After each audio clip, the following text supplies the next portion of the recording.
So good morning and welcome to Oxford Harlequins Rugby Club. Our first round of mixed touch will be getting underway in about 5 minutes' time. Will it be the Nottingham Hoods to go back-to-back in Division 1, or will the rowdy neighbours, Galaxy Southwest, continue their club dominance coming off the back of a phenomenal men's performance?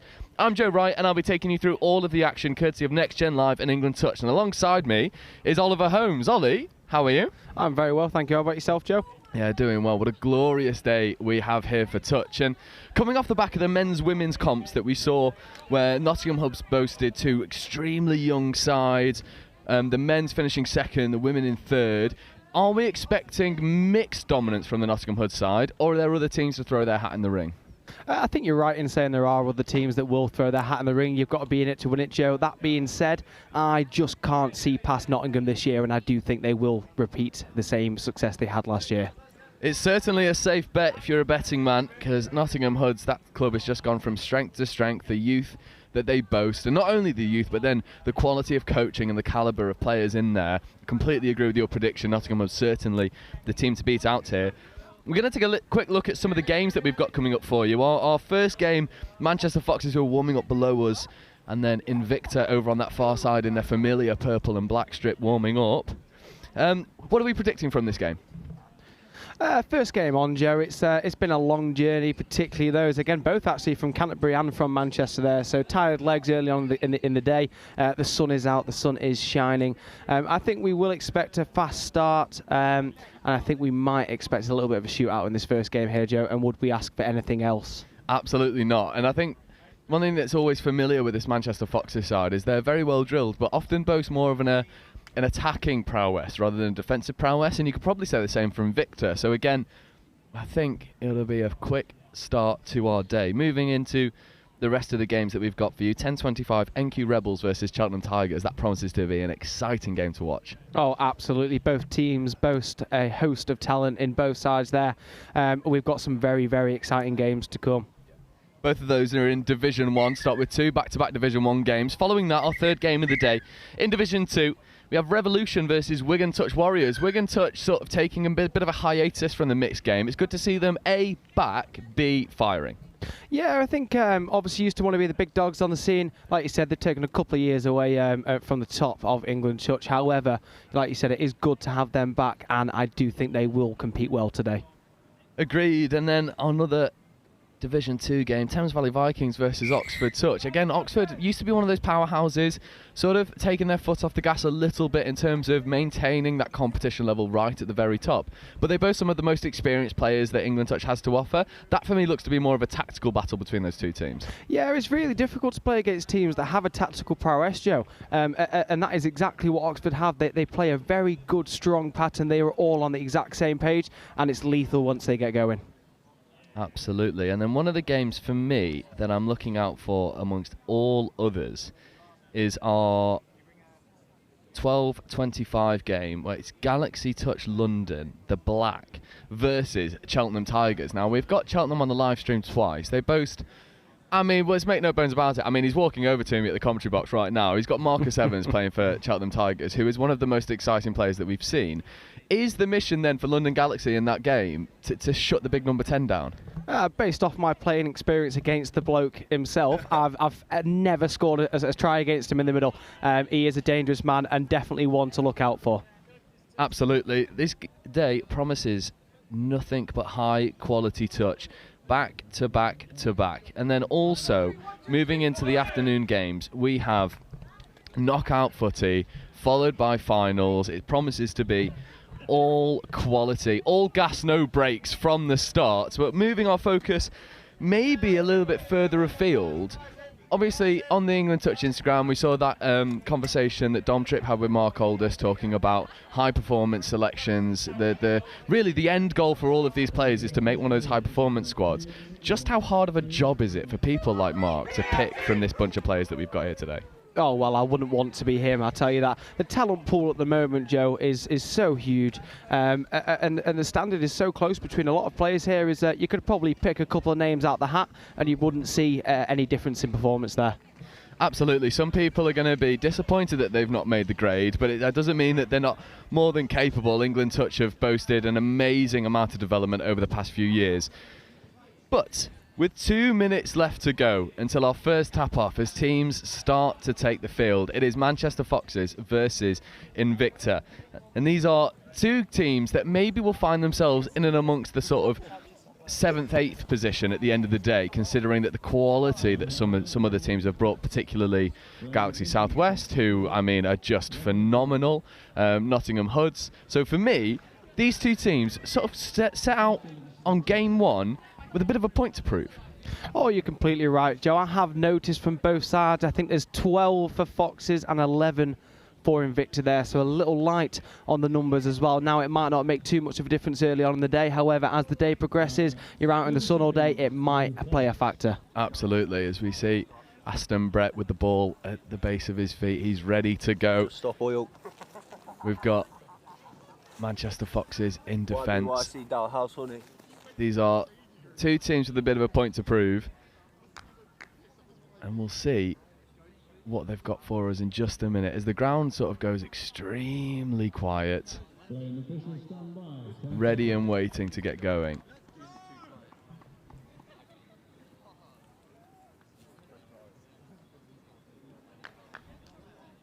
All games begin.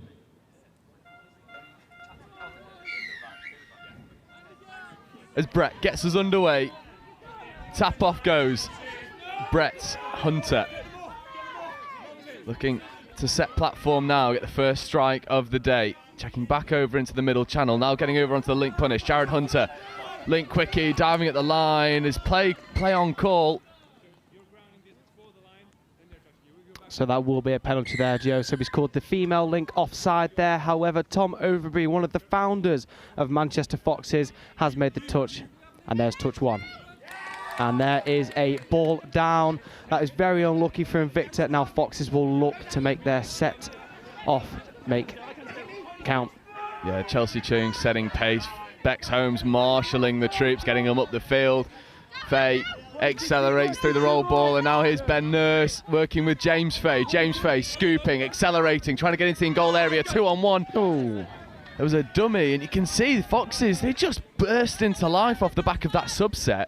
A quick miscount of the touches as well. They saved one coming up the box side. So they've still got a platform to play with here. Faye tries to buy the late switch. Oh, dummies goes all the way through. Oh! She's half, needs to find some support, and unfortunately can't. But you cannot take your eyes off the ball when Faye's in and amongst it. That was a wonderful bit of work to get us going. absolutely lethal. I will say she may be one of the fastest ladies on the touch circuit this year and the last couple of years. Absolutely, and Invicta, well, there's the first warning shot from Manchester Foxes. Now they look to get into their transition. Ben Nurse gets up and makes a really good touch and forces the roll ball error. Now this pod has to stay and go and make something happen. And just to give it a little bit of housekeeping, Invicta are only providing us with 3 names on the team sheet, so I'll do my best up here. But if you're wondering why some people aren't getting called, that's exactly why. As Faye moves over into the 32 channel, Ben Nurse striking hard at the line. Ben Nurse ripping a lovely long ball. It found the hands, not quite taken, but again, there's 2 warning shots that have just gone wide of the target. I think you gave them that third warning there, Joe, and it won't be a warning anymore. Yeah. That was absolutely lethal. If the Foxes can just convert at the end of their sets. Yeah, Lister, though, platforming really well in the away set. Meredith orchestrating, coming back on the inside now for Kate Allen. Just playing around in the midfield a little bit. No subset coming. Trying to go hard and direct. Meredith moving over into the link channel. 32 potentially wants that link quickie. It's a good platform, but supporting cast isn't quite there, and Ben Nurse flies out of the line to make a touch. Offside penalty, though. Fresh set of 6 here for Invicta. Yeah, let's see if Invicta can return the favour there. They fumbled the ball on their first repeat set a few minutes ago. Let's see if they can make a change. Yeah, sweeper platform coming, stepping, step back is good. Ball is down. Referees are happy, and that is our first score of the game. And this pod here for Invicta defended 2 sets, ran the away set, repeat set of 6, then goes and execute. There's a lot of work going into those legs, but they get the ball over the line at the end of it. Yeah, the repeat set away from the box is a little cheeky number there, Joe. Not many teams use it. Very underutilised, but it has worked a treat for them there. Absolutely, as we see touchdown turnaround rules. Tom Overbury sneaking out here at the wing. Watch out for these little tactical changes that we've seen. Overbury now in motion, receives it off the back of the work from Chung and Holmes. Foot race here on the outside. Ball is away. Referees are happy. Not a lot of opportunity, though, to work with on that occasion for Buchan. Burton accelerating, fires a ball into the link channel, and again, Fox is just not quite connecting when they need to at this stage. Oh, it's all the cream and sprinkles, Joe. We're just missing the cherry on top there. I'm sure they will put it together next couple of line attacks. Yeah, and Invicta provide a gift for them to go and do so. This defensive pod struggling to get off the pitch. Burton to Overbury. Overbury wants that link punish, gets it. It starts to accelerate towards the line. Late pass off, but that's a lovely score. Finished by Chelsea Chung. Had a hand in that one.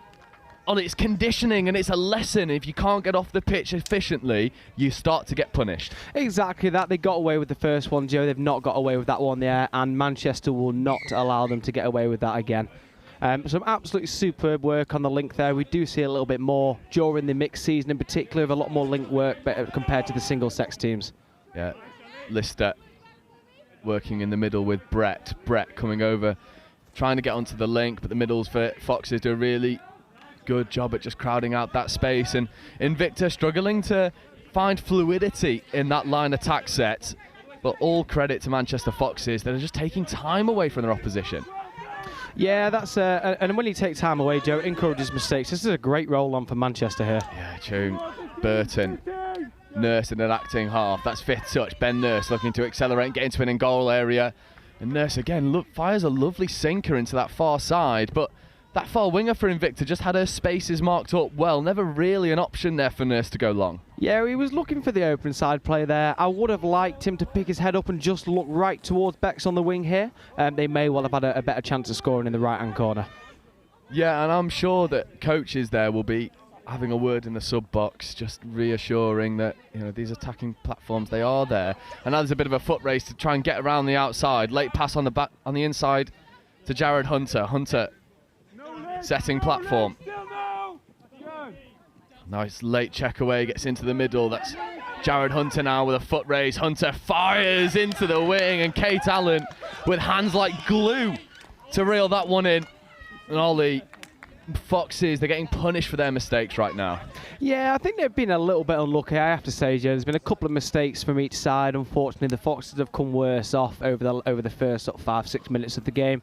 But here they are on the tap-off. Ellie Fay, Tom Overbury sub behind. I'm sure they'll have a plan here.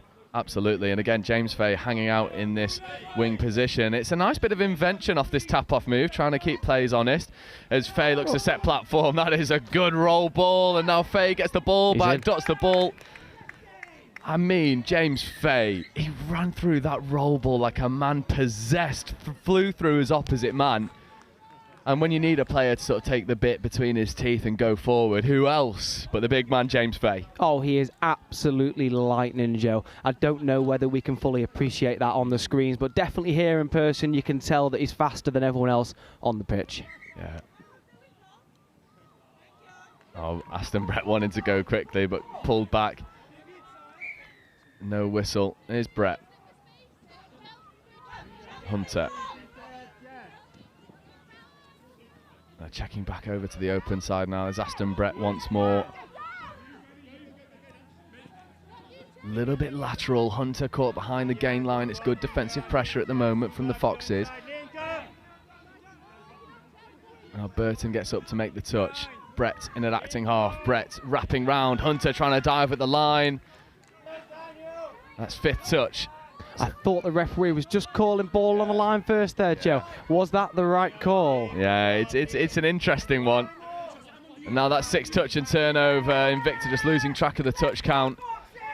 Good defensive set, and we wonder if we'll see this lightning transition we've been so accustomed to seeing from Foxes so far. But that blind pass dropped off by Burton. Well, it's never finding anyone but the floor, and now there's a foot race on the outside. Allen trying to make something happen. First touch. Yeah, that's good cover from Foxes. Nearly caught with the cheeky one in the corner, but they recovered well. Brett. Hunter. Hunter moving into that 32 platform. Aston Brett wants to get on the long. Aston Brett goes long to Kate Allen. And Allen with a brace in this corner. I mean, Invicta at the moment, as soon as you start to give them a repeat set of 6, they're just capitalising when they need to.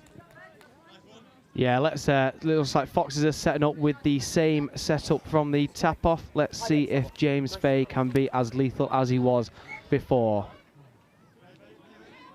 And there's Ellie with touch 1, bringing it out to the left, and then we will see James appear from behind. Bex to James.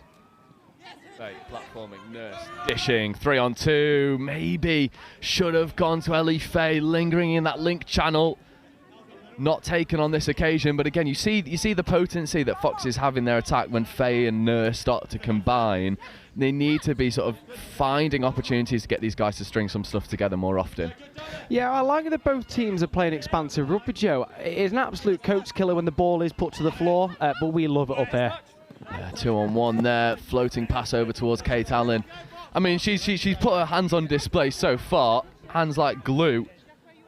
It's a steel trap of hands for Kate Allen, but that ball asking a lot of her. Now, Ellie Fay setting pace.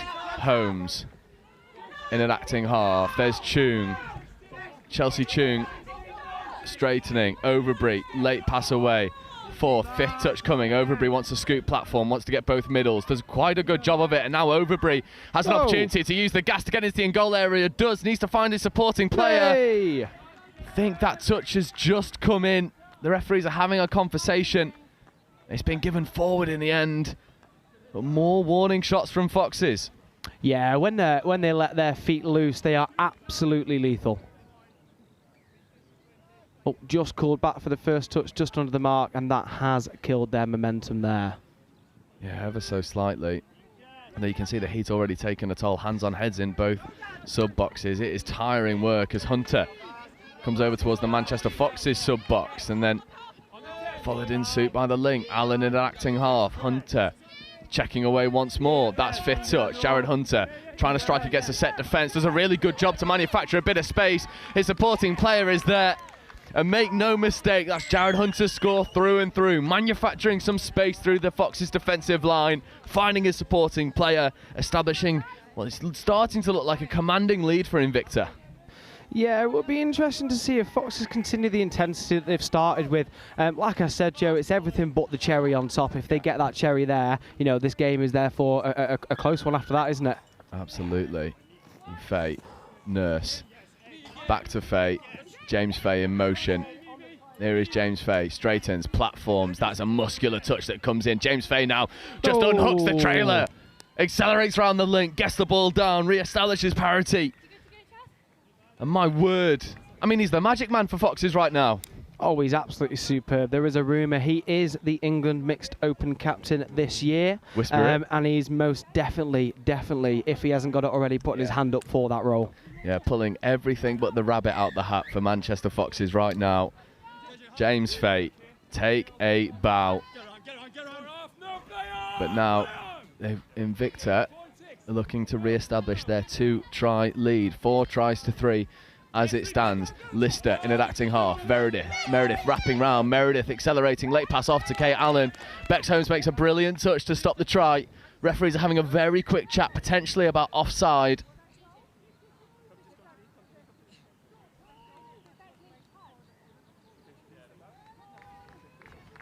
And that is touch made. 5th touch. Bex Holmes saves a score. But now there's an overlap here. Lofting pass out to the wing, but the cover is enough to just crowd out that space. Victor's turn to fire a couple warning shots in their attack. Yeah, a couple of blanks fired there. They've had success early on in the game, Joe. Now we'll see if Foxes can get themselves out of a tricky situation here. It's a really good roll ball there from Overbury. Holmes is isolated. Fay joins the play. Oh. Fay shows the dummy, and Invicta buy it for $1. Nurse platforming, coming over into that middle channel for Fay. Fay has to work hard to get the ball off the floor. Not a lot of opportunity here. Nurse wanted that late wraparound. It was the right play, just not executed to the same level of invention that we see. But 13 minutes into this game, 7 minutes left to go. It's a 1-try game. I mean, Ollie, are you brave enough to predict a winner here? Is this the time I admit that Manchester Foxes is my club? Yeah. Yeah, whisper it. There's no bias up here. Hunter. He'll be looking to make sure that there's no doubt of the victors. Fifth touch coming. Little bit of a slow platform right now. Hunter gets the ball to 32. Late wrap is on. It's a really good shutdown, and it had to have been. It's good work defensively from Will Ingram. Yeah, held his space superbly there, Joe. That would have been a score otherwise. Yeah, Nurse gets up, makes the touch, and that's twice that Ben Nurse have manufactured a roll ball error out of Invicta. One right at the start of the game, and then an off-the-mark penalty there. Ben Nurse, familiarly known for his line attack prowess, but showing his defensive chops here in Oxford. And now Ingram, foot speed into the roll ball. That's third touch. Chelsea Chung eats up the yards available in front of her. Now fifth touch coming. Overbury has a bit of work to do to find some space. Gets around Hunter. Overbury tries to unhook the trailer, but Hunter. Superb call by Geordie there. The offside play, he was called offside. He still went for the touch, and Tom had to change his line. Therefore, for me, that is the right call. Yeah, absolutely. Absolutely. Tap penalty here. Fresh set of 6. An intriguing opportunity here. Daniel Thompson working with Tom Overbury and Chelsea Chung. There's Overbury. Thompson. Thompson on the open side quickie. Daniel Thompson diving at the line. I looked like it gave the referee something to think about for just a moment. Touch was made. Overbury coming back over into this quickie setup. Overbury just hesitated to get that ball down, allowed Invicta time to get back in set. Thompson, Overbury picking. Overbury getting into the in-goal area. Late pass away, but that'll be given touch and pass. So defensive work coming out on top for Invicta. Yeah, Fox is just missing the mark a little bit there. On the quickie set, they were dumping about 6 metres out here. I'd like to see them just come to the 7 or just maybe a metre back on the 8 and just give themselves a bit more of an opportunity to find that space on the line. Now Invicta start to accelerate into their transition, trying to manufacture an opportunity. Half is there and late, but there's no line speed on offer from Foxes. Lister platforms, Brett picking up, trying to take Tom Overbury for a walk, but Overbury might have the most gas out of anyone here today. Minus James Fay. He's close. I tell you what, there's real life money here for a foot race between Tom Overbury and James Fay. I'm sure they would both take you up on the offer. How much you putting on the line? Oh, 20 quid. Burton. Fay. Fay with a nudge in from the side. There was a play on call, but that's been given a loss of control at the roll ball, and considering that there's only 4 minutes left in this game, that might be a missed opportunity for Foxes. Again, Invicta coming over towards this away set. Lister trying to get through Burton. Burton staying strong in the touch. Fay has a bit of work to do to eat up the ground between him and Aston Brett. Good defensive work from the far link. Invicta starting to threaten a little bit more, coming over into this link punish. Chelsea Chung has a bit of defensive work to do to try and get through Lister, but Chelsea Chung was onside. Makes a touch. 3 minutes left to go. Invicta need to score here to give themselves a little bit of a barrier. Foxes need to see it out if they want to stay in the contest late on in this game. Lister accelerating, right foot step, rips long. It's well crowded out in that far corner. Now, this is now do or die for the Foxes here. They are pinned in the corner as far away from their box as it could possibly be. Let's see how they do on the exit, Joe. Chung checking away towards Fay. Chung at an acting half, feeds to the other Fay. James variety on this occasion. Overbury. Overbury wants to go for a run. Overbury has to refix the hat. Late check back on the inside, but that pass was unsympathetic, but the referee's whistle will spare Tom Overbury's blushes. They will get a penalty. Not too sure what that one was for there, Joe. However, the Foxes will not complain there. There was just a lack of hand signal there. Oh, that one missed by the referee's forward pass in there. Overbury wants to get on the quickies. Feeds back over towards Ben Nurse. Nurse, what can he get out of his box of tricks? Nurse accelerates to the line. Nurse, late check over towards Overbury. Overbury not quite on the same page, not on his toes. There was an opportunity there, not taken in the end. Well crowded out by Invicta. Fifth touch. Nurse feeds over towards Overbury. Long pass goes to the wing. And for Nat Taguchi. But again, that's 6 touches that go begging. 90 seconds remaining. 1 try in it still. I mean, you promised a shootout. This game is going to the wire. Yeah, I think if you convert that to a 40-minute game, Joe, you're there or thereabouts on double figures, aren't you? And that's exactly where we'd expect the scoreline to be. Again, they're all dealing really well with the heat. It is quite intense when you're out on that field there. Yeah, we saw Thompson come off the pitch and then just collapse in front of us. Hard work out there in the heat right now. Hunter, platforming. Late cut on offer. Faye gets up, makes a good touch, and then there's an off-the-mark penalty. And Faye wants to go quickly. There are 60 seconds remaining in this game. This is crunch time right now. Oh, there is a part of me that just wishes Geordie there did just let the play go. Yeah. It is the rules of touch, unfortunately. Overbury.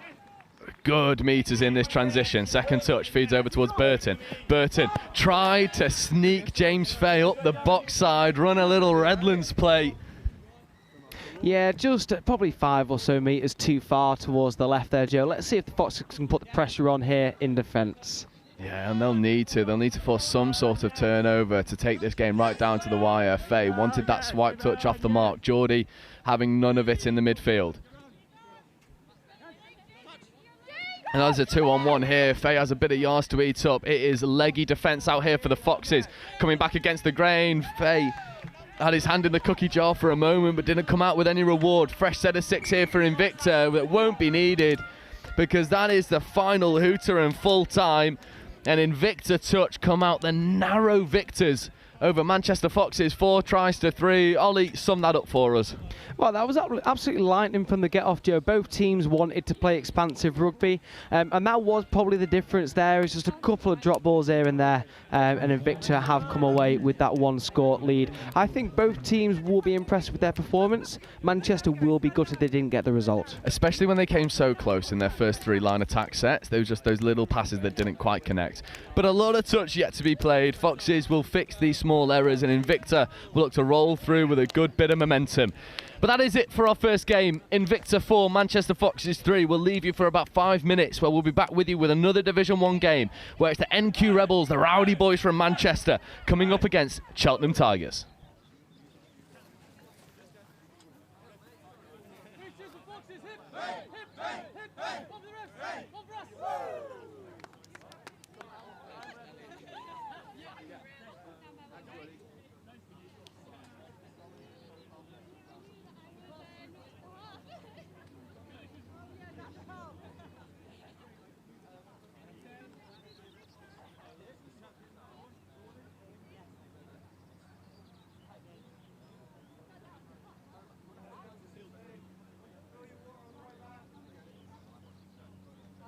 Appalling!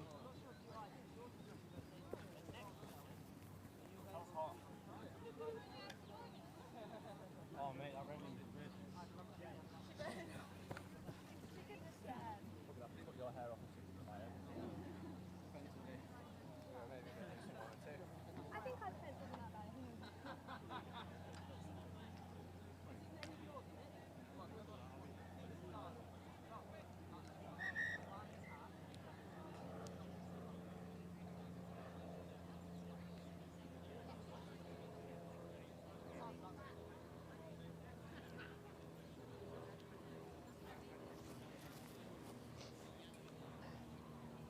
I wasn't expecting it to be this hot, man. Yeah.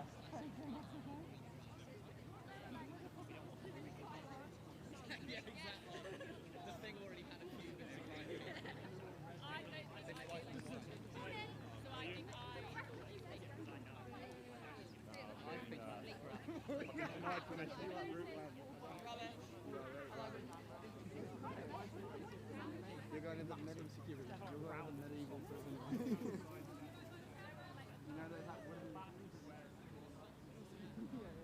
Playing officials stand by. That is 2 minutes. Your 2 minutes warning.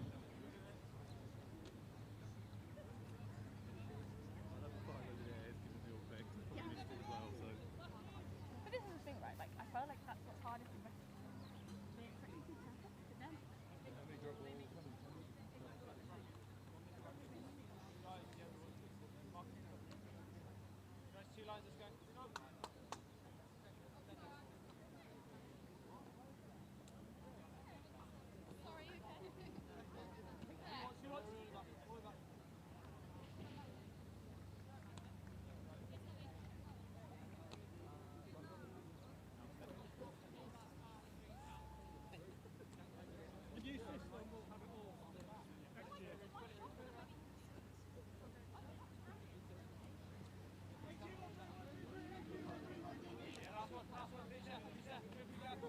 Players and officials, 1 minute.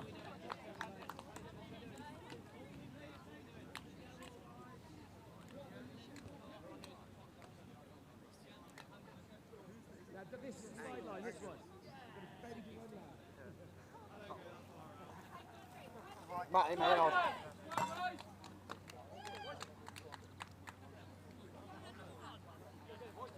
Yeah, Rory. 30 seconds.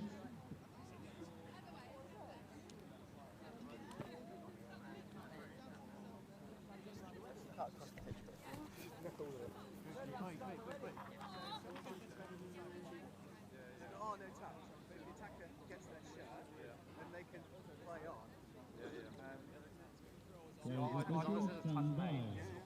I thought it was only sort of on the defender, to be honest, but no, fair enough.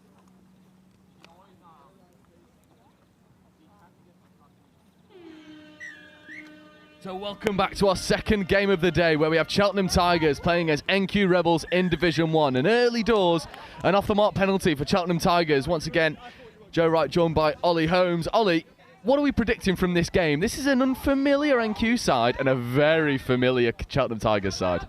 If I know NQ well enough, they will run some absolutely superb and strict structure.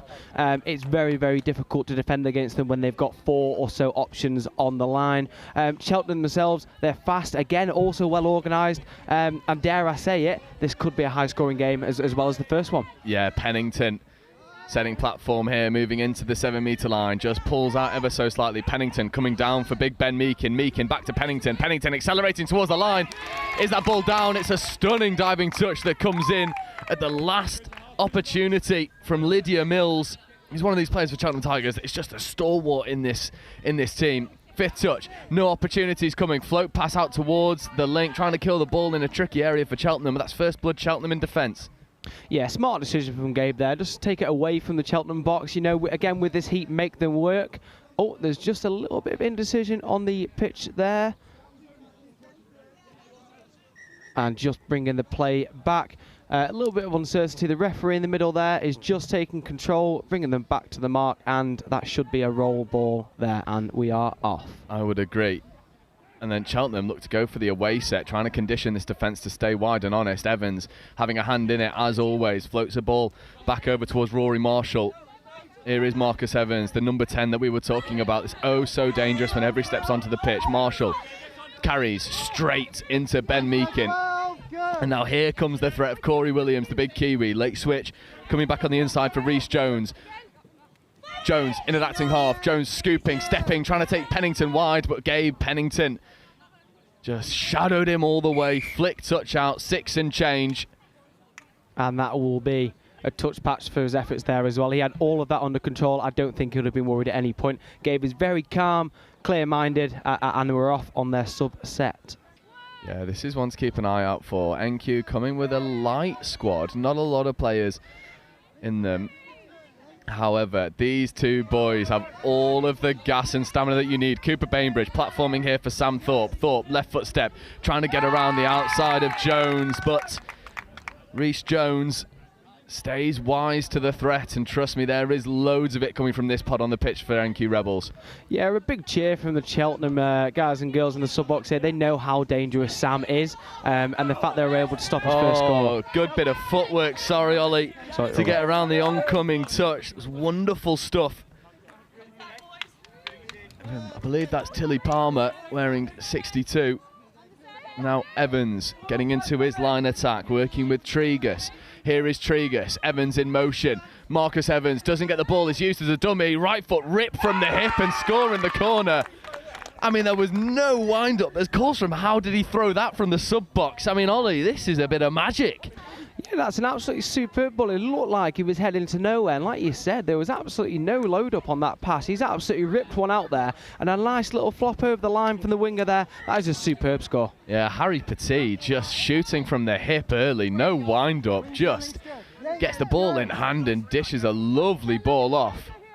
Now NQ need to manufacture some sort of scoring opportunity here. Start to find their groove in their first game today. coming down towards Ben Meakin. Meakin picking, Meakin ripping. Lofts a lovely sinker into the far corner. Ben Meakin reeling back the years. And that's a 40-yard long ball on offer there from Ben Meakin. This is glorious stuff coming in at acting half.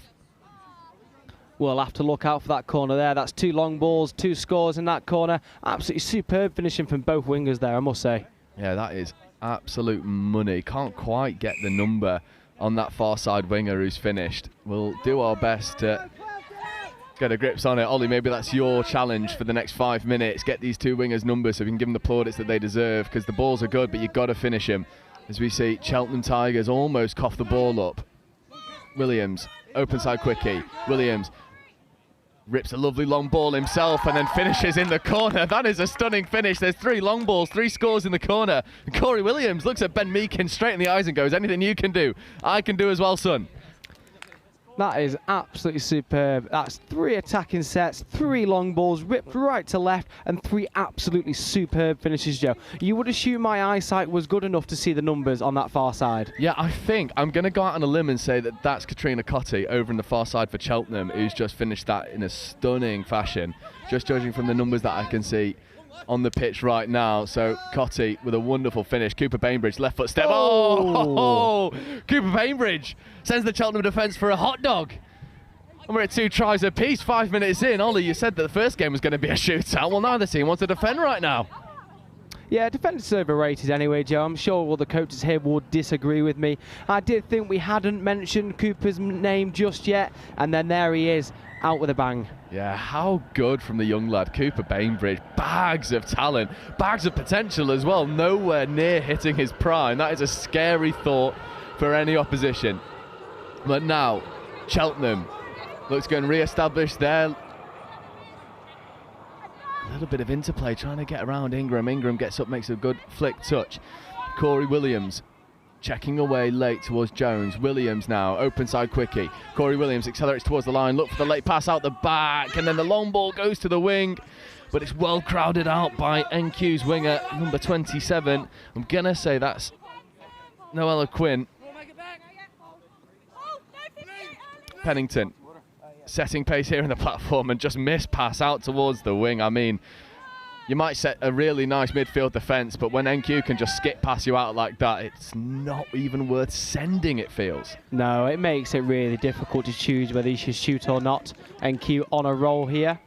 Yeah, Bainbridge enacting half. Bainbridge stepping, trying to get around his oncoming defence. Maybe could have thrown that late pass, not given, and then a little bit of afters, and then a penalty for not giving the ball back straight away. It's a bit of a coach killer there from NQ. Yeah, the referees in the first game was slightly more lenient on that one there. Oh, he's off to the races. This is not even first touch. That's first. That could have been given off the mark. Maybe fortunate to get away with that one was Rory Marshall, but he won't mind because single-handedly Marshall's taken him from Cheltenham defensive zone to NQ's attacking zone. Open side quickie potentially on offer, not taken from Ryan Atwood. Atwood feeds back over towards Evans. Evans stepping back against the grain. Atwood dummying, feeding a late pass over towards the link, and there's a penalty there for offside. And it gives this pod a dangerous striking platform to work with. Dobson, wearing 97, lingering here at link. Keris Godwin out on that far link as well. Evans coming over into this link channel. Not happy with his platform, just takes a settler. Evans, open side quickie. Marcus Evans, left foot step, trying to dive at the line, and Marcus Evans just accelerates off the left, beats his opposite man, leaves him lying in the dust. Marcus Evans is starting to find his groove. Yeah, well, it's superb from him there, Joe. He's shaped to go open. NQ will expect that because of the long balls that have come, and then there you go, bang, straight off his left foot, and he's left the defender in the dust there. I mean, how good is this game right now? 3 tries to 2, 8 minutes in, both teams going tooth and nail at each other. Meakin escaping the touch. Open side quickie, gets it back from Ingram. Meakin wanted to go long. Meakin does then go long. I mean, it's so easy at the moment for NQ Rebels. Finishing in the corner, and it's just the Ben Meakin show. Stand and deliver for NQ. Yeah, there's that old partnership there. It's been around for a while now. Meakin to Hobson on the wing there. And what do you know? it's worked again. Yeah, that is. I mean, that's a combination I've called for the past 5 years, maybe. Some things never change. Death, taxes, and me condition pills. And now Cheltenham looking to re-establish their lead. NQ have always been chasing the lead, never quite established it themselves. Cheltenham in the driver's seat in that instance as the link punish comes round, but it's good defence out there. There's Hobson getting up, making a good touch. Coming back over onto the inside, Marshall in motion. There is Marshall accelerating, right foot step, late pass off. I mean, it's very unforgiving for Reece Jones, and Jones isn't able to take it. And now NQ roll through their subset. Pennington platforming, followed in suit by Meakin. Meakin with a ball that is dead on the floor. Such stability for the roll ball. There's Ingram. Ingram accelerating, late pass. That'll be given 6 more. This is a dangerous area to give away a fresh set of 6 for NQ. Yeah, they may well have been okay just covering the corner there. You know, although Josh is a big man, he's deceivingly fast, and I probably wouldn't have given the opportunity, so good call there. Yeah, open side quickie, right foot step, accelerates, late pass over towards Ingram, and the referee's happy. Oh, he's called a touch. The referee has called the touch there. We would need a replay on that one. Yeah, here we go. You can see it here. I mean, this is as close as it could possibly be. Right foot step. Late pass goes over the top. However, NQ won't mind, because at the first time of asking, as we were looking at the replay, they go over. It was rinse and repeat, open side quickie. And for the first time in this game, NQ Rebels take the lead. Bang on half time, 4 tries to 3. Here it is. I mean, these two teams are really leaving nothing out there at the moment. But you can't help but feel the longer this game goes on, the more it favours Cheltenham, because they've got more players in the sub-box. You could say that, Joe. Although that being said, the counter-argument would be it's first game of the day for both of these teams, and therefore, in theory, legs are fresh. As we see Cheltenham take a look at the line. Yeah, Evans striking, Evans ripping, and that one just falls 5 yards short of the winger on this occasion. It's a rare bit of inaccuracy from Marcus Evans, looking to try and find Alice Walker here on the near side wing. Not quite happening for them on this occasion. Thorpe not called his name in line attack at all so far this game.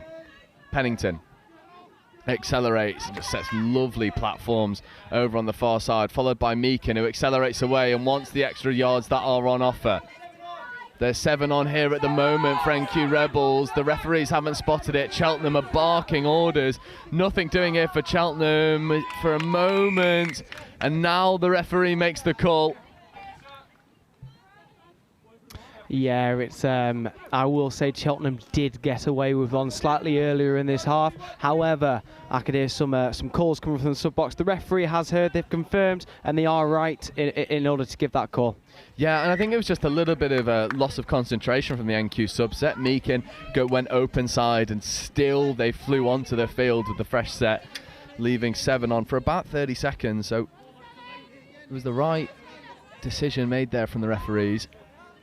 As we see Cheltenham roll into their line attack, sweeper platform, little bit late. There's a bit of a goose step there from Petit, and then they recycle the play and feed it over to the far wing once more. And that's where all of the success has come from Cheltenham Tigers, keeping that play alive and feeding it over to that far wing. It's so easy when you've got hands like that, and it's well finished. And I'm going to go out on a limb once more and say that that's Katrina Cotti over on that far side.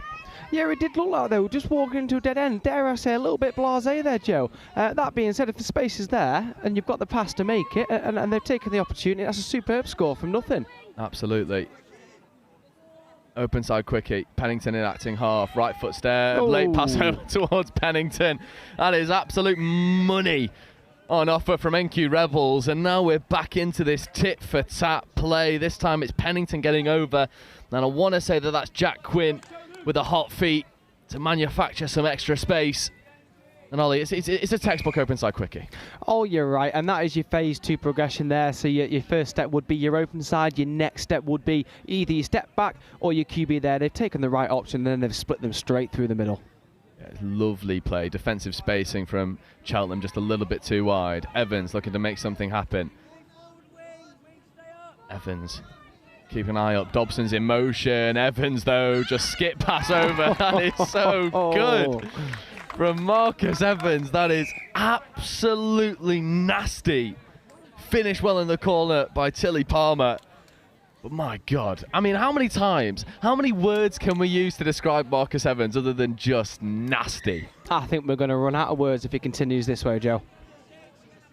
Yeah, it's a terrifying prospect. I mean, yeah, I don't think you could pay me enough money to defend this guy. Bainbridge moving over towards Thorpe. Bainbridge tries to get on the link punish. Bainbridge left foot step, diving at the line. The referee had a decision to be made. Corey Williams gets over, makes the touch. Had to as well. Bainbridge with a nice left foot step, trying to accelerate over. Bainbridge coming over now for the 32 platform. Thorpe picking. Thorpe ripping a left to right long ball that just drifts forward. Thought there was an opportunity to try and take on Corey Williams there. He's really static in the touch, not retreating either. Maybe a missed opportunity on that occasion, Frank Hugh. Yeah, you could argue that. I do actually think from a referee's perspective, I would argue that the player was in the way. Now, Cheltenham, they've got away with one there, I believe, but the referee's called play on, and that's superb. Third touch, not far away from the halfway line. Yeah, Bainbridge gets up to make the touch. And now good platform coming in as well. Referees are happy with the mark. Bainbridge wasn't. Now moving over towards Marshall. Marshall in acting half, picking. Stepping away towards Atwood. Marshall on the late rip, and that's 6 and change. And NQ want to go quickly. Cheltenham are not set defensively. Pennington knows it and tries to accelerate. Thorpe cannons through the roll ball. The micro skills at the moment from NQ Rebels are really impressive in their transition. As you see the ball come over, and now there's a bit of a foot race. Late pass goes. I think that's Connor Wharton trying to make something happen over on this near side, but ends up just turning the ball over. We're still locked at 5 tries apiece, 4 minutes left to go. This is a nail biter at the moment. Yeah, I think we may well see another couple of scores come in this game as well. Who for? I'll let you decide. Yeah, no idea. We would not be able to predict right now. However, with the big number 10 on the pitch, anything can happen for Cheltenham Tigers. That's 4th touch, 5th coming. Marcus Evans positions himself in an acting half. Evans picking, right foot step. Evans ripping a lovely sinker into the far corner, not quite taken on this occasion. Yeah, so it looks like NQ have realised that they have only ripped right to left. I would like to see Cheltenham now go against the grain and play the other way. 9 times out of 10 you will catch the opposition out. Yeah, good bit of conditioning, something that's undersung in these 20-minute games. But Cheltenham certainly have the ability to do so. Late pass over to Hobson.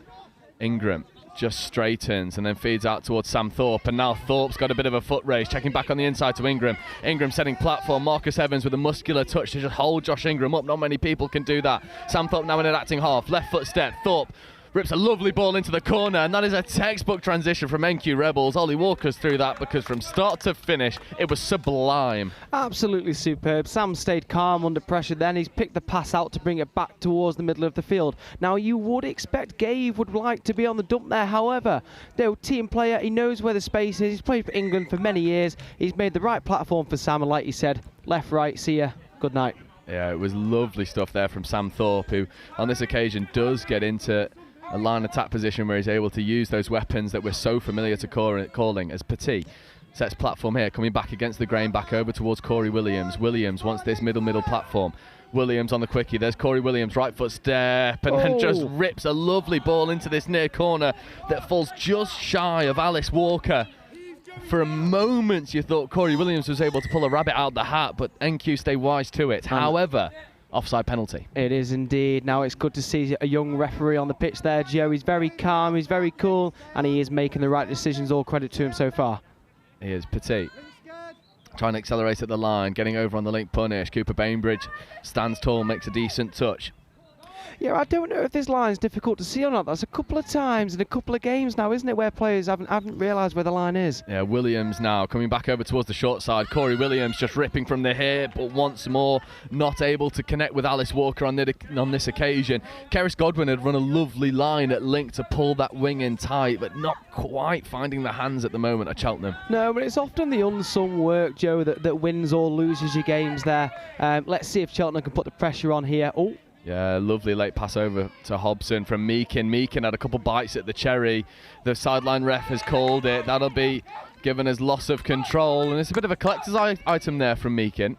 Yeah, he'll be disappointed with himself there. There we go, hands on his legs, bent over. I bet he's huffing and puffing. It is warm out there. Oh, Cheltenham might just go all the way through.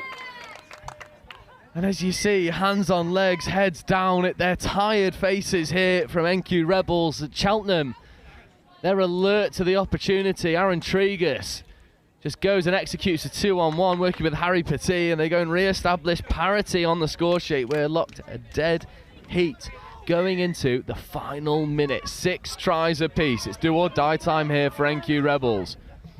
Quinn working with Thorpe. Open side quickie there for Quinn. Sam Thorpe as well in an acting half potentially. Quinn gets into his open side setup. Quinn with a late pass over towards Sam Thorpe. And he's got the keys to this Cheltenham defence right now as Quinn. His first score dishing off towards Pennington, this time to Quinn. But make no mistake, Harry Quinn, I mean, he's toying with this defence. Yeah, it's the first time I've managed to see him play in person there, Joe, but I have to say I've been really, really impressed. He's quick, he's agile, and he's feisty. Yeah, he's got a bit of that northern grit about him that we're so used to seeing from this NQ side. And they're going to need a little bit of it to shut down this. Late pass over towards the link. But Ben Meakin snipes him down. And that'll be all she wrote. The last play, if it had connected with Mills, it would have been try time. But Ben Meakin makes up for his roll ball error, goes and shuts it down in defence, and it finishes NQ 7, Cheltenham Tigers 6. Ollie, that was a bit of a classic here in the mixed division. Yeah, superb. I think it goes to show, along with the first game, that the high standard that we do expect this year. The games are close, the games are fast, and there's so much action for us to take in. Speaking of, the action is coming thick and fast. We've got a 5-minute break before our next game, our first opportunity to have a look at what Division 2 have to offer. And we were talking about Northern Grit. Well, no team brings more Northern Grit than Wigan Warriors. They'll be up in about 5 minutes' time, and they'll be playing Revolution. But as it stands here, NQ Rebels 7, Cheltenham Tigers 6.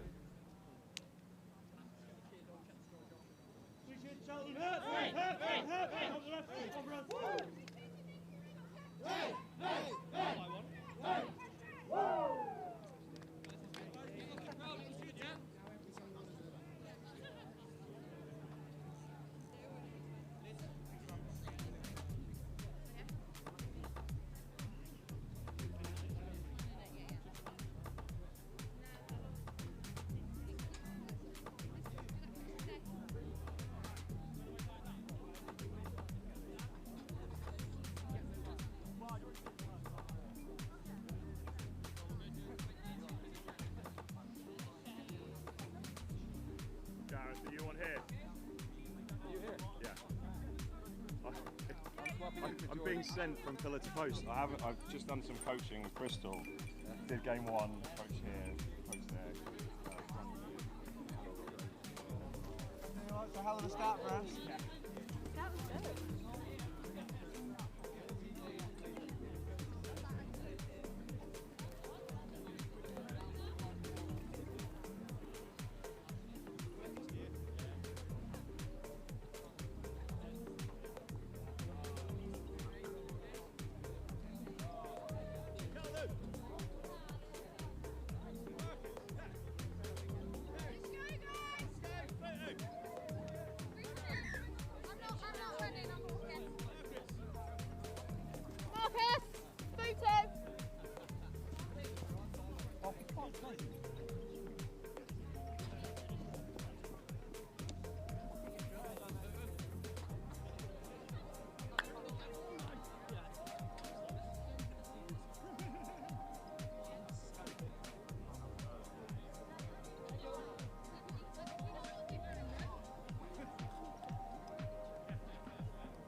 he's allowed to pull grass. His legs are running as well. Yeah. We did well when we said that. Right, chill. Yeah, we gave No, I was like, am I rewarded?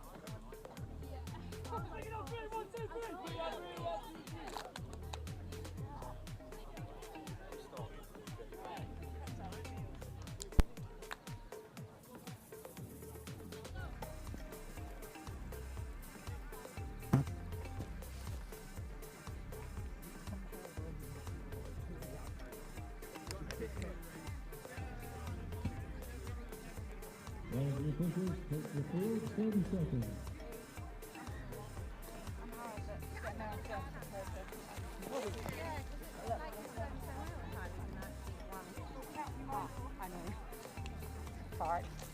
You enjoy the variety of the different rectangles.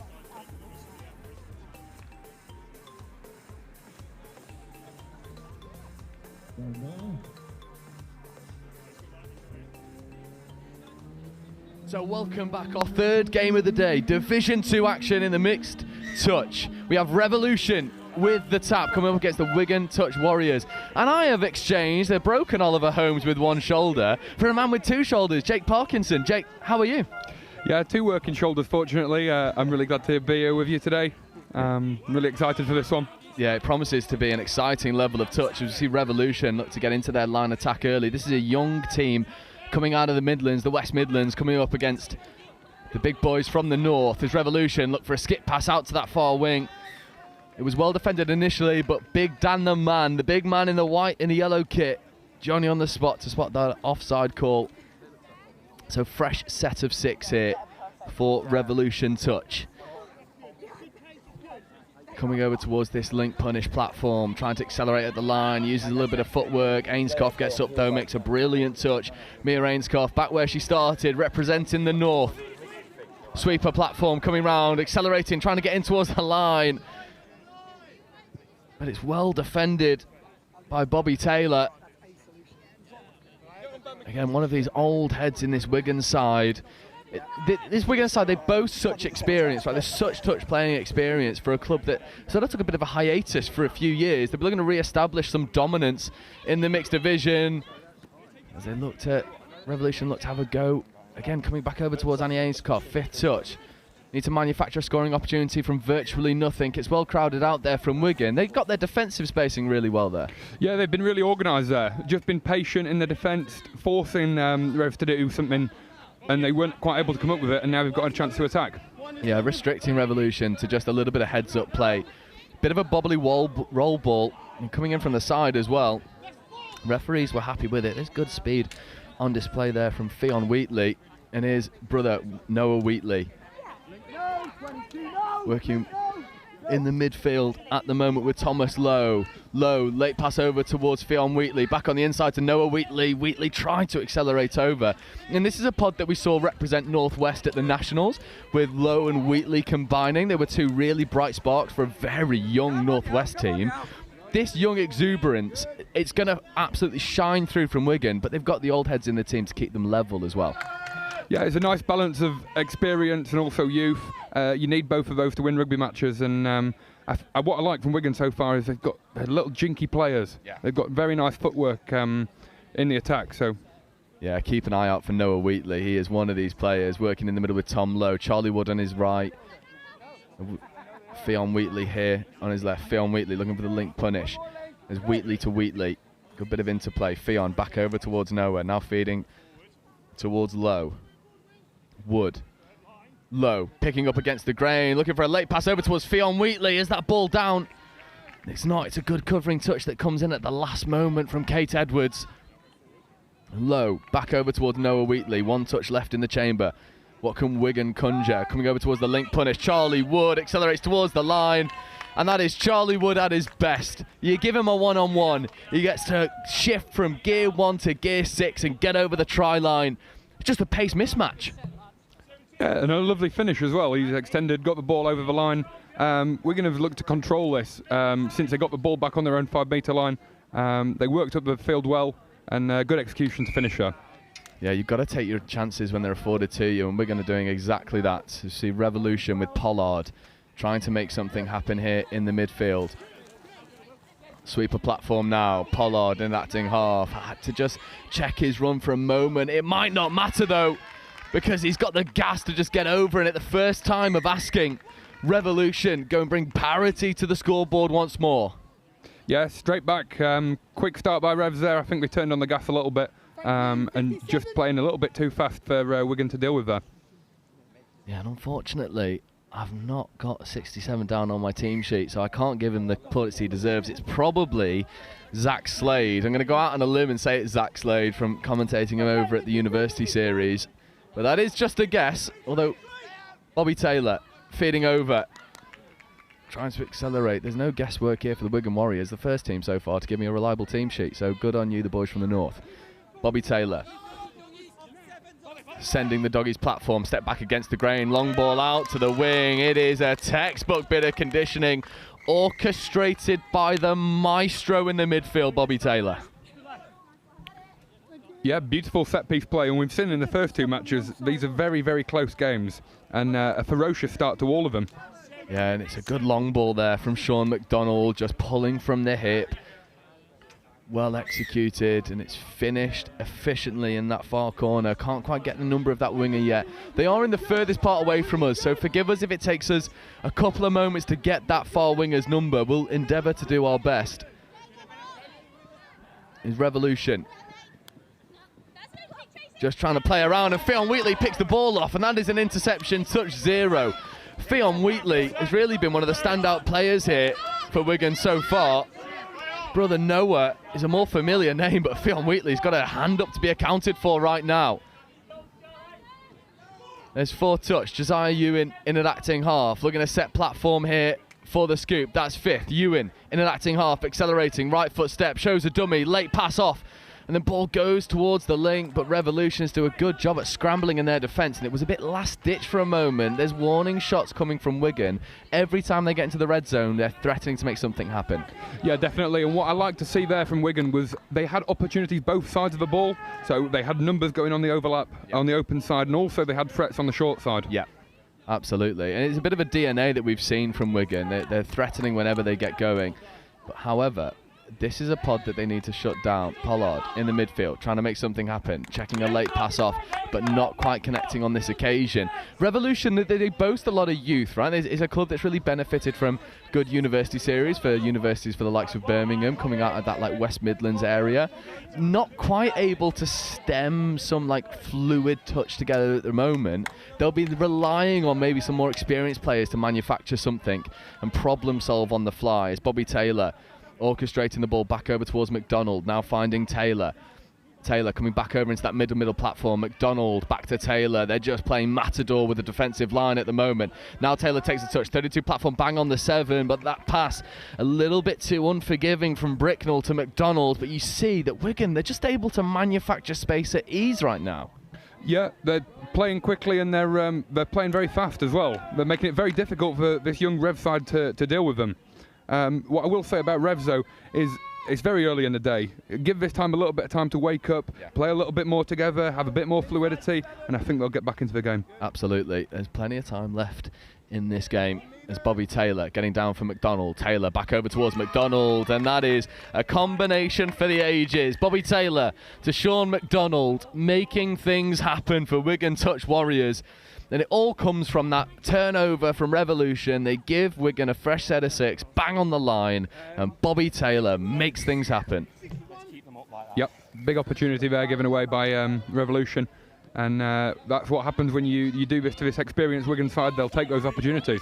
Absolutely. And now Revolution need to make something happen. As Adam Sale working with Xavier Conahan. Conahan in acting half. Sale wrapping round. Sale accelerating. Just asking the question of the referees if Lowe was onside. Referees were happy. Adam Sale. Late pass away. That'll be given as a penalty for touch and pass. And that'll be a fresh set of 6. There was good moments there for Revolution, but I think you hit the nail on the head earlier, Jake, when you said they're not able to just stem together consistent threats right now. Yeah, it's just about coming up with the ball in the right areas and playing in the right areas. I just think they need to be a little bit more dynamic in that 22 area in order to come away with points.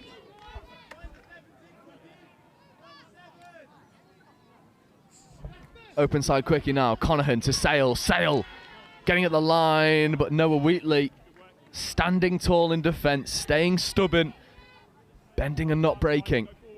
Conahan checking away late to Sale. Sale gets the ball back from Conahan. And then there was an extra pass that hit the hand but couldn't quite stick. Not a lot of depth here in the attack from Revolution. No, play very flat to the line.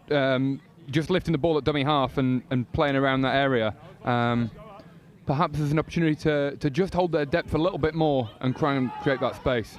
Yeah, Link Quickie trying to get over. Fionn Wheatley makes another try, saver of a touch defensively. She's been oh so brilliant for Wigan Warriors. Oh, definitely the MVP so far for this Warriors side. Sale now working in the middle with Conahan. Conahan back to Sale. Sale keeps coming back against the grain and maybe needs to look open side a little bit more. Diving touch comes in at the last opportunity. That's Catherine Williams-Sharp. Diving touch to shut down the threat. Again from Kate Edwards. Conahan just pulling out the touch. Calls of re-engage coming from the on-field ref. And now there's another Link Quickie, but once again, well, not on this occasion. It is try time for Evolutions. They took all of the opportunities to try and make something happen. And in the end, they were able to go and do it. That's 66. Adam O'Grady, who does get over. Yeah, that ball is just down before the touch. The Revolution do get their reward, but my word, did they have to work so hard for it. Oh yeah, they were knocking at the door for quite some time there, and that was a little bit more what we wanted to see from them, holding onto the ball and making things happen. Obviously the Warriors defence did look quite well settled, well organised, but Rev did well to unlock that defence and get over the line. It's Josiah Ewan trying to make something happen, working with Jimmy Connolly. There's Connolly picking up against the grain, trying to accelerate through, late wrap around. It's a bit of rugby league at the moment. Connolly with a late pass over towards Williams-Sharp. Sharp ends up finding the floor, fifth touch. No platform remaining. And Williams-Sharp, just a good bit of interplay, trying to make something happen, and that's 6 and change. Wigan not able to capitalise on this occasion, but they'll take a lot of confidence from the fact that they consistently get to that try line of Revolution. Or half just overrunning the mark ever so slightly, has to go back to get that ball off the pitch. Nice hands out towards the wing. This is better from Revolution. They just need to find a bit of go forward now once they start to get into the danger areas for Wigan. Yeah, you can see they're playing with a lot more fluidity than they were at the start of this game. Nice little inside option there. Oh, it's undone by a bobbly roll ball. That ball, as it's planted, just rolling for an extra metre. It's really playing for the referees to see. And that job is made even harder considering this ground is like concrete right now. It looks like a simple skill, but trust me, that's not a simple skill by any means. That's when it's popping up like that, very difficult to control. Especially when you're running at pace. As Bobby Taylor just lets go around the outside, drops a late pass off, 2-on-1 over on that far side. Taylor feeding back in towards Bricknell. And Bricknell just goes all the way through. And once again, it's this combination for Wigan Warriors. Bobby Taylor and Bricknell. We'll have a look at this one on the replay, as it was a blink and you'll miss it moment. And Taylor comes in an acting half, and Bricknell just with a left foot step realises that there's a mismatch, accelerates through. Turned on the afterburners and off he goes. Just a bit of like a logistical error in defence there, not numbering up when they needed to for Revolution, and Bricknell just goes and executes. It's Conahan now, back to Sale. Sale, open side quickie. Adam Sale trying to take Bobby Taylor out wide, stepping back on the inside, but Sean McDonald makes a decent defensive touch. Conahan realises he's got no offensive touches left in the chamber. Needs to make something happen, but that's 6 and change. And that's a good example of where Revolution is just coming slightly unstuck. Yeah, possibly. I'm just wondering whether it's a slight tactic for them to play close to the line and play really flat. And maybe they've seen something in the Warriors' defence which allows them to do so. It's not quite coming to fruition though for them, as Sean McDonald just rolls through the yards in front of him. Fionn Wheatley dummies. Is Tom Lowe to Noah Wheatley. Noah Wheatley platforming for Lowe. 5th touch, nothing remaining. Lowe looking for the late switch here for Charlie Wood. Charlie Wood drops a pass over towards Fionn Wheatley, and then they manufacture a 6 more. And again, Fionn Wheatley has just been a standout player, maybe only matched by Bobby Taylor in the Wigan Warriors side so far. As Noah tries to get over. Good defensive touch comes in between Conahan and Sale.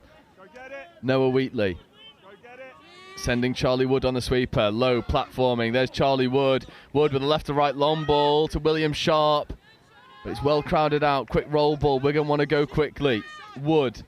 Skip pass over towards Tom Lowe. Lowe wants this link punished. Coming back on the inside towards Wheatley. Wheatley going short side. Lowe looking to go and find Fionn Wheatley in that link channel.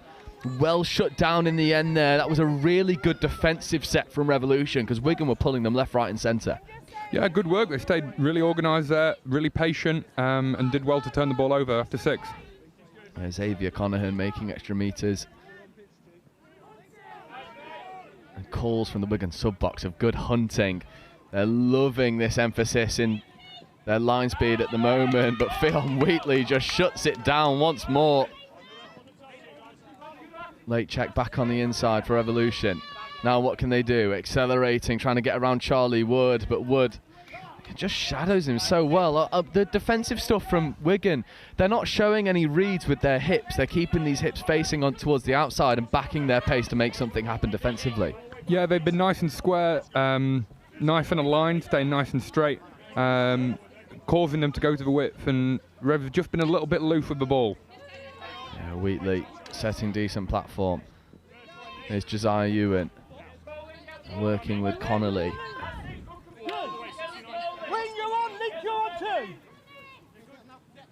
There's Josiah Ewan, 5th touch platform, had 2 bites at that ball. Josiah Ewan just floats the ball into the corner, not a lot happening there. Maybe went down the wrong avenue. The open side opportunity was on. They had a 3-on-2 that sort of found themselves in this position. It's not quite taken on that occasion though.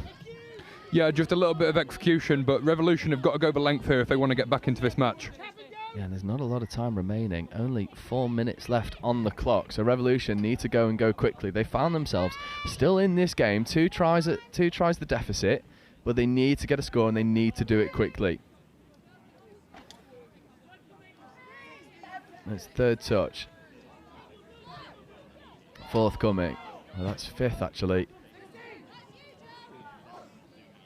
And then again, there's a miscount of the touches, and there's a bit of a frustrated figure in the midfield, thinking that they had an extra touch in the chamber. Well, the referee shut that prospect down immediately. Now for Wigan, it's just a case of completing your sets, keeping the ball in hand, and you walk away the victor. Absolutely. We've maybe seen that a few too many times from Revolution. Maybe a miscount on the sets, trying to force it a little bit too much, whereas Wigan have looked a lot more composed. Yeah, Bricknell again, afterburner time, gets all the way through. And Revolution do not have an answer for Thomas Bricknell right now.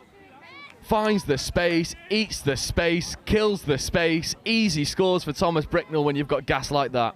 Well, he is absolutely rapid. I've seen him get the ball twice and he's come up with 2 tries. Unbelievable pace. How good is it when you've got a player like that in your team where you just go on son, make something happen? Here you go. You can do the work. Yeah, I'm tired actually. Go have a pop, son. And Bricknell's definitely that player.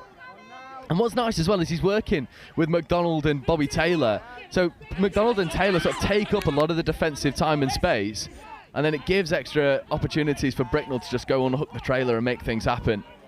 Yeah, I think that's a really insightful point, because they kind of dominate the midfield, and then when the ball gets turned over, they just say, here you go, and then holes open up. Yeah, and then you've got the likes of like Mia Rainscoff and the wingers who stay really nice and wide, like William Sharp, who stay wide, pulling the defensive wingers out of position. This pod here for Wigan sort of have a little bit of everything, and Revolution, they need to unlock the door to try and stay in this game. Unfortunately, they're not able to do so. Wigan, I've been so impressed with Wigan this game. Their defensive spacing has just been, I mean, it's been superb. Yeah, really good. I'll just touch again on that point you made about Bricknell. I think that could be a massive factor later on in the stages of this competition, where they've done all the hard work, You've leaned on your experience, you've leaned on your youth, and then all of a sudden, Bricknell could be the player who unlocks that defence. Absolutely. As we see Low, late pass over there to Noah Wheatley, and Noah Wheatley just accelerates through, makes things happen. Noah Wheatley almost looks Tom Bricknell in the eyes and say, I see your pace, I raise you one more. Yeah, he doesn't want to be forgotten about, does he? Yeah, certainly not. Not a name that we could easily forget about. And we were complimenting the pod of Taylor, McDonald, Bricknell and Ainscough. But then this young, exciting pod of Wood, Wheatley, Fionn Wheatley and Tom Lowe. I mean, Wigan, they should be eyeing promotion into Div 1, right? Based off this performance, they've just been superb. Yeah, it certainly looks like that. Correct me if I'm wrong, are the two Wheatleys siblings? Yes. Yeah. I think you can tell that in a bit of their play style. Oh yeah, right. Like you could, without the names, you can see them a mile off. They're both bouncy. They're explosive, dangerous, and not only that, but Fionn Wheatley has had this link punish for breakfast in defence. And that is easier said than done because this Revolution side, they boast some absolute gas. 10 seconds left on the clock. Can Revolution finish with a score of their own? Late pass over towards the link. Wanted to go quickly. Out to the wing, not taken. Again, wonderful defensive work from Wigan. Sweeper platform coming round now, picking up, coming back against the grain. They'll have one more opportunity to make something happen. Wigan have sort of given up defensively because they know the results in the bag. And Revolution do top their performance off with a score, but it won't affect the result because Wigan Warriors take a 3-try victory, 6-3 over Revolution. Jake, that was really comprehensive from Wigan. They just looked so comfortable in all areas of the game. Yeah, that was an excellent start for Wigan. I think they were definitely the more dominant team. They were organised in defence. They were explosive in attack and also dynamic when they got into the 22.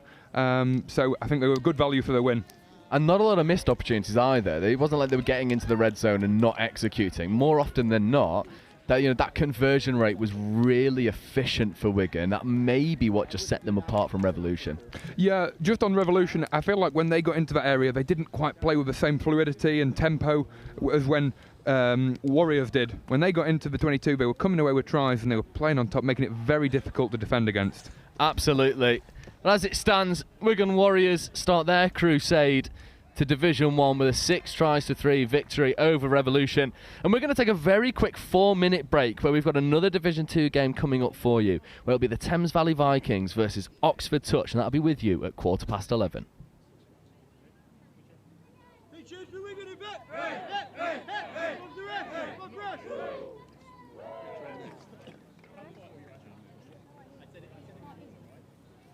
My phone's somewhere. I think they've got a longer break now. Just going to get one, not bringing one back. They had it at 6. They've just announced it 6:3. I wasn't. Come down and watch it. What pitch is she on? 4.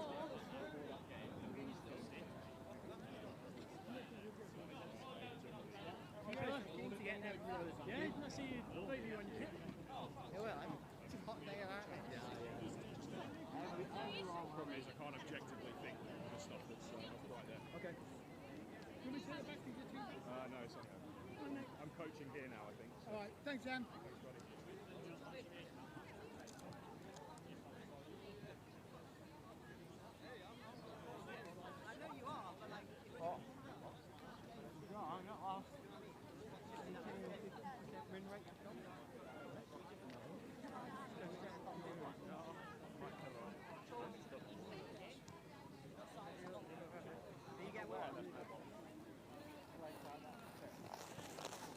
They're all like well If you catch one, this is about a punt.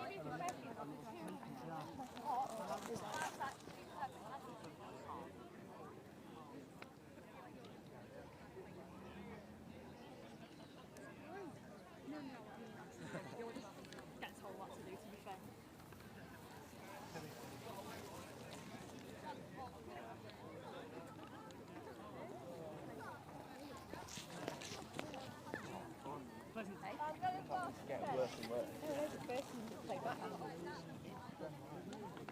There's a couple of times they just letting it go.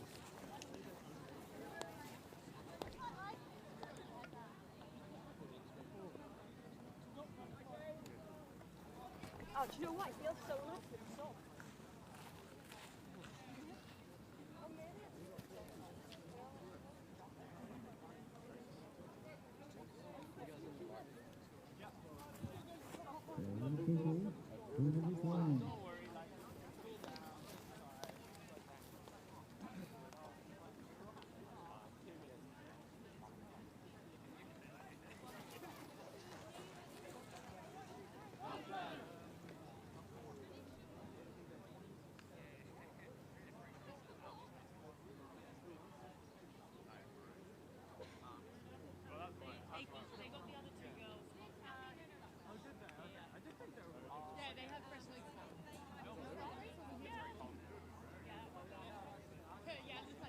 Ladies and gentlemen, thank you for your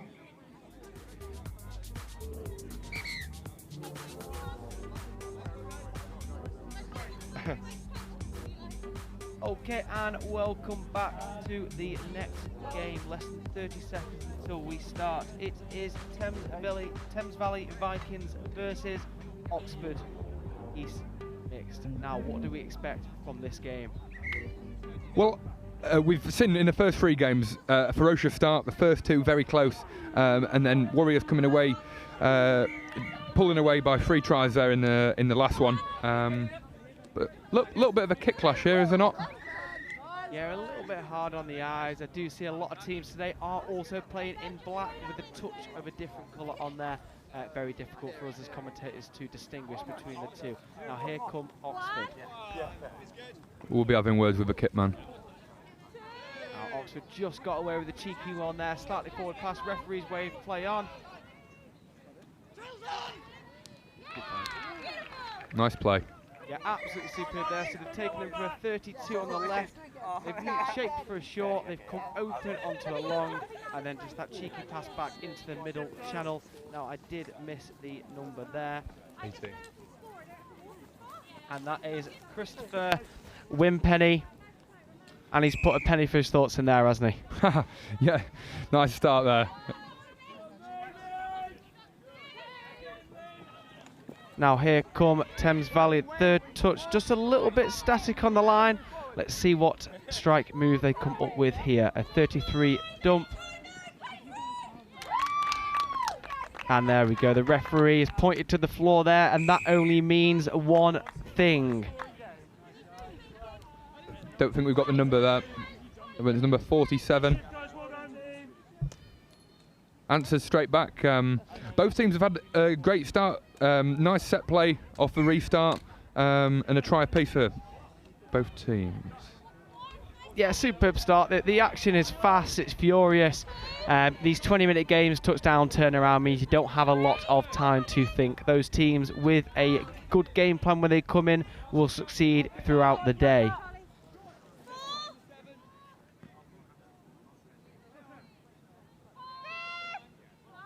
Yeah, just a little bit static on the attack there. So 5th touch, let's see what they're working with. Or are we looking to kill on the left-hand side? There we go.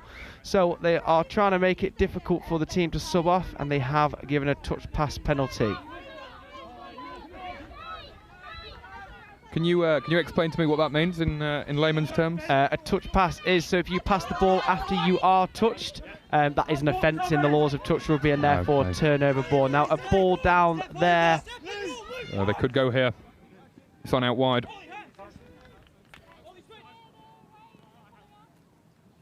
There's space here. You're right on the kick clash. I'm struggling to figure out which way players are facing, which way they're going, left or right. Oxford attacking the line there, number 19, and a superb touch by number 25 there. And I am also struggling to find his name, Charles Ganasho. Oh, my apologies if I have just pronounced that wrong when he watches it back later. Ooh. Yeah, good line there and a good offload, but the opposition coming away with the ball. Yeah, we've seen a couple of those already today, haven't we there? Where the idea is there, just not quite the execution. Again, the weather may have something to do with that. Yeah, well, it's still early and it's still hot.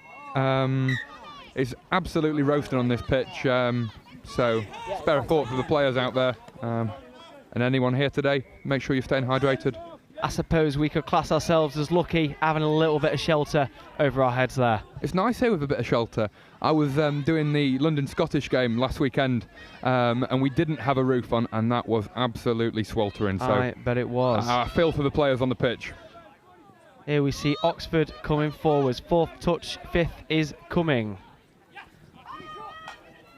And just a little bit of confusion at half there. Let's see if they can make something out of this. Reversing, and there is 6. Like I said, just a touch of confusion. Didn't know who was picking up the ball, and in the end, neither of them did. Yeah, it's good pressing defence by Ben Phillips there. He's forced the Thames Valley to make a mistake there.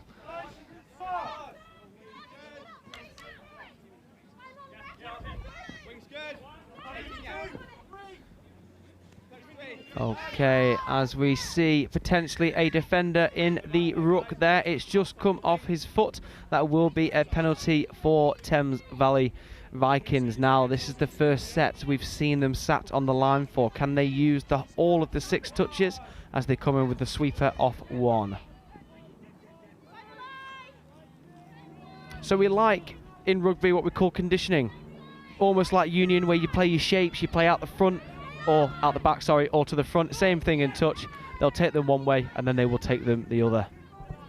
Okay, I think that was a good example of it there. One face to the right, one face to the left. And they do come up with a touch, but that was nice play, and it's interesting play.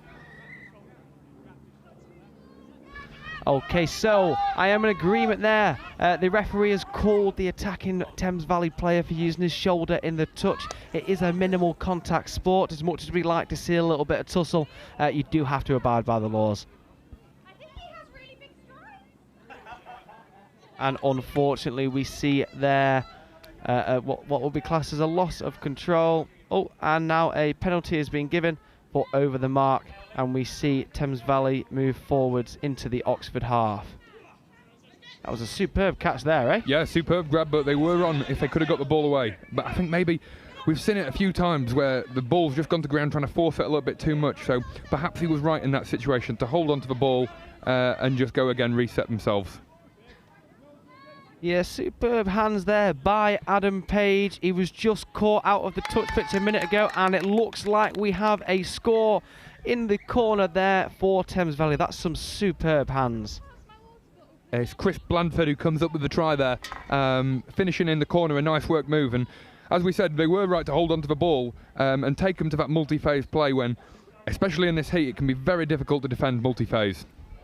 Yeah, and like I say, this touchdown turnaround, you've got the sun in the eyes, then you haven't, then you have again. It does take a second for your eyes to adjust, and that's maybe what we were seeing in the first few minutes there.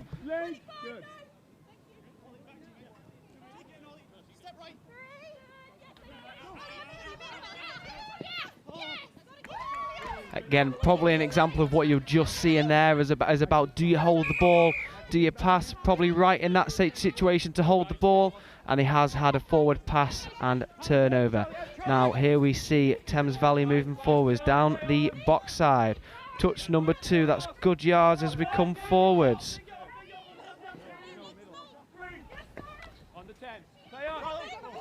Okay, yes, Geordie will be calling that for a ball down there.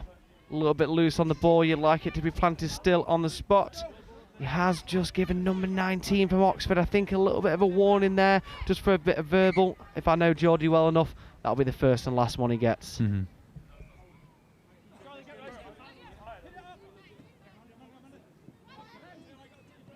And here come Oxford moving forwards. Nice little play towards their box. There we go. Touch 2 past the halfway line.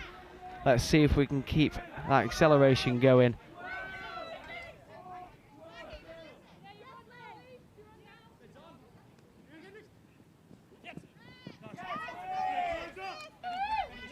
Good little turn of pace there by number 46, who I cannot see the name of on this sheet. Ooh. And that's a ball down turnover. Let's see if Thames Valley Vikings can make good ground. Little tip off. Absolutely superb.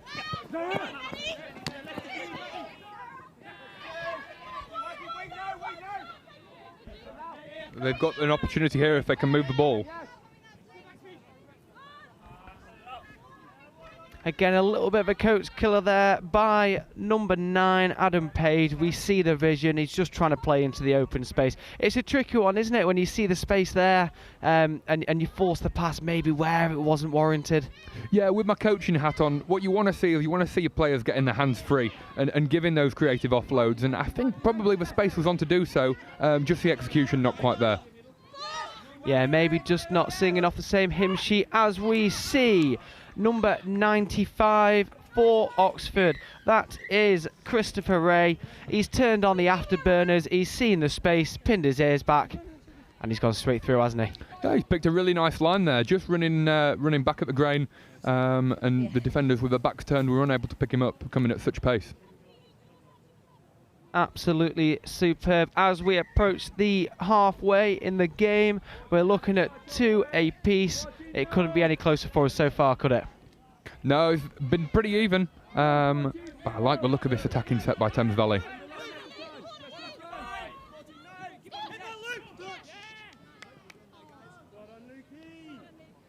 Okay, so if my numbers are correct, that will be touch 4. So they do have another chance at the line. That was superb momentum, wasn't it, coming into the Thames Valley end there, the Oxford end, sorry. Yeah, playing really fast, but Wild Geese have got a little bit more composure back. Okay, so the referee just calling Oxford for offside. A little hitch kick by 47, and he's straight through. And there we go. That is absolutely superb. Again, we've seen a couple of nice turns of pace on this pitch throughout the first games of the day, haven't we? Yeah, and I think it's those big difference makers. Number 47 coming up big, making something happen from seemingly nothing after the momentum stopped. Yeah, we will be having a word about these team sheets afterwards so they can provide us their numbers there. They may be missing out on a little bit of stardom. Absolutely, especially with the kick clash here. This is not an easy job for us. There we go, so a touch called by number 36, Lucy Neal Hook. That is absolutely superb defensive effort from there at Link, stopping Oxford getting towards the line. Looking for space.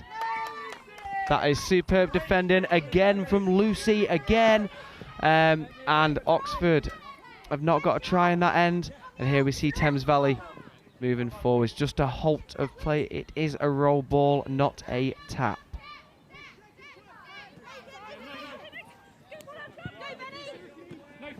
Here we see Thames Valley just coming down this box side here. We've seen that a few times during this game, haven't we?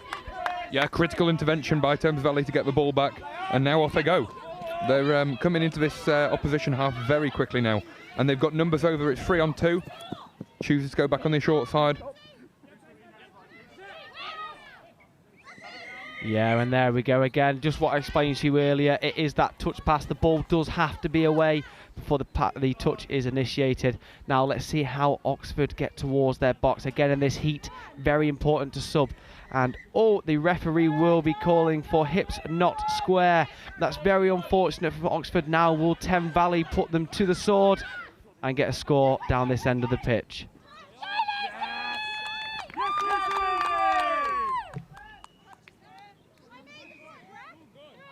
They're cheering for a Lucy. I can't see the Lucy on the pitch, but well done, Lucy. There we go, I've got it. Lucy Neal Hook. So Geordie has called that there for a touch. Just a little bit of communication going on there. Yep, he is giving the touch hand signal there. They should have another 4 touches in this set to go. Still an opportunity to score.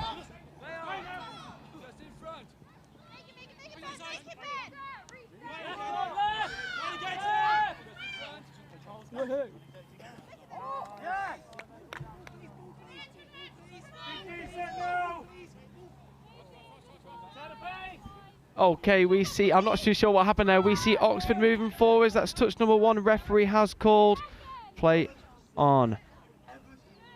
A little complaint by the Oxford man there. All fair and square. I would suggest he may have been slightly off balance there.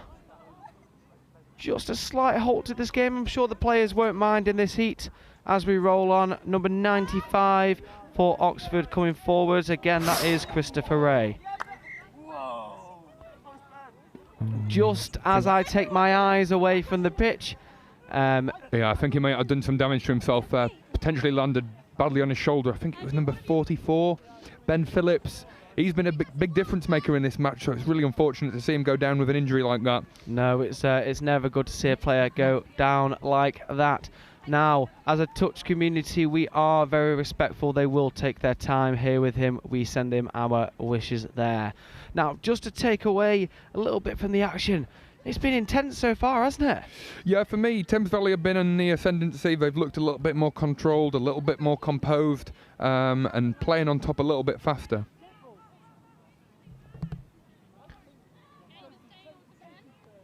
Yeah, so a superb start to the game. It's been intense. The sun is still beating down. I believe it is 3-2 to Thames Valley Vikings, and play is back underway. Here come Oxford away from the box. Number 5, Ewan Campbell, nearly squeezing his way through that gap there as Oxford look to move the ball back towards the other side of the pitch. As I was just saying before we resume play, the Oxford Wild Geese have not looked short of opportunities as well. They have been dangerous when they've got into the right areas and played dynamic rugby. No, you are spot on there. So I believe, again, another touch pass. Both teams maybe been a little bit guilty of that in this game so far. Yeah, it's been a little bit cagey, this one. The ball given up quite cheaply on a number of occasions for both sides. That being said, here comes Thames Valley down the box. Superb. That is touch 3 coming. Number 37 taking control. They do have another touch if needed. Ball out to the wing. And an interception from Oxford there. Referee in the middle of the play. Play on. And unfortunately a ball down there. Now Thames Valley have the opportunity to put them to the sword here and get themselves another score to extend that lead to 2.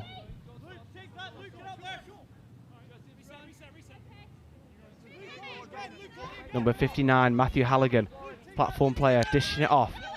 Comes into half, open the other way. And number 12, Michael Bolton, not quite being able to make it through there.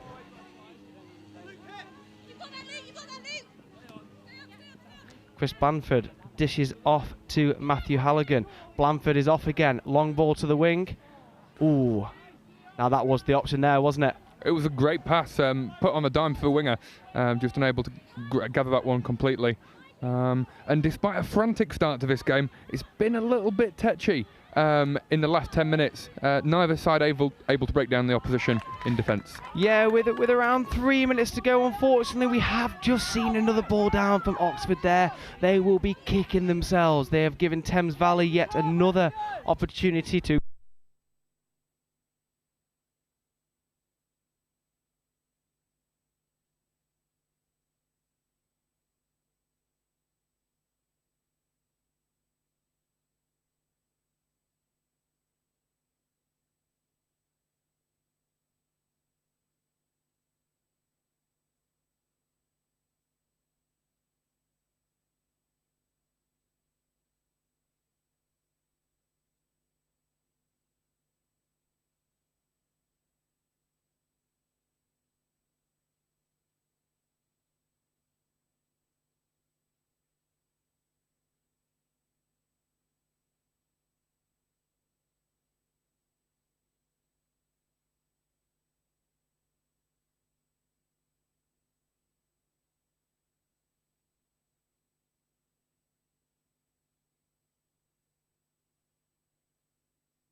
coming full time.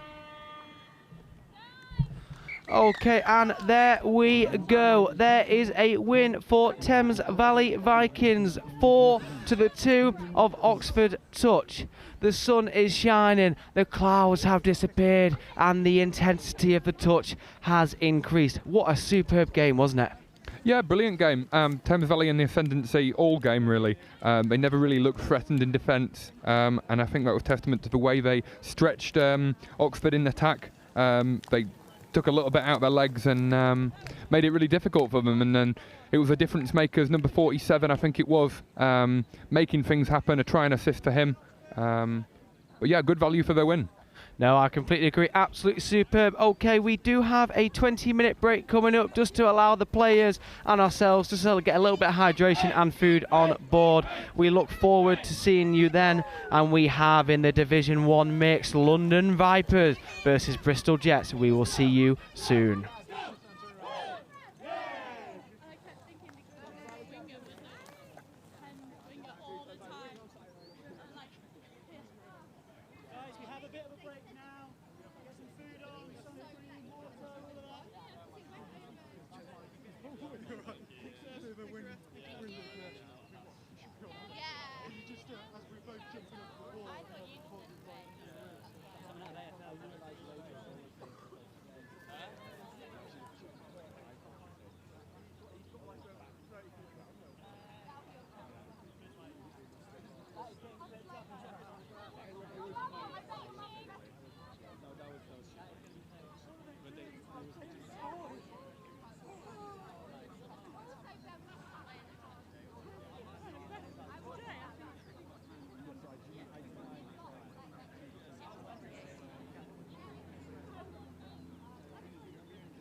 So you could tell by about like minute 50 that when I was topping off. I don't know. I mean, I got. I really like this. Yeah, it was bonus. So I'm like, oh yeah, I can get off now, and then everyone's lined up. And I'm like, now I can't go. Everyone's having a little break now.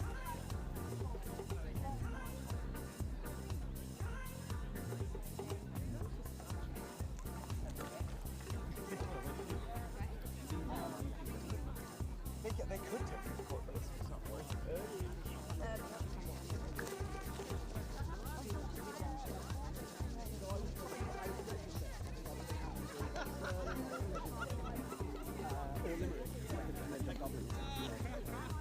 It's nice because I obviously can't testify to my wife.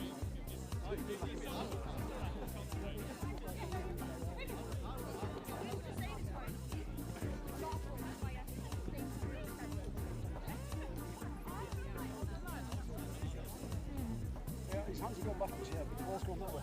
On one sideline said no, and the other sideline said I've been to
in this kind of heat. In one of the games.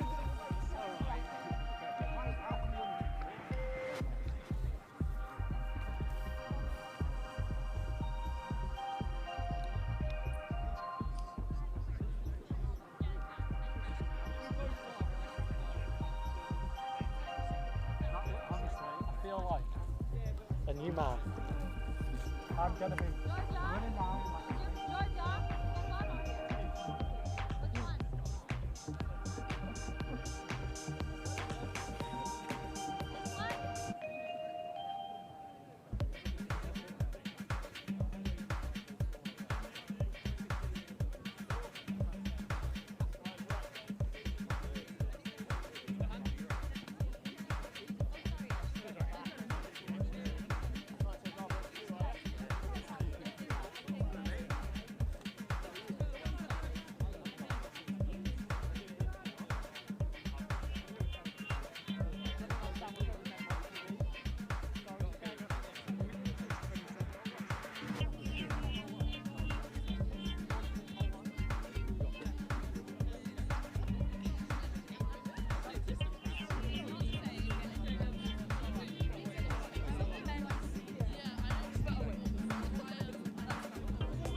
Players and officials, 5-minute warning for the next round of the game. 2 minutes. 5-minute warning.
Players and officials, 2-minute warning. Players and officials, 2-minute warning.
So good afternoon everyone and welcome back. Our 12 o'clock tap-off about to get underway, where we have Bristol Jets in the pink playing against London Vipers in their familiar black and yellow strip. Joe Wright joined by Ollie Holmes. Ollie, what are we predicting out of this game? We're back in Division 1. Bristol Jets are one of these teams that have been, you know, they want to establish themselves in Division 1. Yeah, they're a tricky side to play against, our Bristol. They're fast, they're ferocious, and this heat will mean absolutely nothing to them. Yeah, keep an eye out for 46, Akshan Jirasinha, one of these players representing England men's 30s. A dangerous player for Bristol Jets, alongside number 47 Emir Jones, who's been knocking about on live stream for a few years now. Always impressive. Bristol Jets will be looking to start themselves off quickly. There's Karuth, is Jirasinha, Jurasinya platforming for a sweeper here. Caruth back over to Akshan Jurasinya. 2-on-1 on the outside. Not quite executed on that occasion. First opportunity for Abigail Colton. Not taken in the corner. Warning shot from Bristol Jets. Just misses the mark. Yeah, I think that might be your first and last warning there, Joe. It looks like Bristol are looking to open up the play again right to left. We'll see if they can take advantage of that as the game goes on. Vipers. 4th touch. 5th coming now. Looking to set platform here for their strike scoop. Right-handed pickup from the deck.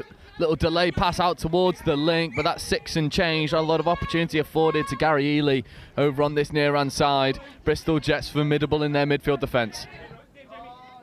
Yeah, that was good defence, good pressure.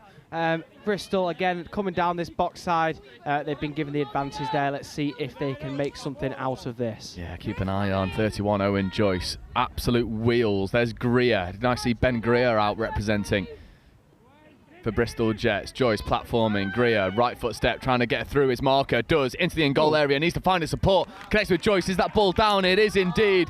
Greer to Joyce. Referees are happy. And with the 2 men we highlighted combined for Bristol's opening score, Ollie, it's a lovely scoop through. Yeah, lovely scoop through. Pinned his ear back straight through into the backfield. Turns a right corner. Gets that pass away, and the referee was correct there. That is ball down. It's a good call there from the referee. Marginal play, things coming in at, the play is so quick at Division 1. The referee with a really good call there. As we see Vipers look for their first proper line attack opportunity. Coming back against the grain, 2-on-1. But it's a really good touch that comes in at the last gasp from Lily Williams.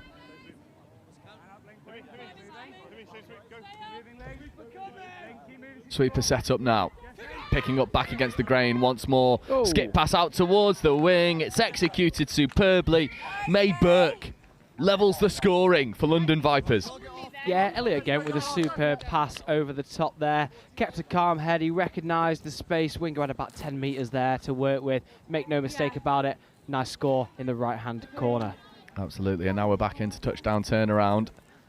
20-minute games through and through. Keep an eye out for this tap-off move. Good foot speed into the roll ball initially from Benjamin Sharpley. And now Jurasinya, Sharpley in motion.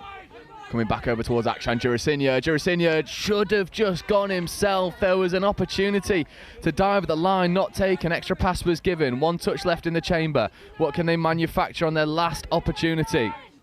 Open side quickie, Jurasinya checking away, long ball rip, finds the corner, finds the floor, but the last gasp touch comes in. That was millimetres away from Bristol re-establishing a lead. No, fair enough, and we will trust our referees there based off the very, very close decision they made merely less than a minute ago, and it looks like there is a turnover ball there to Bristol. Yeah, back 10 as well, so tap penalty. There is Jurasinya.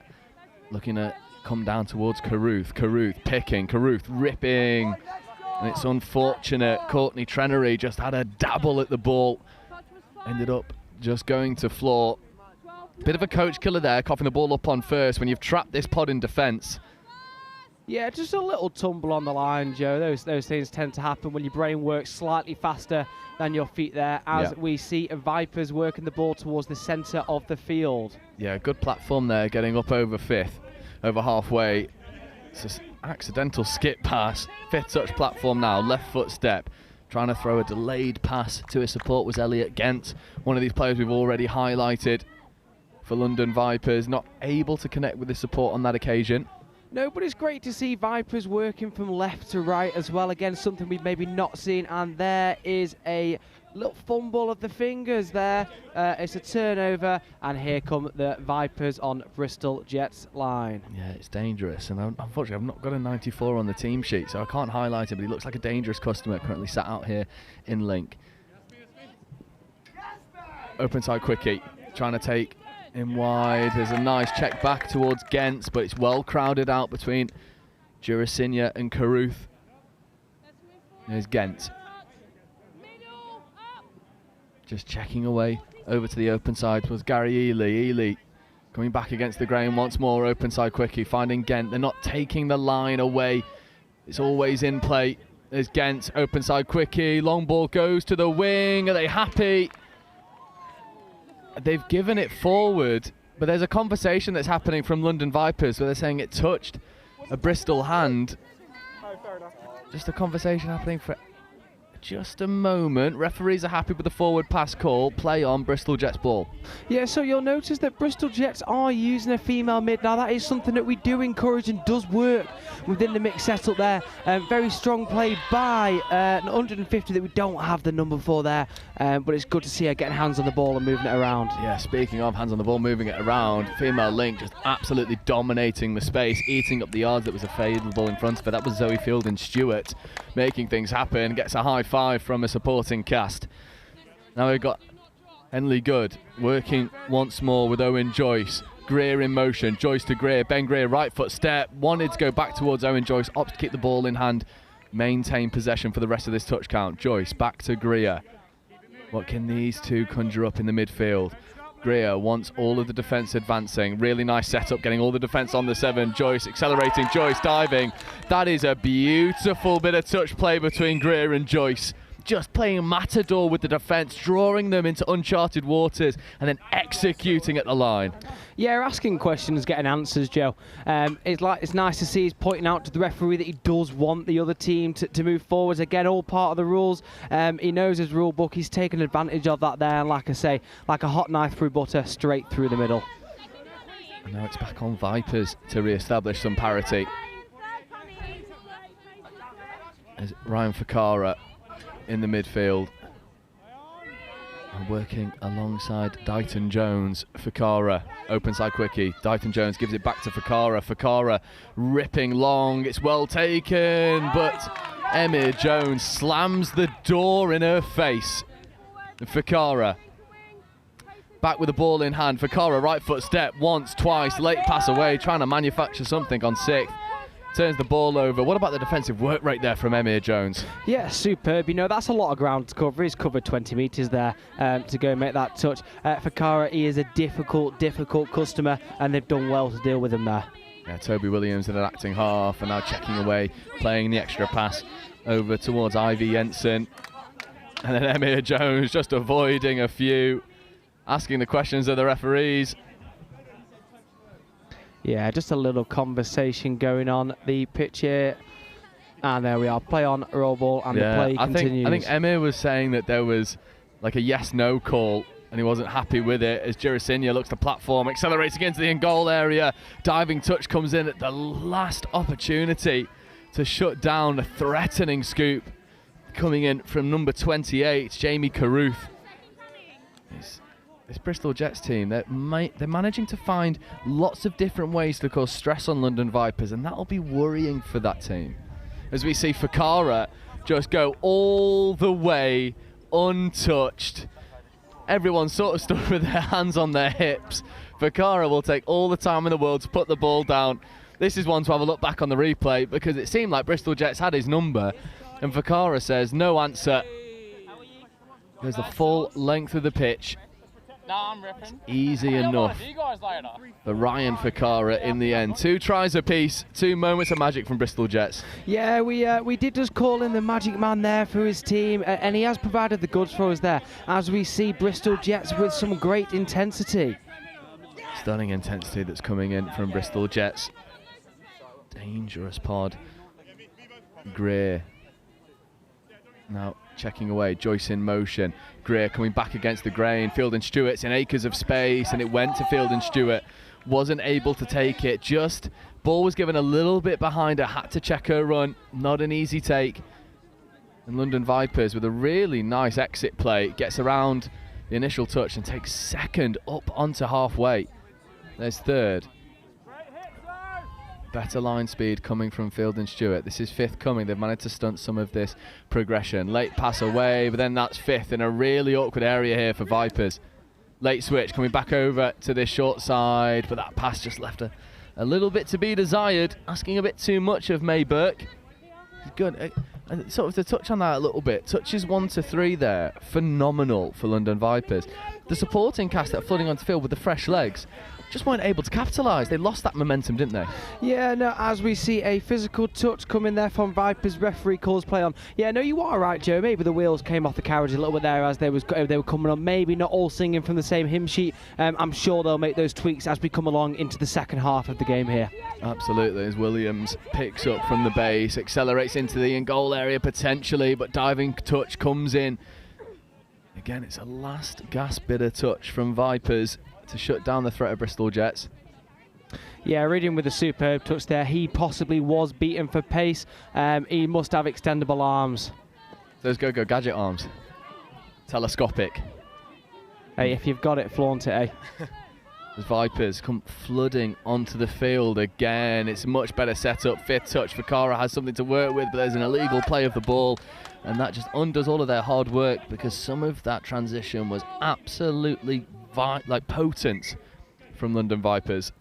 Yeah, that's a couple of times now, Joe. You're right. Touches 1 to 3, superb. Touches 4 and 5, leaving a little bit to be desired. Referee has just called for not putting the ball through the legs. Again, just a simple fix, Joe. If you were the Vipers, you wouldn't be overly concerned as it stands. Yeah, Williams with a good roll ball. Now Trenery. Akshan Jurasinya. Jurasinya platforming, nice bit of footwork, long ball out to the wing. I think they had an extra touch in the chamber if they wanted to use it. Looking to strike it, an unstructured defence. 2-on-1 opportunity here to come down the wing.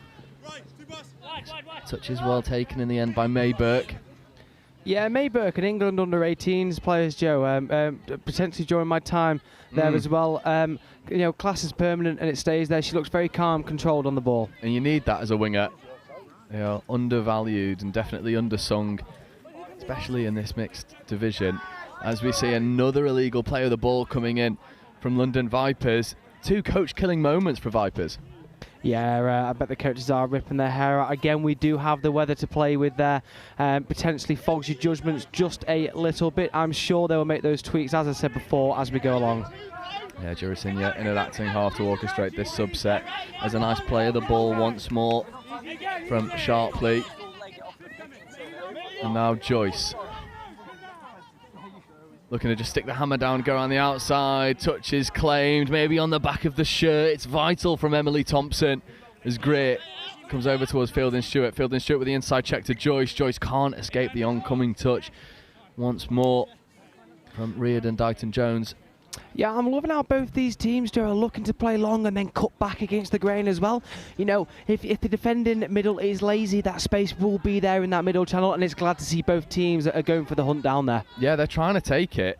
And as the referee takes a tumble in the midfield, hope she's okay. Bounces straight back up off the floor.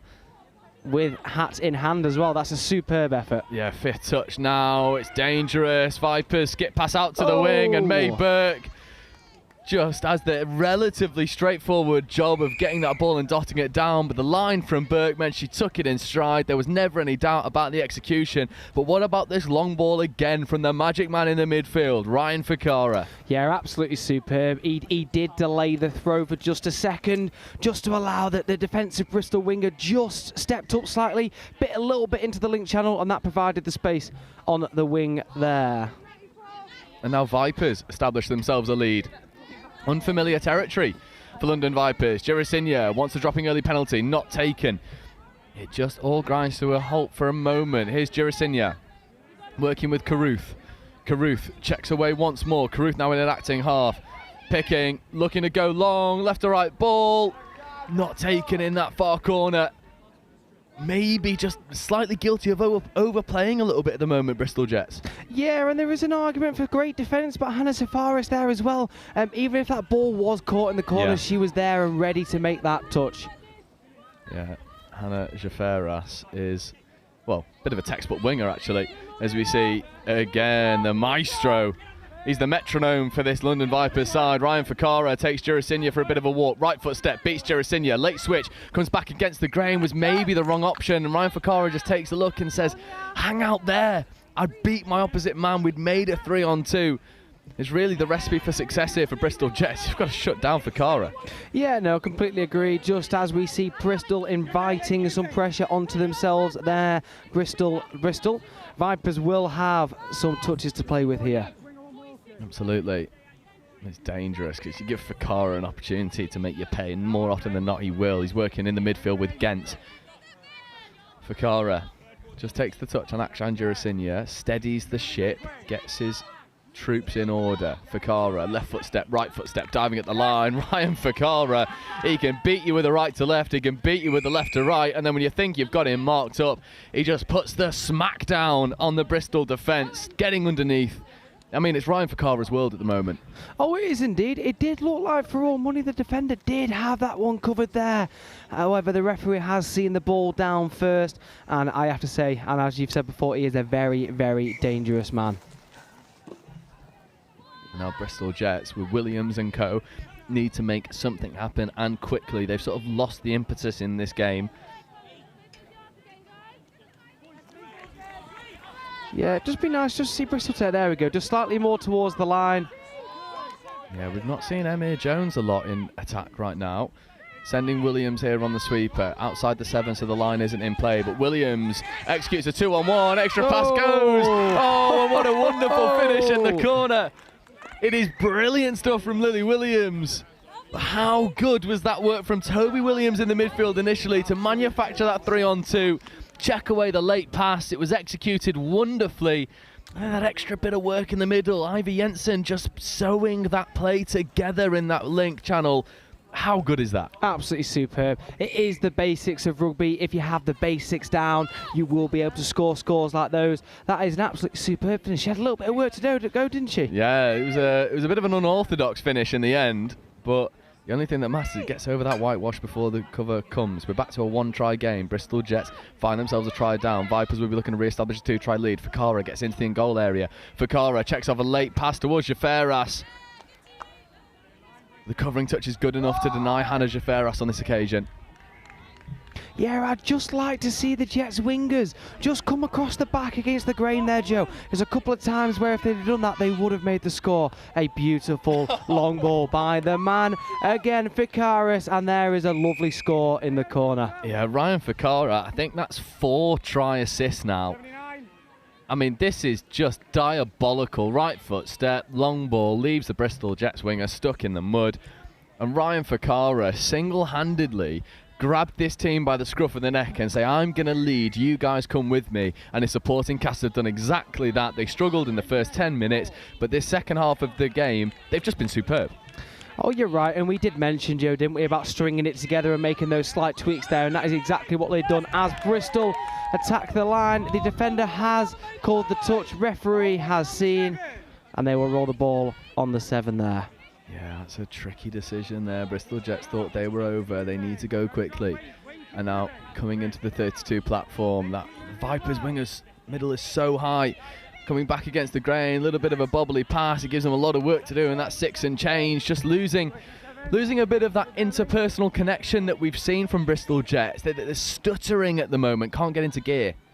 Yeah, I think just potentially just stuck between a couple of ideas there. Again, something when they have their time off from the game, they will put together, they will settle on a game plan as we see Vipers coming forward.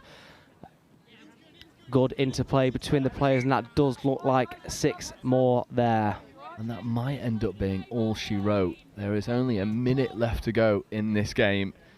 There's still a 2-try deficit for Bristol Jets to overcome. If Vipers just keep the ball in hand, keep the ship steady, they'll all but certainly take the victory at the end of it. Ficarra. Again, just keeping it nice and steady. That's Howell interacting half. Howell checking away, accelerating towards the line. Akshan Jurasinha makes a good touch, brings up the 6 and change. If Bristol Jets want to take this game to the wire, they've got to score off this subset. Yeah, Bristol have done a good job to close up that middle channel there, Joe. You know, Vipers have recognised that and started playing wide. From a coaching perspective, Bristol have done exactly what I would have asked them to do. Absolutely. Messam for Vipers gets up, makes a really good touch just to stunt the momentum on this interchange. Williams platforms 5th, not even over halfway, and then it's a wonderful snipe coming in from middle from Matthew Howell. And I mean, just to touch on London Vipers, is that Hooter will go any moment now. They problem solved expertly in this game. They were able to fix and make little tweaks here and there, and that's really what's put them in this position to take the victory. Yeah, no, completely agree there, Joe. You're right, those tweaks, and it has won them the game here. In the second half, I thought he just squeezed in for a score in the corner there. Yeah, Hal wanted the extra score. Touch was made. It is all she wrote. London Vipers 5 tries to 3 over Bristol Jets, and Bristol were in the ascendancy for a minute and they were really enjoying themselves, but again, Vipers, they were just able to make things happen, make those adjustments, and they were relatively comfortable in the end. Yeah, it's nice to see Vipers playing with that female mid. It does free up a male onto Absolutely. female as well. The mixed game is largely a little bit more tactical than the single-sex version, and it's come to fruition there. Absolutely. Our first game in the afternoon slot comes out with a victory for London Vipers in Division 1. And about 5 minutes time, we've got another Division 1 game where it's our first opportunity to take a look at Galaxy London. They'll be playing Cheltenham Tigers, and Marcus Evans will be having a word with his team and saying this will be the big test to see how far we can go in this competition. That'll be with you in 5 minutes time, but the first game finishes London Vipers 5, Bristol Jets 3.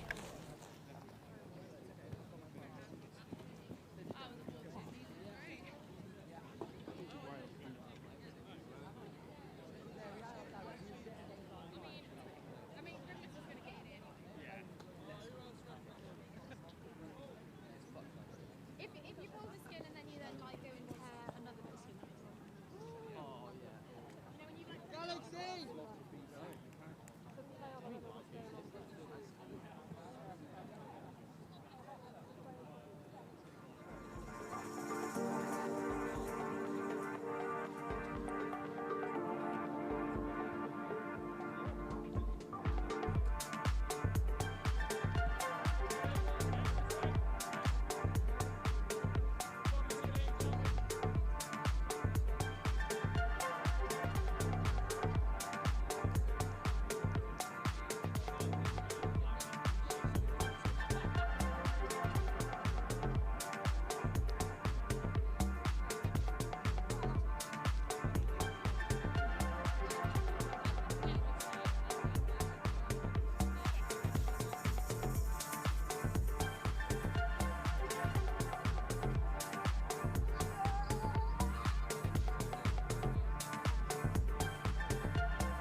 So welcome back, Galaxy London, get us underway.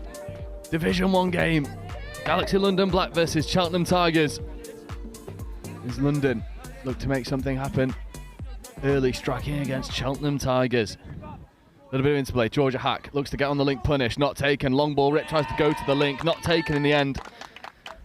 And it was well dealt with.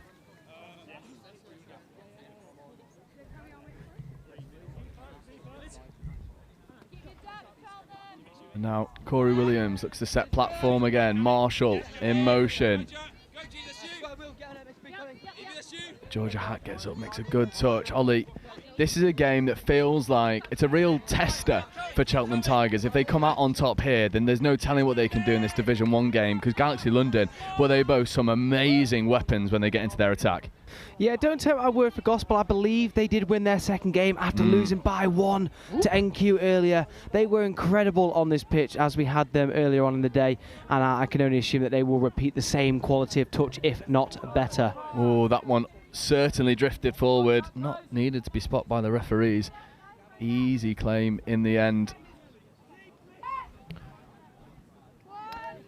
As Marcus takes control, just trundling up the pitch. I'd just like to see a shot of intensity as they move forward. And there we go, there it is. Yeah, that's better momentum. Arthur Caller getting up to make a touch defensively for Galaxy London. Marcus Evans on the open side quickie. Half was a little bit late. Evans shows a big dummy. They buy it. Marcus Evans. Oh, he's got the defence on a string at the moment. That was absolute filth from Marcus Evans, the big number 10. For such a kind man off the touch field, Joe, he is absolutely ruthless with a ball in hand, isn't he?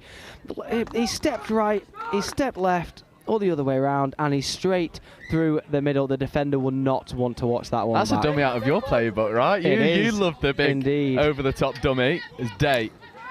Looks to go and make something happen. There's Kendall Buckingham straightening, checking away.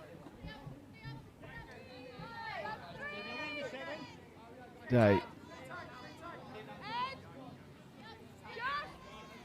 Avoids the touch, just sort of playing a game of chicken at the moment with the line defence. Day looking to get into the goal area. Late flick pass, the extra one goes. And now it's warning signs for Cheltenham. They're able to scramble. There was a moment of invention there from Day. Yeah, and Galaxy just leaving themselves on 5th there as they try to get onto the right-hand side. Good defence by Cheltenham. Number 21 had him in his sights at all points. And Galaxy have been penalised for throwing the ball away. An extra 10 metres for Cheltenham as they come towards their sub-box in this heat. Yeah, in the heat is right. It is absolutely sweltering right now. Lovely light foot speed from Harry Petit. Marshall following in suit. Mills now in an acting half, feeding away towards Atwood. Corey Williams tucked in behind in at half. Williams picking, accelerates off the left foot, wants to get into the in-goal area. Late switch off to Mills. Atwood with a speculative baton pass, not taken by anyone in black. A much better transition here from Cheltenham Tigers. Yeah, you're right, Joe. Managing to get all the way down the far end of the pitch, and a cheeky move through the middle, grabbing himself next 10 metres as Erin Painton continues the forward march. There's really good foot speed at the moment. There's Camille Shahabdeen looking to set platform, not taken there initially. There's Mitchell Kennedy, Shahabdeen in at half. Shahabdeen left foot step, wants to get into the in-goal area, drops a late pass off towards Kennedy, and Kennedy will just accelerate his way through. And that's Camille Shahabdeen committing defenders, using the footwork to cause issues. And it was relatively straightforward in the end for Kennedy. Yeah, you're right. He was probably the benefactor of Camille's moves there. So it looks like we do have 2 hot steppers, 1 on each side in Camille and in Marcus as well. I look forward to seeing this battle unfold. As we see Cheltenham moving forwards, that is superb. They will get a chance to strike the line on 3. Marcus with a pass. And that is superb touch by the female link there. Never a worry. Yeah, it's Kenzie McNaught making something happen.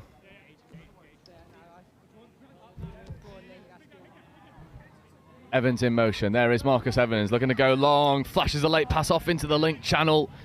Trying to connect to Dobson. Well defended by McNaught and pick up. Muscular touch. Muscular touch coming in there.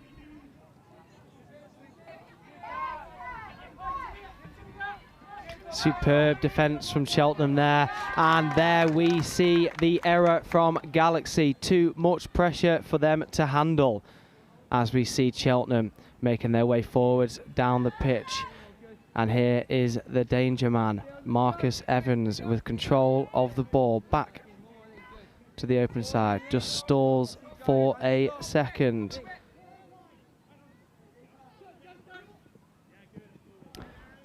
And that was a good idea from Marcus, and they are the benefactor of a penalty. I have just missed the hand signal there, so there is Cheltenham with a fresh set of 6 on the line. As we have highlighted, Marcus Evans, a dangerous man in control of the ball. And there we have it. Marcus Evans with a step from right to left, ducking and diving under the Galaxy defence, and the referee calls that ball down on the line. A little celebration on the way off the pitch. We do encourage those, and we do take them as bribes, as we see Galaxy get the game back underway. That is superb defence from Cheltenham, just calling for an over the mark, but the referee says play on. Touch number 4 coming. Galaxy have struggled to make their way down the pitch here, as 5 is coming. There is 5th called. Camille on the ball to the wing, and that is very unfortunate. Ball just a little too fast for the winger there on the right hand side. Cheltenham with a lot of work to do to get off the pitch. Indeed. Is Corey Williams, checks away, looking to set pace on this transition. It's nice work. Good touch comes in from Georgia Hack. Bobbly roll ball. Referees were somewhat happy with it. Camille Shahabdeen has to work hard to eat up the ground. And Harry Petit is no slow customer, but Camille just flew through the gears and made a really good defensive read. Now there's Atwood. Checking away to Tregus. Atwood in motion. Marshall wrapping. Atwood engaging the line. Atwood just goes all the way through. Ryan Atwood just ghosts his way through a hole. Accelerates through, and I mean, it seemed like there was nothing really on there, but Ryan Atwood just found that extra yard of pace to make things happen. Yeah, you know, you suggest that he was faster than Camille there. I think Camille thought the pass was going wide and didn't make the touch there, and he is made to pay for that error. Maybe feeling a bit leggy after chasing down Harry Petit as well, as we see. Dangerous pod. Charlie making things happen. Looking for a good bit of interplay between him and JJ Tolton. Kenzie McNaught now moving into the 32 platform, wanting that late check away. 5th touch, needs to make something happen. Long ball rip out towards the wing. Can they execute in the corner? And the referee just spotting foot out in touch over on that far side. Bring up the turnover. Yeah, it was good to see Galaxy there again in line attack, just like the game before. Kenzie, a very experienced and very good England player, taking control of that ball again, freeing up maybe some of the faster players in the wider channels. Yeah, Cheltenham get away with a little bit of a wobbly set here. It's good transition defence from London Galaxy. Late pass goes away. Corey Williams makes it work. Checks away towards Tregus. Tregus with the extra pass out towards the wing. This is 5th coming now. No touches remaining. Corey Williams with a lovely late rip over towards Rory Marshall. Marshall tries to bounce around the outside, is not able to do so on this time of asking. Owen Walton makes a good defensive touch and gets the subset underway, if not for the blast of the referee's whistle. Yeah, you know what, Joe? I've really enjoyed watching Cheltenham today. We've been very, very fortunate to, this is the 2nd game that we've had them here on Field 1. I've been really, really impressed with their intensity and their tenacity. Yeah, Cheltenham is certainly a customer to be reckoned with. Currently leading 3 tries to 1 over London Galaxy. Galaxy just haven't quite hit their gears yet. Nice late pass check away. Marshall gets up to make the touch. Here's Ed Day. He's been limited to scraps in line attack. Right hand scoop. What can the likes of Day conjure? Tries to escape through the gap, but the door is slammed in his face by Tregus and Williams. Yeah, just a call from the Cheltenham box here, Joe, just to say absolutely superb midfield defence, and that's exactly what it is. As we come halfway through this game, if they keep that up, Galaxy will find it very difficult to score. Absolutely. Williams setting pace here. Mills comes flying onto the field. Atwood now. Jones on his left, doesn't use it. Just setting good expectations for fifth touch here. Harry Petit wants a good platform. Harry Petit gets it, feeds off towards Reece Jones. Reece Jones tries to take it away. There was a 3-on-2, but it was played at, so it's 6 more. This is worrying now for Galaxy. Halfway through this game, they find themselves 2 tries down. Atwood to Jones to Petit. They're going to get on this link punish. Jones comes back against the grain, finds Atwood. Atwood just puts the brakes on. He's waiting for a decent enough platform. Atwood trying to make something happen once more. Referees are happy with the onside call. Yeah, I think Galaxy doing really well to be sort of compact in the middle here. I'd like to see Cheltenham now spread the ball wider as they run around for a sweeper. Oh, Harry Petit just accelerates through. You don't need to run wide when you've got the gas. Left foot step. I mean, Ollie, that is such a good set of offensive conditioning. Oh, completely agree, Joe, is that they've conditioned coming down the middle, and then what they've done is they've made the Galaxy defenders chase wide, and as you said, a superb step off the left. That is a very, very tricky customer to deal with, and you do well to make the touch there. A superb score. Absolutely. Tolton looks to set pace. Hack checks away, looking towards Mitchell Kennedy. Here is Kennedy. Shahabdeen poised in the backfield, not taken, coming over towards Georgia Hack. Hack wants to get on that link punish, but just bobbles that ball with her feet. Incorrect play, turnover. And Galaxy, they're just not able to stem together fluid threats such as what Cheltenham Tigers are able to do. Yeah, you're right there, Joe. It does look a little bit stop-start there, doesn't it? I will say that Cheltenham have had the majority of the possession and therefore have more go forward in this game. Let's see if they can keep this momentum going. Yeah, Evie pick up with a good touch there for London Galaxy. Corey Williams platforming here for Reece Jones. Jones accelerating. Jones finds a bit of space to accelerate into. Gets into the goal area. Drops a gorgeous blind pass off to Corey Williams. And that is a collector's item there for Cheltenham Tigers. You could see the space just appear in front of Williams, and what about the technique and skill on display from Reece Jones to find the big man in space. Here he is, he looks left, even the defender's eyes go. Yep. He's pulled that ball right over his left shoulder, and an absolutely superb put down there as well. And now, London Galaxy are really up against it to make something happen. Cheltenham have just dominated from start to finish. There's a nice bit of impetus coming in. There's Kendall Buckingham accelerates round, looking for the 2-on-1. Evie Pickup isn't quite on the same page. Got to take the ball back and set. Checking now over onto the far corner. Again, 2-on-1. Maybe wanted to take that platform, but Rory Marshall again slamming the door in his face of Arthur Caller. Caller checking away. Coming back over towards the link punish for Kendall Buckingham. Middle's working really hard to nullify the space. Kendall Buckingham wants that ball back. Drops a late ball off towards Evie Pickup. Well, that is 6 and turnover.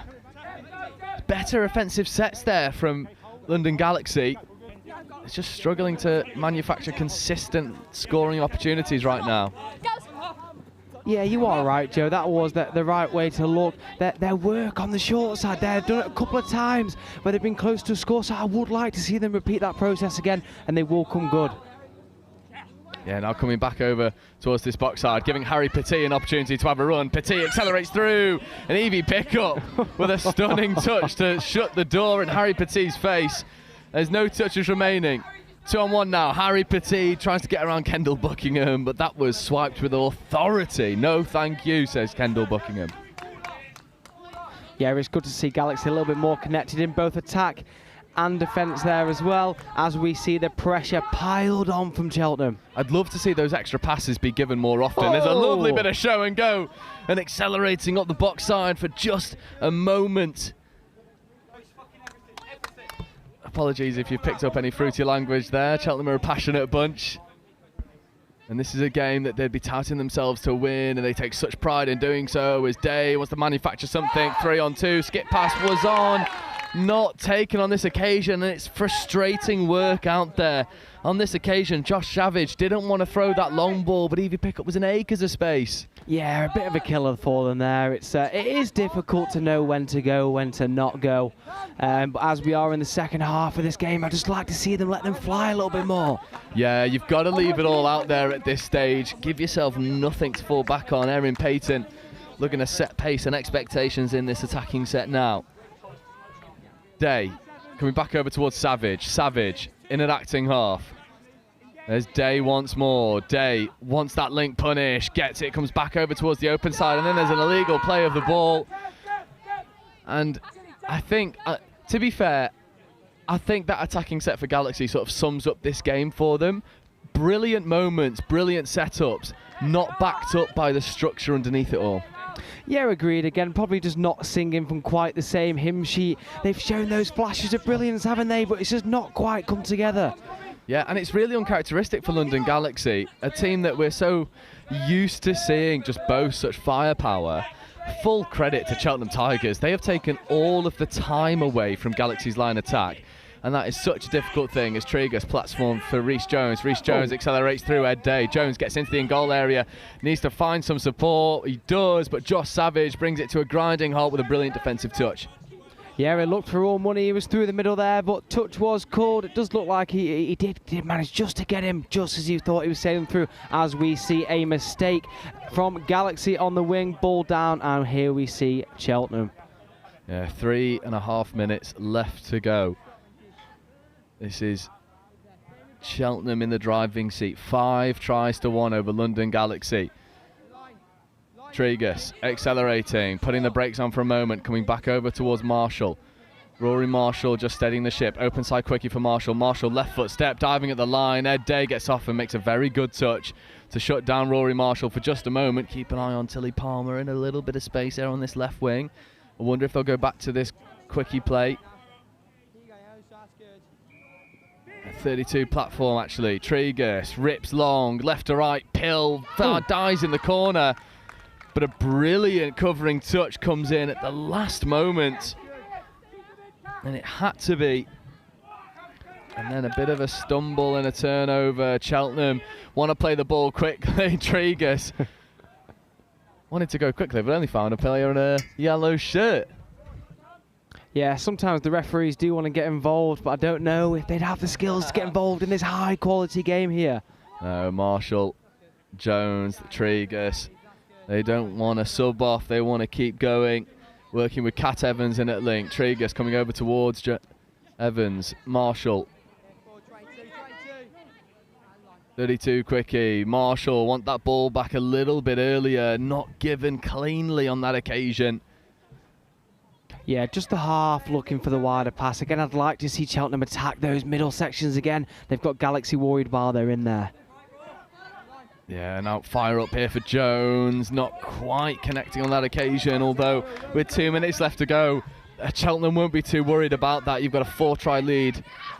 Feels pretty commanding. Yeah, it was the right play. Again, for that fire up, I'd like to see them shape for it just slightly further to the right, about 10-15 metres further to the right, and that would have allowed them that space to attack there. Absolutely. It's a nice play of the ball. Much better from London Galaxy. The line speed on offer from Cheltenham Tigers is dangerous. Nice playing behind the defensive line. Camille Shahabdeen, who we've not seen on the pitch for a hot minute. Shahabdeen accelerates over towards Georgia Hack. Gives the extra pass to Hack. Hack wanted to connect with Pickup, but again, there's no time for London Galaxy at the moment. The line speed and defensive work rate from Cheltenham is forcing them to throw these passes on instinct, and in the heat, that's going to lead to errors.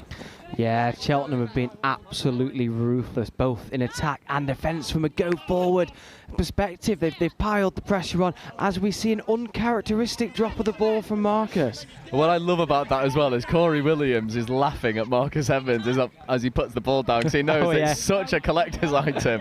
He's got a cheesy little grin on his face as Corey Williams, as Camille Shahabdeen swipe touch and nudges Marcus Evans out the way. Evans back on Shahabdeen. Shahabdeen going for the corner, getting over. And there we see Camille Shahabdeen flexing his offensive muscles for really only the second time in this game. Yeah, they've just struggled to get really going, Joe. Again, just those flashes of brilliance there. It's not just Camille, but he has been the man to put his foot forward there and go, I'll give it a crack myself. I mean, considering we've got about 15 seconds left, the result is all but secured for Cheltenham Tigers. Let's just comment on this, on their performance so far, because they've been not only phenomenal in attack, I mean the 5 tries sort of says that for themselves, but defensively they have limited London Galaxy for nothing but scraps. That's a really hard thing to do against this team. You're incredibly right, Joe. And again, you know, defence wins championships, or in our case, wins tournaments. Yeah. They've had that sort of... It's like they came out with a point to prove. It felt like a real opportunity for them to sort of stamp their authority down on Division 1. And they have taken a really big scalp in London Galaxy. Yeah, they'd have been disappointed again in the first game that they had on pitch 1 to lose by 1 to a very experienced NQ side. So the fact that they've managed to come on here and show Galaxy what for is exactly what they would have planned for before this game. Absolutely. So we have got bit of a lunch break now. Our next game will be coming back here for you at 1:30, where we will figure out who is in the quarter-final of Division 1 mix. It'll be the 3rd in Group A versus the 4th in Group D, and following on from that, it is nothing but knockout rugby, and that'll be with you, all brought to you live at about 1:30.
They used to have one like hanging off on the side of it. Like a big stamp.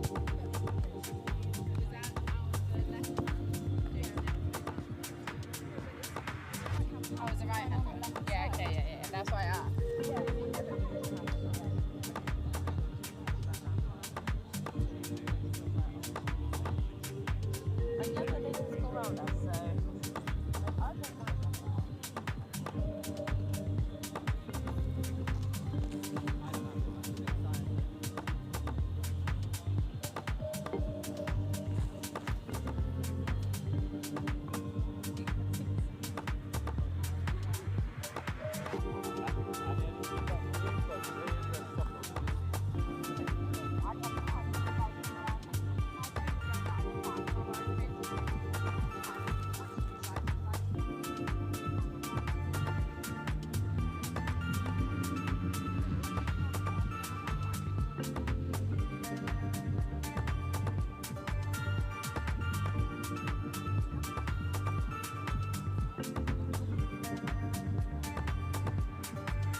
What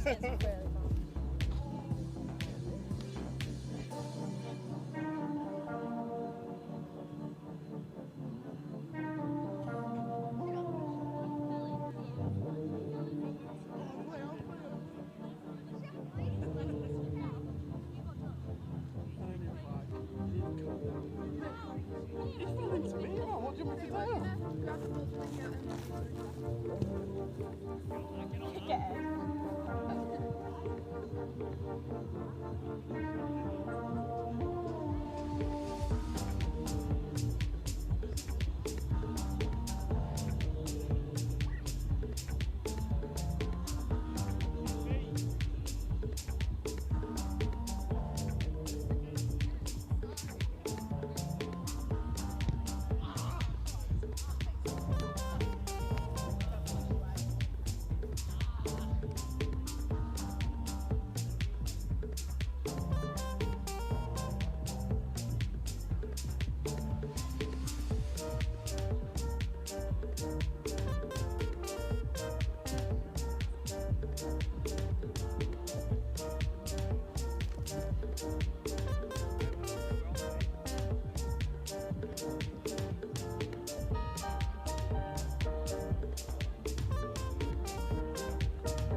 Robin! Robin! He's here!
good afternoon and welcome back to the England Touch Mixed National Touch Series. We have in front of us knockout rugby. We have Manchester Foxes versus Bristol Jets. We've got Bristol Jets in the hot pink and we have the Foxes in the black and white with the tinge of orange. How do you see this game going? So we've had a look at both.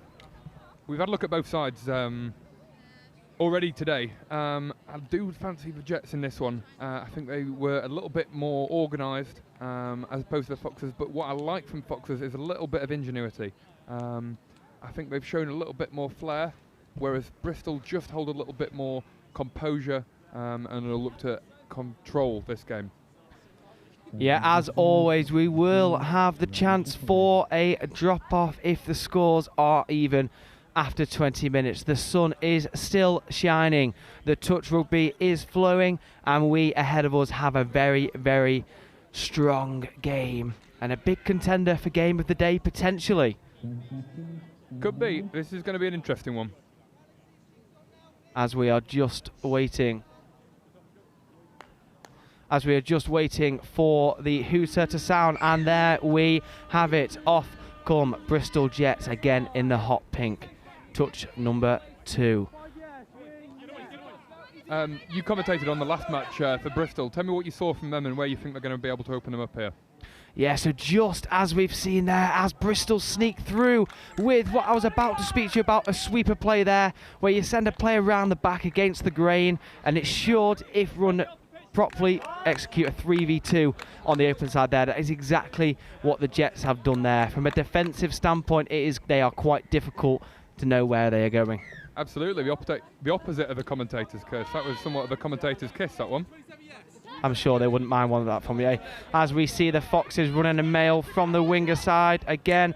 An unfortunate misplaced pass from Ben Nurse there as the ball goes down. Foxes will be looking to apply the pressure here as Bristol try and get themselves off the pitch. The heat will definitely have a factor in this game. They've all got 3 games in their legs now, so potentially some tiredness creeping in. Yeah, a bit of a 45-minute break we've just had, so perhaps a little bit of a fresher start to this one. You're right, getting some shade, hydration on, shake those legs off. Now the referee has called 6 more there against the Foxes. James will be arguing his point, and from my point of view, rightly so. He didn't really play for the ball. However, the referee's decision is final as we see Bristol with a line attack. A little recycle of the ball. And there we go. Geordie has called them for not placing the ball through their legs. It is a staple of touch. The ball does have to go underneath you as Foxes get a good roll on for their exit there. There's Nurse. Just a little stall in play. And there's James. Touch 4. That will be 5th coming as Tom Overbury's on the ball. Now it's Ben Burton. Back to Tom Overbury. Ben Burton with the scoop. Lovely pass to Link. Oh, and that's unfortunate from the Foxes there. Just trying to make something out of nothing in that corner, weren't they? It was nice interplay, and they worked really well together to get up the field, but giving them the ball away again, and Bristol will come onto the ball now. And that's a good subset from Bristol as that's 3rd touch, and they are over 10 metres into the Foxes' half. There comes touch number 4, 5th coming. As Akshan dives for the line, the referee gives it the early point, and that is a superb, almost like a snake slithering across the ground. He's just managed to get that one down. Yeah, that was creative, and that was a really, really interesting finish. Does well to drop his body height, get over the line, avoiding the touch. Yeah, agreed, and that is an absolutely ferocious start from the Bristol Jets there. 2 to the good as we see the Foxes coming forward. There is that play with James coming from the wing. He's got speed for days. I think if the Fox are going to make something happen, it's going to come through James Fay. He's really electric in that first game. Got really great feet and paced the match as well. And the Bristol Jets just called for offside there with a repeat set of 6. The danger man, James Fay, is on the field with partner Ellie Fay as we come to the left.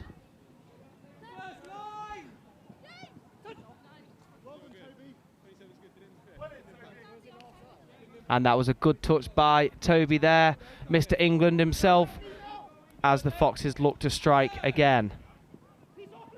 Oh, that is absolutely superb. The Faye duo, Ellie and James, cutting through like a hot knife through butter. Yeah, I think you can see the sibling connection there. Partner connection. Partner connection Oh. even. Oh, hang on a second. It was superb play from Manchester there. James looking right, looking left, and just passing that off to Ellie there as we see Bristol get it back underway again. That is superb ground made by them in the hot pink. Foxes just absorbing that touch with 5th to go.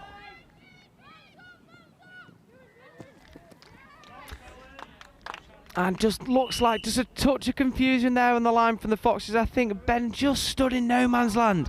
And a glorious, glorious selected pass, wasn't it? Straight through the gap in the middle. Yeah, nicely executed. But for me, the Foxes had to work so hard to get that try, but then give up the return try so easily. Yeah, just a couple of things just to work out early on in this game. Again, as we see that structure we saw them playing earlier on today. Here comes the sweeper to the left. A little reset there as we come for a 32. And unfortunately, just a little fumble of the ball. We've seen a little bit of that on this pitch today. It's contagious, isn't it? Yeah, it is. But it's also very hot. We've mentioned it quite a few times. The sun is still beaming down, and the heat can make people do some very strange things. That was a superb touch from Ellie there, just stunting the momentum of Bristol as they're coming forward, I think, with a couple of touches to go. Great cover cut touch by Ben Burton there as Bristol are on 5th. No touches left. And there is the turnover. Foxes driving down their box. I'll turn the tables a little bit. You've got a stake in the game for Foxes. Where do you think they're going to open this Bristol side up? I think the Foxes will open this side up if they just pin their ears back and play with that confidence, that ferocity that I know them for in particular. Again, we've seen Bristol earlier today as well, and they are an incredibly fast team, aren't they? They are indeed. Two good sides going head to head. And there he is, James Fay through the middle again. A superb touch there made by Mr. Touch, number 27. And that is Bristol ball as they exit. That is Toby Williams with a superb defensive work. Bristol have a good roll on here. Alex Henley Good driving forwards.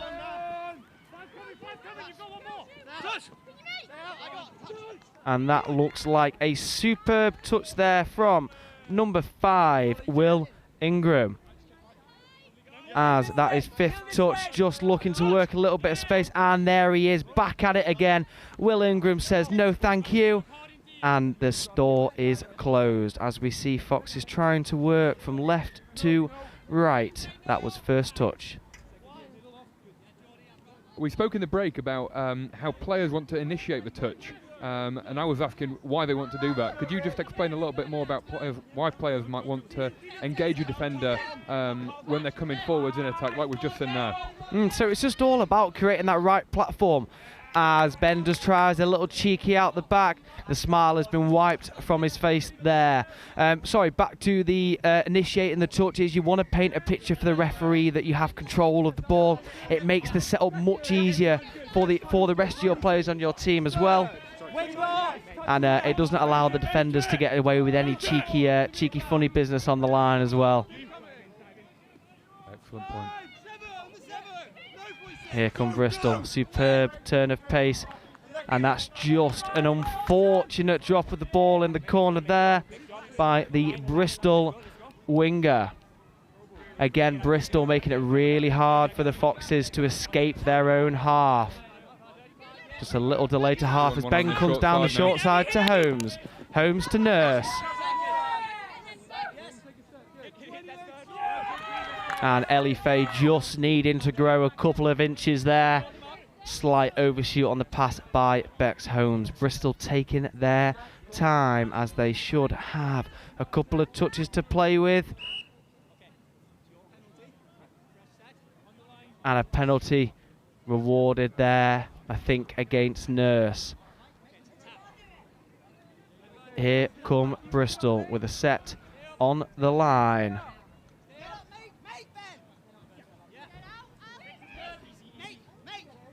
We have Jamie Carruth and Ashkan working the ball in the middle. Do not forget about Courtney, number 7 on the right hand side, as they go left into the space, and that is a superb score from Bristol. Very, very good of them to recognise that the space was on the left there. Yeah, great identification of space. They just found a little overlap. Really well worked pass and a good finish to get in that gap. As we approach halfway into the game here, what would you like to see a bit more from Manchester? How do they get that 3-score lead reduced as we work through? Well, let's just look back at the point when Foxes left had the ball. They get the ball in space down this near side wing, and they just don't pin their ears back. They have to have a little bit more go forwards in order to get in the right areas of the pitch. As we see Will Ingram giving it a go at the line. Ellie Fay to Ben Burton. Watch out for James on the left here as James Fay controls the ball. Ben Burton. And that is superb. The winger there has called a no touch, and the referee there has awarded it again. Just what we were asking to see, wasn't it? That's exactly right. They've just been direct. They've gone forward, they've got over the gain line, and they've scored relatively simply. We need to see a little bit more of that. Now, I may be mistaken, but this is Will Ingram's first go at the Division 1 in the England Touch Series. So he's making a real good mark for himself, isn't he? Yeah. Now, as we see Bristol playing around with the ball, potential touch pass play on.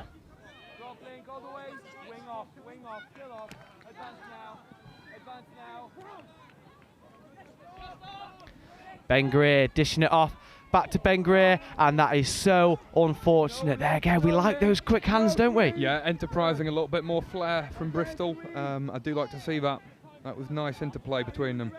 As we see Foxes again down their box side, and just a little bounce off the knee there, and unfortunately for Manchester, a turnover ball, giving Bristol the opportunity in what looks like to get their players off the pitch. That is touch number 2, and they are in the Manchester Foxes half.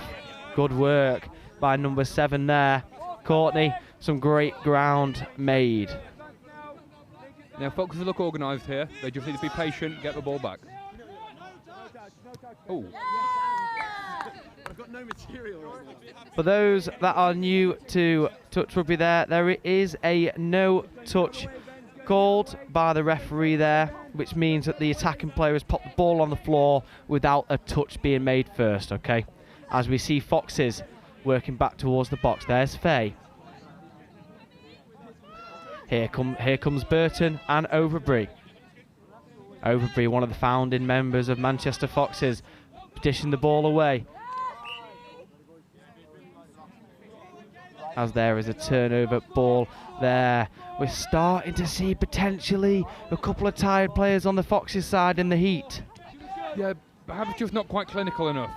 Making a couple of errors, a couple of handling errors, decision-making errors, and it's costing them. They need to score soon to get back in this one. With just over 7 minutes to go, can the Foxes turn the tide? One score and the game changes into a 1-score shootout then, doesn't it? Absolutely, still to play for. A 2-try margin is not a massive one. You've seen much greater scorelines overcome in this series, so... And there we have it. We do see a penalty, I believe. Number 27, Mr. England himself, was called offside there by the referee. As we see if the Foxes can take advantage. There's Fay, the Fay duo, off to Ellie, back to James, and that will be a score there. Again, that lethal combination proving its worth, isn't it? Yeah, fantastic combination of partners, not siblings, and you can only get that link up as partners where you have that connections, you build those bonds, and then you can execute some fantastic rugby like we've just seen. I can assure you they will find that funny. It's all right, they won't come after you. As we see Bristol restart the game, we are back to a 1-score difference, and we've seen the Foxes in the second half of this game really pick it up, haven't we? Yeah, much better, much more straight, but But that's just what we were talking about. You've done all the hard work to get back in the game, you make it a 1-score game, and all of a sudden that Bristol cross the line again, and it's back to a 2-score game, and Bristol really have the control in this one.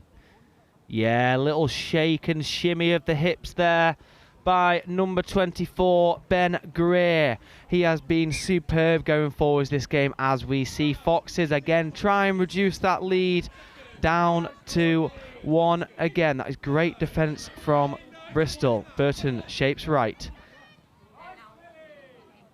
Just a misplaced pass there, as Bristol now have to move their way off the pitch. Some superb hands shown by Bristol off the cuff. Yeah, really nice handling. We saw them working on it down the warm-up, and they're executing in the game here very nicely. As we see Faye coming to make the touch, Bristol advancing forwards. Taking a little respite before that 5th touch comes. Faye with the touch. Ball across to the wing, and that is unfortunate. I am very, very impressed with Bristol's tenacity in the fact that they will play into the space, and they're confident in their hands, aren't they? Yeah, they've been trying to move the ball, getting width to width, and obviously that stretches the defence, and Foxes have been caught short a little time or two, or perhaps have overfolded when they've been attacked down the short side. Yeah, and there we go. We spoke about before about initiating the touch. It's very easy to pop your head down as the attacker, and Bristol have taken advantage there. Now, if Foxes can shut this one out and score down the other end, we could have a very dramatic finish to this game here, as number 47 dumps Amir Jones. Superb touch on the line against Ivy Jensen. Again, it's good to see the ladies in the middle of the pitch taking control as Bristol work the short side, and that looks like a touch from the Foxes. Absolutely superb work there on the line, restricting Bristol to a 5th touch, and there is your 6th and turnover. I know it's hot out here, but I'd love to see Foxes just take the bull by the horns and really go in attack here.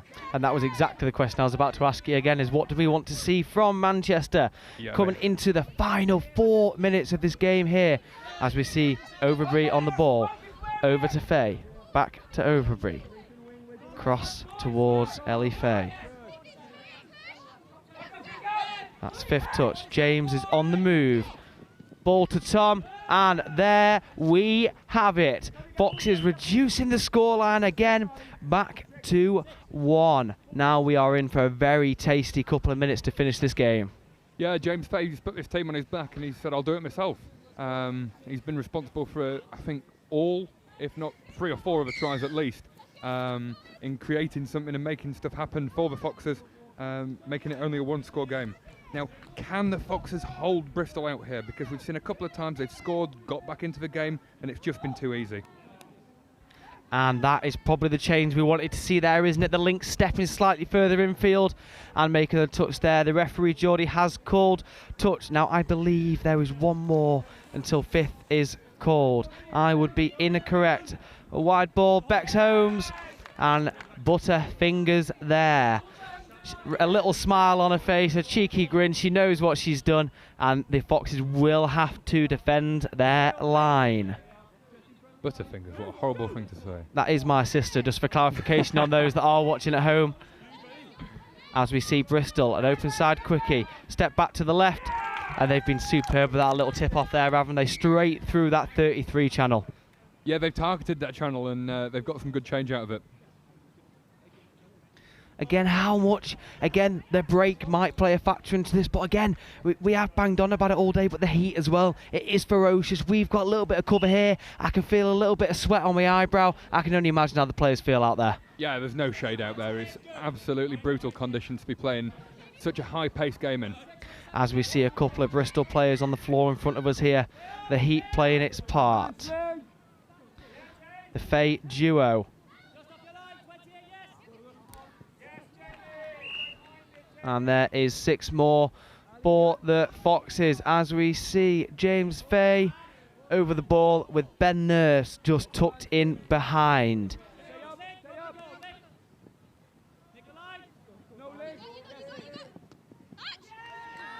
And that is a score given.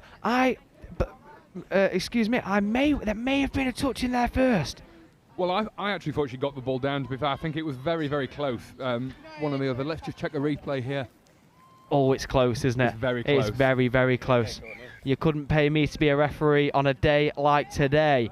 As we see the Bristol Jets moving forward, less than 1 minute to go. Can the Foxes get a hold of this ball? They are asking a lot of themselves now.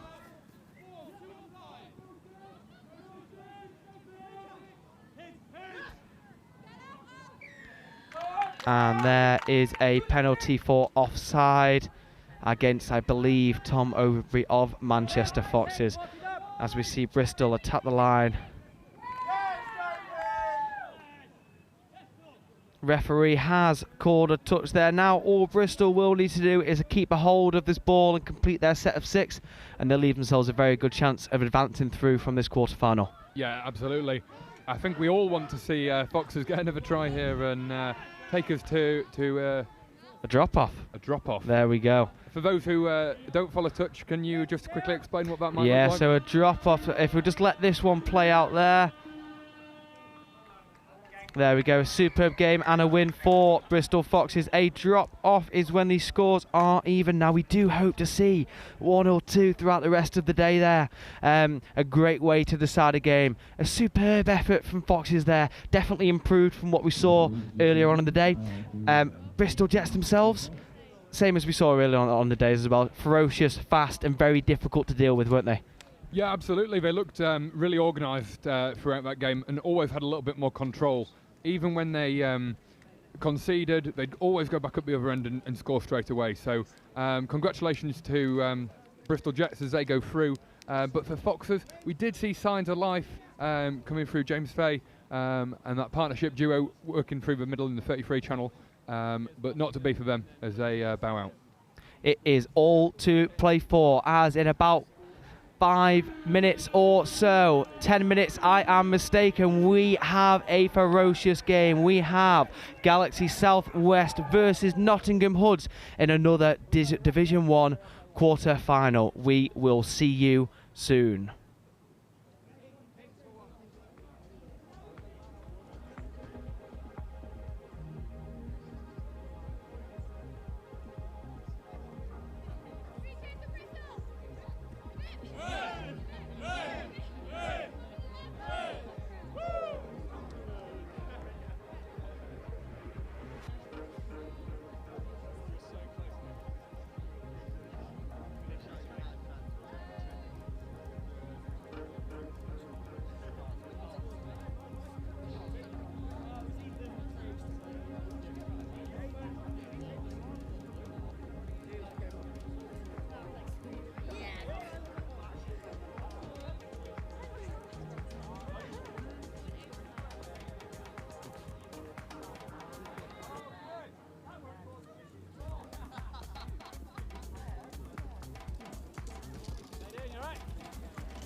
Oh, this is going to be such a... Hang on, lads. Look how close this is. Galaxy. This is going to be such a good game. That's going to be such a good game. You've been Nottingham almost lost.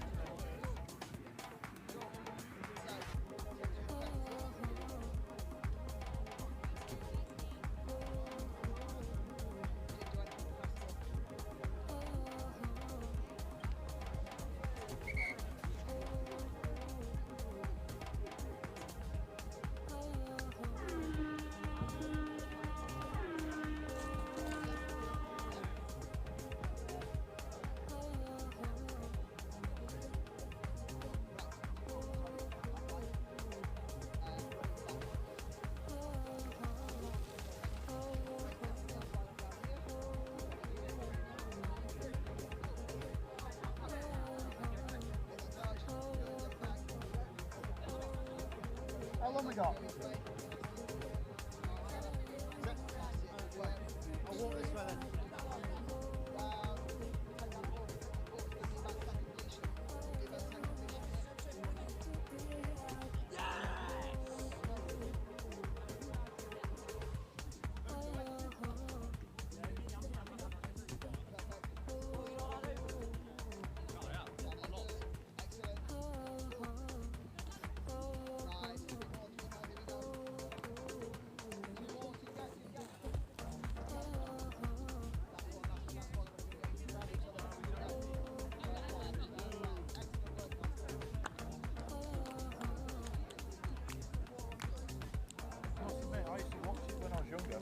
rugby league and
you know, but last year on this court, I think I scored it like a job to catch the ball, scored it, and we went to stop on.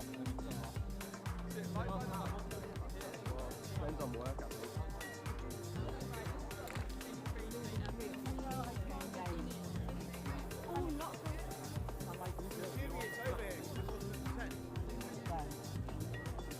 It's just certain.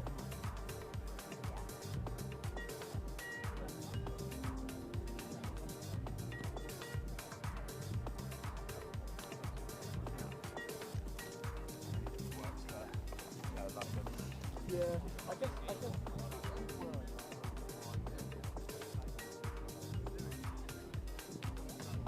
Oh,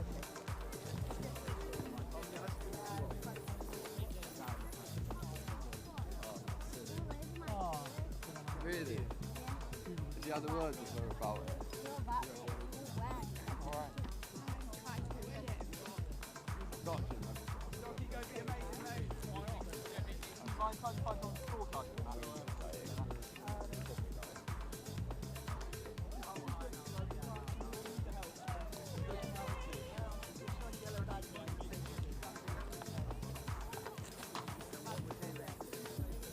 What we're doing, like, it's a link mid, Like the other wing. Right. you got to save this one.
Players and officials, 2 minutes free touch. 2-minute warning.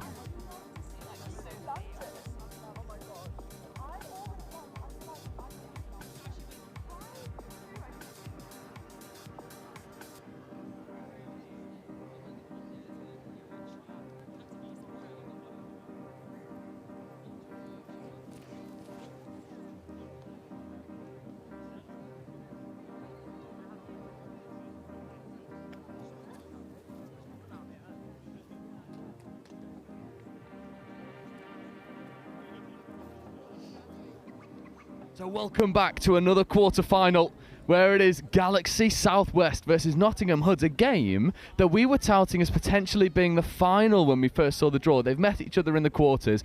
Galaxy Southwest, as always, boasting some of the best touch players England have to offer. But they're coming up against Nottingham Hoods, who performed phenomenally in both the men's division and the women's division, with average ages of 18 and 17 respectively. This is a young side underpinned by some experienced heads. Jake, this is a game that really promises everything from a touch perspective. Yeah, this is a really exciting game in prospect. I think both teams would have been gutted to see that they'd drawn their opposite number in the early stages as this. But I think it's going to be a fantastic game. It's going to be a fast game for sure. Absolutely, and just to give you a bit of a heads up of who we're talking about, number 6, Louis Trays, on your picture right now, flowing the ball around in between him and his familiar link partner.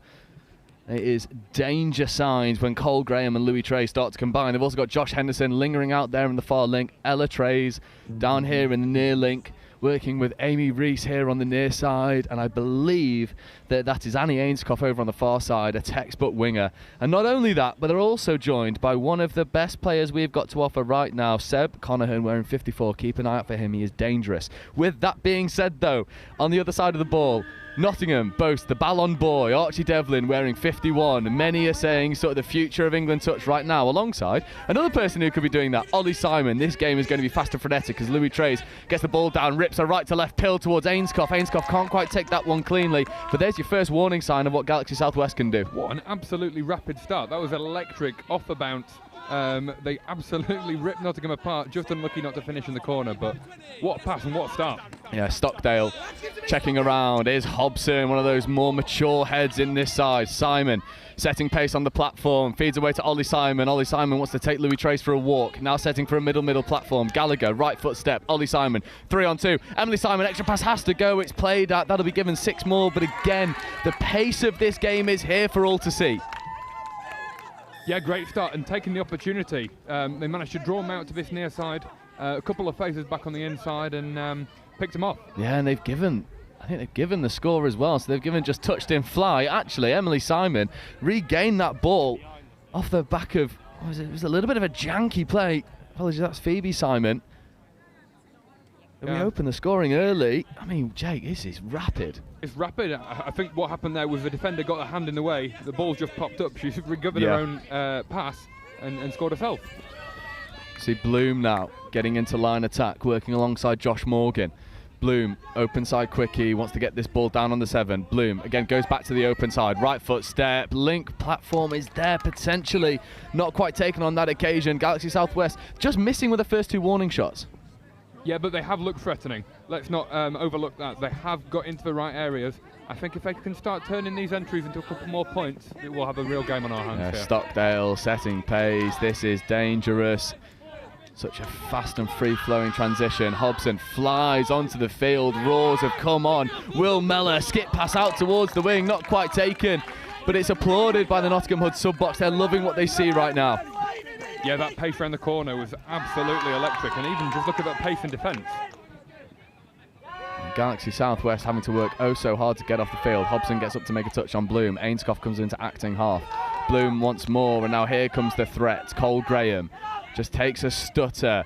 Louis Trays has to scoop from inside his own half, but he can create something when given the platform to do so. Opts to just kill the ball over in that far corner towards Ainscough. I mean, Nottingham Hoods, they're really up for this game. I think both teams are up for this game, to be honest with you. We've seen creativity, ingenuity from both sides already. Real flair and real intensity to this match.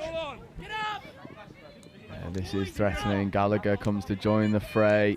Here is Ethan Gallagher. Ollie Simon takes the settler on 4th. 5th touch coming now. Keep an eye out for Stockdale lingering in that far link channel. Ollie Simon coming into the middle platform. Stockdale on the wrap. Stockdale accelerating, diving over the covering touch. Conahan, though, with a wonderful defensive touch. And the referee's just slowing the game down. It's not to Galaxy Southwest liking. And Louis Trace just go off for a bit of a run. Comes over towards Ainscough. Cole Graham. Conahan. Good platforms coming onto the field. Just stuttering in their momentum for a moment. 5th touch, scoop. Here is Henderson. Henderson coming over towards the short side, trying to execute a 3-on-2. They're claiming for 6 more, but the referees just want to give it turnover. Yeah, I'm not quite sure what happened there, but just this first 3 minutes, this is what touch rugby in England is all about. Fast, frenetic, high-paced. There aren't enough superlatives to be able to describe what's going on in this game. It is absolutely phenomenal right now, and that has been given 6 more.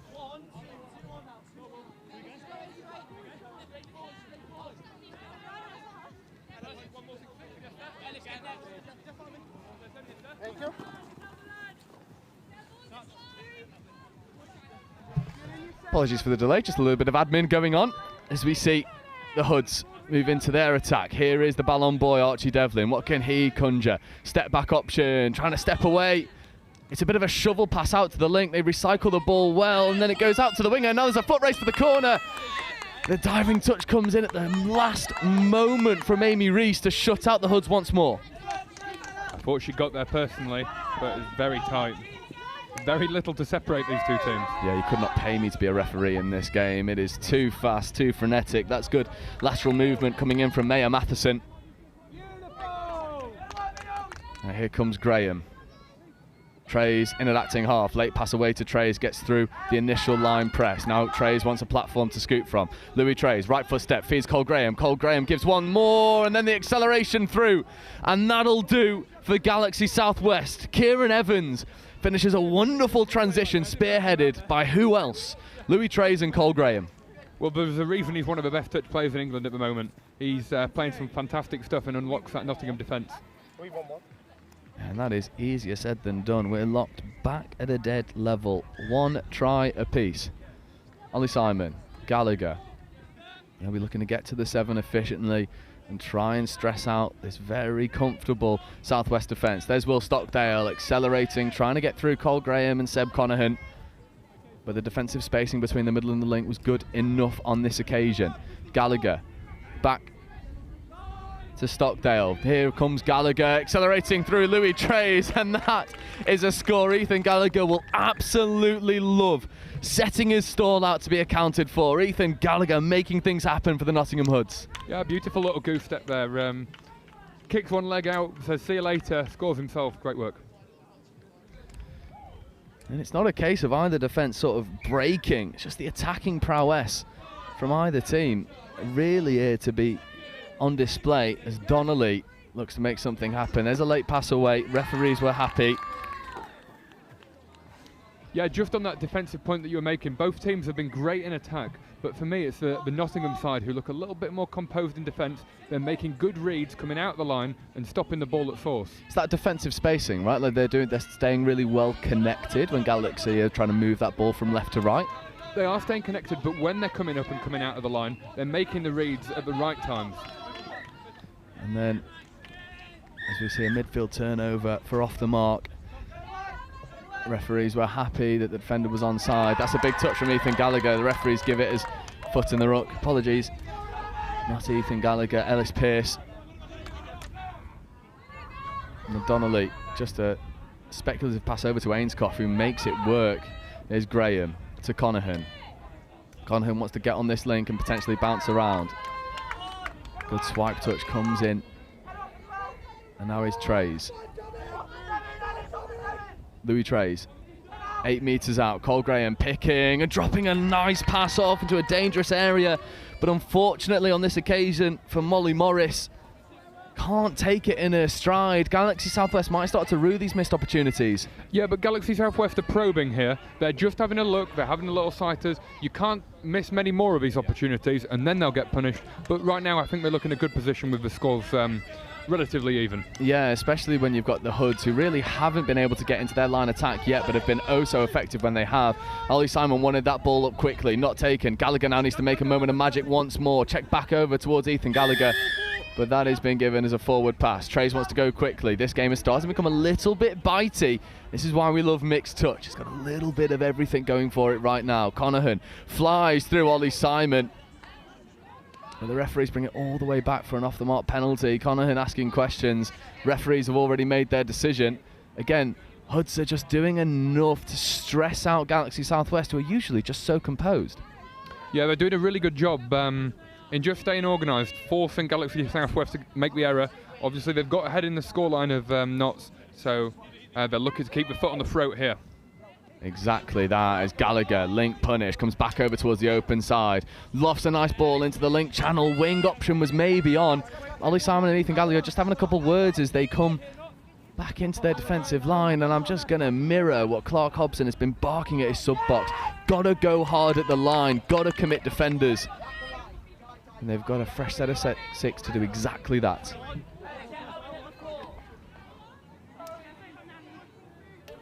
I think maybe at this point, maybe both teams will be ruining missed opportunities, and how will that play effect later on in the game? It's a bit of a mentality battle right now. Both teams not really firing on full cylinders, and they'll need to be a bit more consistent to stress out the offence. Owen Carroll dishes over towards Gallagher. Gallagher steps around the oncoming defence of Josh Morgan, and the referees are happy that Morgan was onside. He's a familiar pod here. Gallagher comes back against the grain towards Will Mellor. Gallagher trying to make something happen, but Louis Trace just stays so tight in his defence. Carroll gets caught behind the gain line. That'll be 6 and turnover. That'll give Galaxy Southwest so much confidence moving forward. That was a really good defensive set. Yeah, massive confidence booster in that one. They've worked really well to stay connected. The two girls on the far side linking up really nicely to shut out that attack, and I think they'll look to put their foot down and really make something of this attack they've got now. Yeah, Ella Trays with brilliant yards up the middle. There's Cole Graham checking back on the inside, and then Graham, but there's a loss of control penalty. Galaxy Southwest aren't happy. Will Mellor has maybe got away from them, and then there's an extra 10 metres for Chat, and that's a bit of a coach killer for Max Donnelly, feeling frustrated, letting the referees know about it, and the referees let him know he's got to go back an extra 10. Yeah, I hate to see those ones. As a coach, it's a coach killer. But you can understand his frustration, because despite all of their ingenuity and creativity, they just haven't been able to get over the line. Yeah, here is Archie Devlin. That's 5th touch now. Devlin needs to make something happen. Devlin tries to skip pass out towards Dean. It was a little bit inaccurate. Just getting their structures a little bit janky at the moment. It's not fluid from the hoods, and they need to find that level of cohesiveness to really stress out Galaxy. Yep, I completely agree with you. And we spoke before in the last match about what happens if it goes all square at full time. Oh, whisper the words quietly. We all love a drop-off. We're 2-1, 8 minutes left to go. It would be a magical moment if we were able to get a drop-off in this quarter-final. Here's Devlin working with Pearce. There's Pearce once more. Stockdale in motion. Stockdale gets the ball, right foot step, diving at the line. It's a brilliant defensive touch coming in from Bloom. The hoods below us can't believe the touch. I can't believe he got there myself. That was miraculous. Pearce moving in towards the link channel. Doggy set up for Devlin. Devlin diving at the line. It's good touch made by Bloom. It saves his links graces. Offside penalty, fresh set of 6. Hoods have got to start making this count. A 2-try lead feels much more comfortable. Stockdale in motion once more. Will Stockdale extra pass away towards Dean, but it's been given late, and that's a turnover on first touch. And Clark Hobson barking orders from this sub-box, not happy with the lack of defensive line speed, and then another penalty. Is this a momentum shift for Southwest? Yeah, they'll want to play on top here. I'm not quite sure why the referee slowed it down, but off we go again. Bloom setting pace on this transition. Henderson joining the fray. There is Josh Henderson. Just moves so smoothly. He's a Rolls Royce of a player, purring through the yards in front of him. And now this is a familiar pod. Cole Graham, Louis Trace, Josh Henderson all in motion. Josh Henderson gets on the 2-on-1, but Will Stockdale saves a surefire touch. And just to speak on both sub-boxes, Galaxy Southwest over on that far side, very calm, very composed. In this sub-box below us, the energy is palpable. You've got the likes of Clark Hobson setting expectations from the sidelines of what he's happy with, and he'll need to do exactly that to maintain his 1-try lead. Yeah, it's a little bit more frenetic over here, but you can understand that with the energy and the intensity that they're playing at. I think they need those high energy levels to maintain this level of performance. Absolutely, as Louis Trace goes quickly, tries to find Mayer Matheson. Is that over and good? Sideline ref is calling touch. Louis Trace wants that ball down. There's a conversation happening. It's been given a touch in the end. Mayer Matheson can't quite get over on this occasion. There's Trace over towards Henderson, trying to get on the link punish. Trace coming back against the grain. Trace trying to find Mayer Matheson once more, but that has been given forward. But offside penalty first. Galaxy Southwest will have another set of 6 to have a go at the line. They need to bring parity to the score sheet. Graham, Trays, Matheson and Henderson. There is Josh Henderson. Trays in motion. No touch come. And the referees are happy with the advancing. Louis Trays comes over into this middle channel, open side quickie. Louis Trays, right foot step, dummies, pulls back out to the 7, gets the ball down quickly. Cole Graham puts a little bit of space in. Can he find the spare player? Bit of a speculative pass and then a fair bit of contact that comes in. I don't think there was any intention behind it.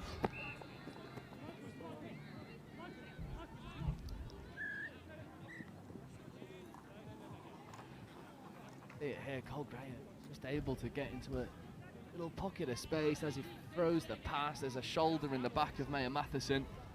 That's an uncomfortable one. Yeah, I think just a little bit of a shoulder check there. Says, don't forget about us, we're still here, we're still defensively resilient. And then Galaxy Southwest give a penalty away for throwing the ball away. This game is getting bitty. 5 minutes left to go. 1 try in it. Southwest, it's been far from vintage so far from a team that's really, well, dominated this Southwest region in both club and nationals. No one can really lay a hand on them. And so far the Hoods, well, they're laying blow after blow. Well, there's a reason we pitted this game as one that might potentially be a final. Tell me what's been so great about the Hoods that have got them to this point and why they're so strong at the moment.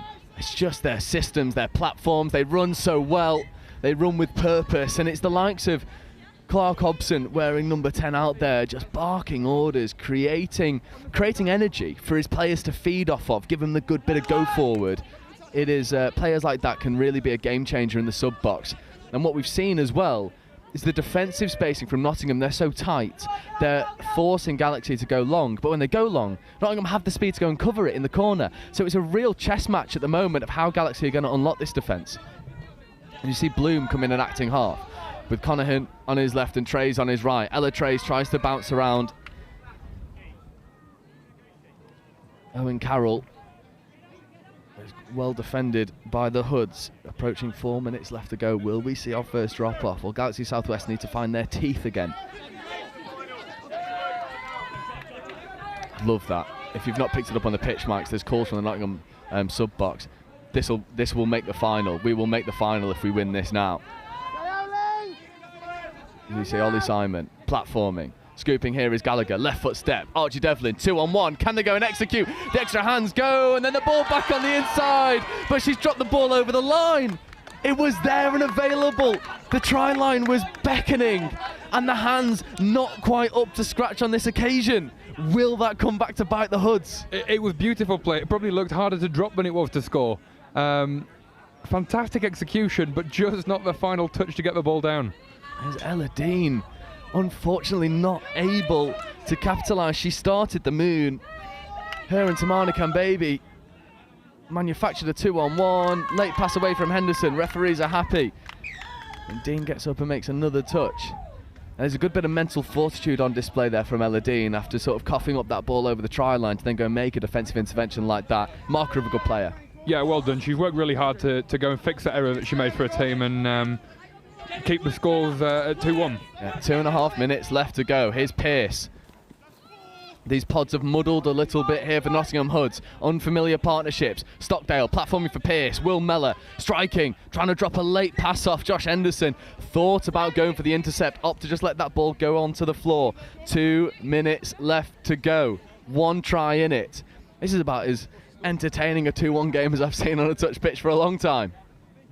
For sure, this is really electric, and I still couldn't tell you which way this match is going to go.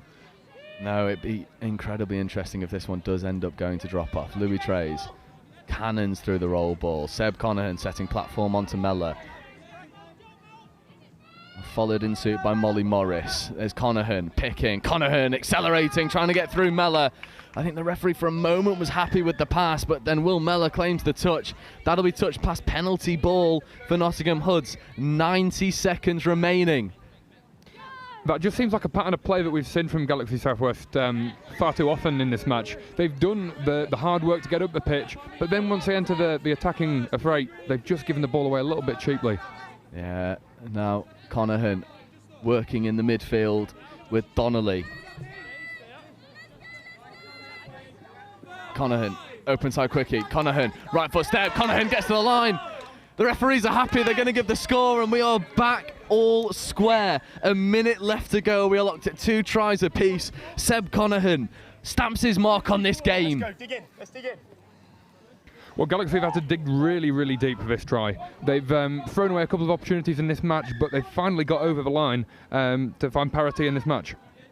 And now, with less than a minute on the clock, Hoods have a moment to smuggle a victory against Galaxy Southwest. Ollie Simon platforming. This is danger. Gallagher, left foot step, bounces around one. Well defended in there by Louis Trays. There's Devlin to Gallagher. Gallagher positioning himself over towards Ollie Simon. Devlin sweeping round the back. Gallagher picking up, drops a late pass off towards Simon, and that is 6 and change. We have 20 seconds remaining, and this one, surely, barring a moment of magic at the depth from Galaxy, will be going to drop off. Well, you wouldn't put it past either team to find a moment of magic in this one. Absolutely not. And keep an eye out for something that we call Redlands as they go through their subset. Galaxy just taking a settler. That's wonderful yards up the middle, and now there was an opportunity to get one over, and we go to drop off. We finish this game 2 tries apiece. Before we go through drop off rules, because we've got about a minute before it comes, Seb Conahan for Galaxy Southwest single-handedly saved this game with that score to equalise. Do you think there's enough in the legs left of Seb Conahan and co to really stress Nottingham out in this drop-off game? I think both teams have had to work really hard to score. It was a frenetic start. The first 5 minutes would have been me. I think I would have gone off at that point. So, yeah, I think both times will be feeling it. They'll be very thankful for this very brief interlude now. But one of the players for Galaxy Southwest that I really liked is Maya Matheson. Matheson, yeah, Maya Matheson, yeah, amazing player. I think she's looked really good value in this match, and really getting Galaxy Southwest on the front foot and giving them the opportunity to draw level. Absolutely. As we see the drop-off hooter sound, this is for all the marbles. If you've never seen a drop-off before, it is 4v4 for 2 minutes. And then after the 2-minute timer, if we are locked all square, it will go to 3v3. As we see Ollie Simon platform here. Gallagher gets on the out. Ethan Gallagher, step back, comes over towards Ollie Simon, and Nottingham Hoods draw first blood in this drop-off. Galaxy Southwest will have 90 seconds to bring parity back and potentially send this to 3-on-3. That was textbook from the Hoods. Yeah, this is my first drop-off as well, so I'm enjoying it just as much as everybody else who's watching the stream along on the Next Gen YouTube channel.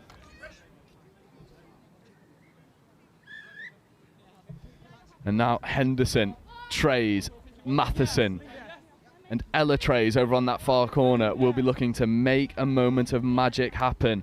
And they'll need to save their series. Trays, right foot step, rips long towards Ella Trays. Ella Trays picks and finishes. And we are back all level. A minute left to go, 3 tries apiece. There was a reason why we were saying this might have been the final, because there is nothing to separate these two teams right now. Well, I've said it a couple of times, that sibling connection, that partner connection, you can't find that anywhere outside of having that bond. And it's showing again in this drop-off as the 2 trays connect with one another. And the hooter will sound in any moment now, and we'll go to 3-on-3. Next try wins. Ollie Simon, Ethan Gallagher, working alongside their very familiar partners, Phoebe Simon, as we see Ollie Simon almost goes through. Not quite happening on that occasion. We've got Phoebe Simon on one side. Here's Gallagher moving over towards Simon. Simon to Simon. Ollie variety now. Left foot step, accelerates away from one, and Ollie Simon gets the ball down and wins this game in drop off for the Nottingham Hoods in emphatic fashion. Slams the ball down in the in-goal area. The Hoods know they've taken an almighty scalp there. Yeah, and I think they very much deserved that win. I thought they were better in majority of the parts of that game than Galaxy Southwest. Credit to them. It was a fantastic game between both sides, but Nottingham definitely better value for the win than me. What a game we've just had here, and this is why there's slightly longer breaks in between each game. We've got to allow for drop-offs, and we were treated to an absolute cracker, tied up with a bow by Ollie Simon as Chris Simon celebrates below us. What a game that was. All 3 of the Simon family involved in that final drop-off score. That's one that Chris will be loving more than anything else. Well, I don't know about you, Jay, but I need a break. I need to get some water on. I need to cool off a little bit because that was absolute insanity. And coming up for you next, we have the semi-final in Division 1 Mixed. That is Bristol Jets, who we saw overcome Manchester Foxes in the game prior to this one, coming up against the Nottingham B team, Nottingham Mavericks. Well, I say B team tentatively because the quality that they've got across all Nottingham teams is terrifying. That'll be with you in about 6 minutes' time.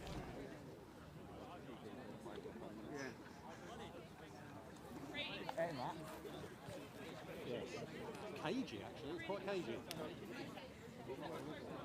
was like Mellors when he was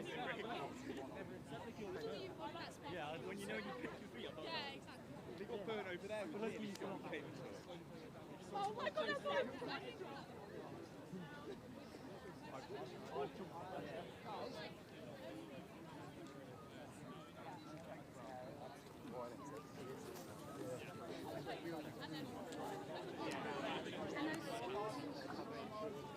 And then we just need to, you know, like, a couple of times give them up and not thinking about it.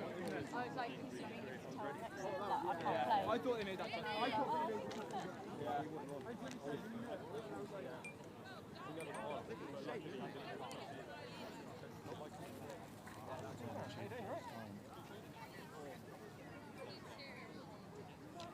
That was a bit hot, that one. That was fucking brilliant.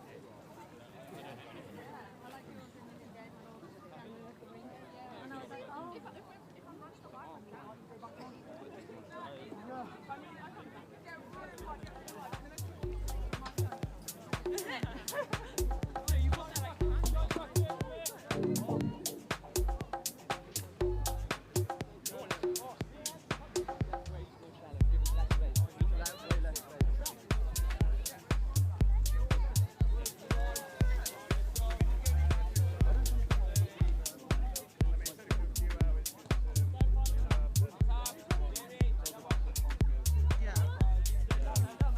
It's just annoying all the times that these are on since the lineup as well with when the other have got weddings on.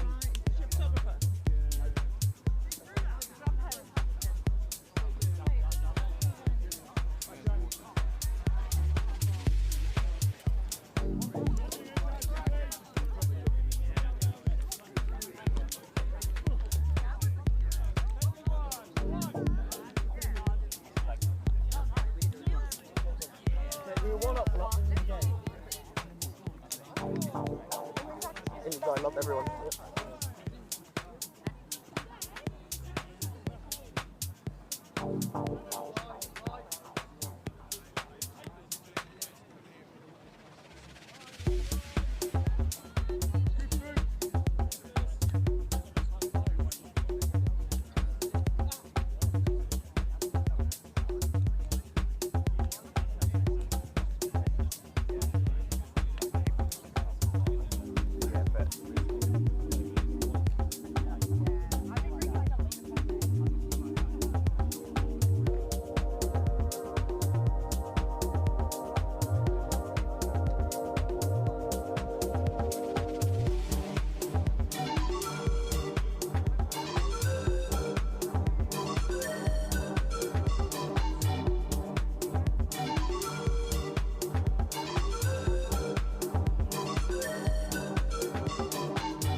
Superb, thank you. So welcome back.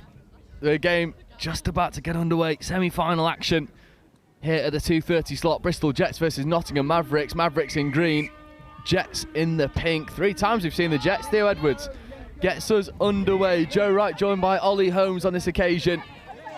And Edwards looking to set pace against the Bristol Jets team that is operating at a level we've not seen Bristol operate at for a while. Yeah, Bristol have looked really good today, mate. Fast, ferocious. Maybe it's the hot pink.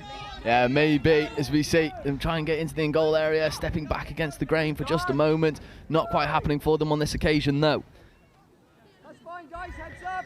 And here we see a penalty rewarded for offside by Nat to Nottingham as we see them bring the ball towards the middle of the pitch. Theo across to his left. And a little reset, juggling the ball around. As we see a long ball ripped from right to left from Theo. Good defence from the Bristol Jets there to take away the space. Yeah, it's staunch work at the moment from Jets in defence, shutting down the time in which the Mavericks have to work with. Is Edwards working in the midfield with Sam Dean. There is Sam Dean, and he gets over. And that was a little bit too easy for Mavericks on that occasion. They stressed and strained the Jets, and then in the end it was just a pace mismatch. Nottingham, all teams throughout Nottingham are very, very good at running that sweeper setup. Yeah. And that has come to fruition there. I wouldn't be surprised if we were to see that played numerous times across this game here. Yeah, and this team for Nottingham Mavericks, I sort of said that they were the B team before, which was incredibly false of me, because either of these teams could work. Matty Hawes, Dan Powell in the midfield now. There's Greer working alongside Pearce for the Bristol Jets as they force a turnover. But just to take a moment to go through this Maverick side, which is ridiculous. Freya Betts wearing 88, unreal player. Sam Dean, 43, unreal player. Isla Devlin, unreal player. Theo Edwards, Matty Hawes, Rory Hawkins, Imogen Loveridge, Kit Sorgo, Ruby O'Dell, Tilly Palmer-Denning, Dan Powell. Like, this is just a ridiculous amount of quality that Nottingham boasts across all teams, right? Yeah, and a lot of quality with Lucy Snape on the wing there as well. My team manager when I was with England many, many years ago. A great manager and a great touch player as well. Phenomenal player, and you'll need all of that experience as Kit Sorgo gets the ball back, feeds over towards Rory Hawkins. There's Sorgo, platforming for Hawkins on 5th. Hawkins moving over towards Tilly Palmer-Denning. It's well crowded initially. Oh, lovely disguised flick pass from Kit Sorgo. Stop it. There's families watching. That is diabolical from Kit Sorgo. Now that is one for the highlight reel there, isn't it? A little right hand pass out the back. Was there a no look in there? That is absolutely nasty. I mean, my word.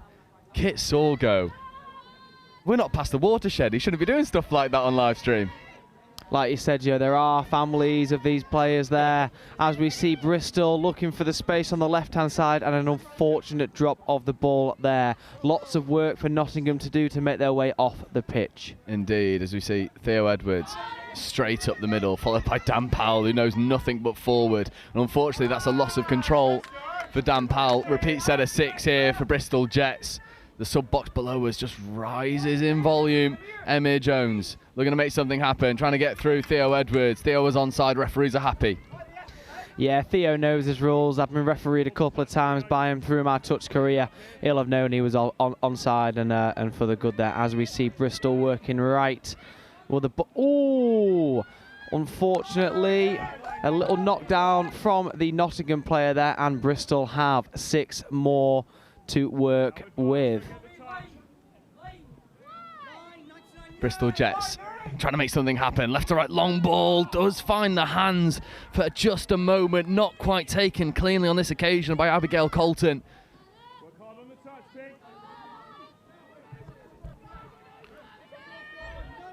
As we see Nottingham working up the box here. There is Theo. A little sidestep just towards his box there. Referee calls play on for the no touch call as we see Nottingham back towards the middle. The ball's away and happy. The referees just had a dabble for a moment. Again, Hawkins to Hawes. 2 players that we know through and through.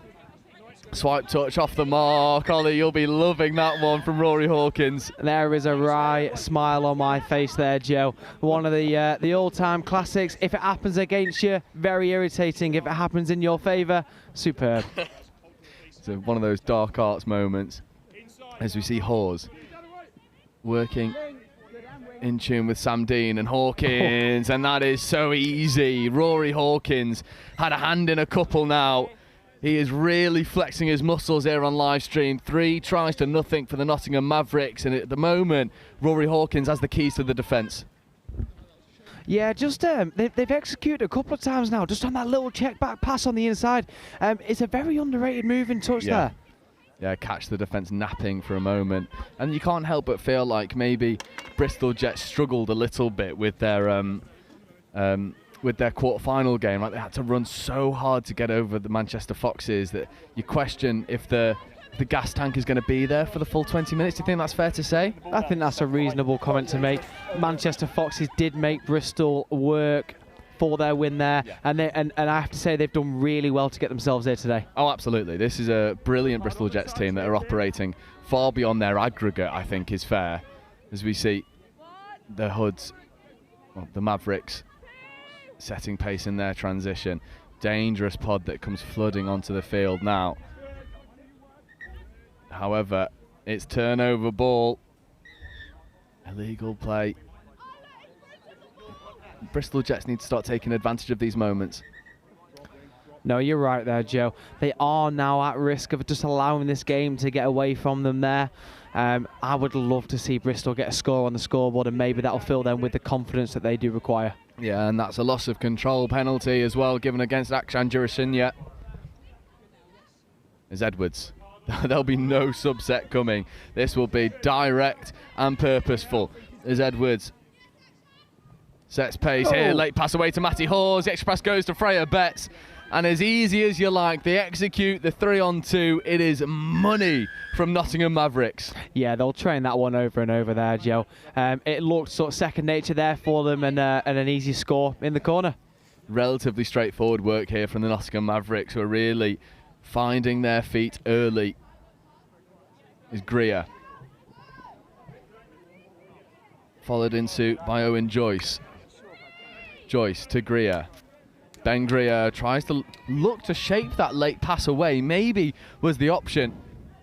Mavericks doing a really good job at sort of umbrellaing around the player, leaving this winger open, but then there's a legal play of the ball. Big Dan has seen it in the midfield. He's one of my favourite refs, is Dan. I would completely and utterly agree there.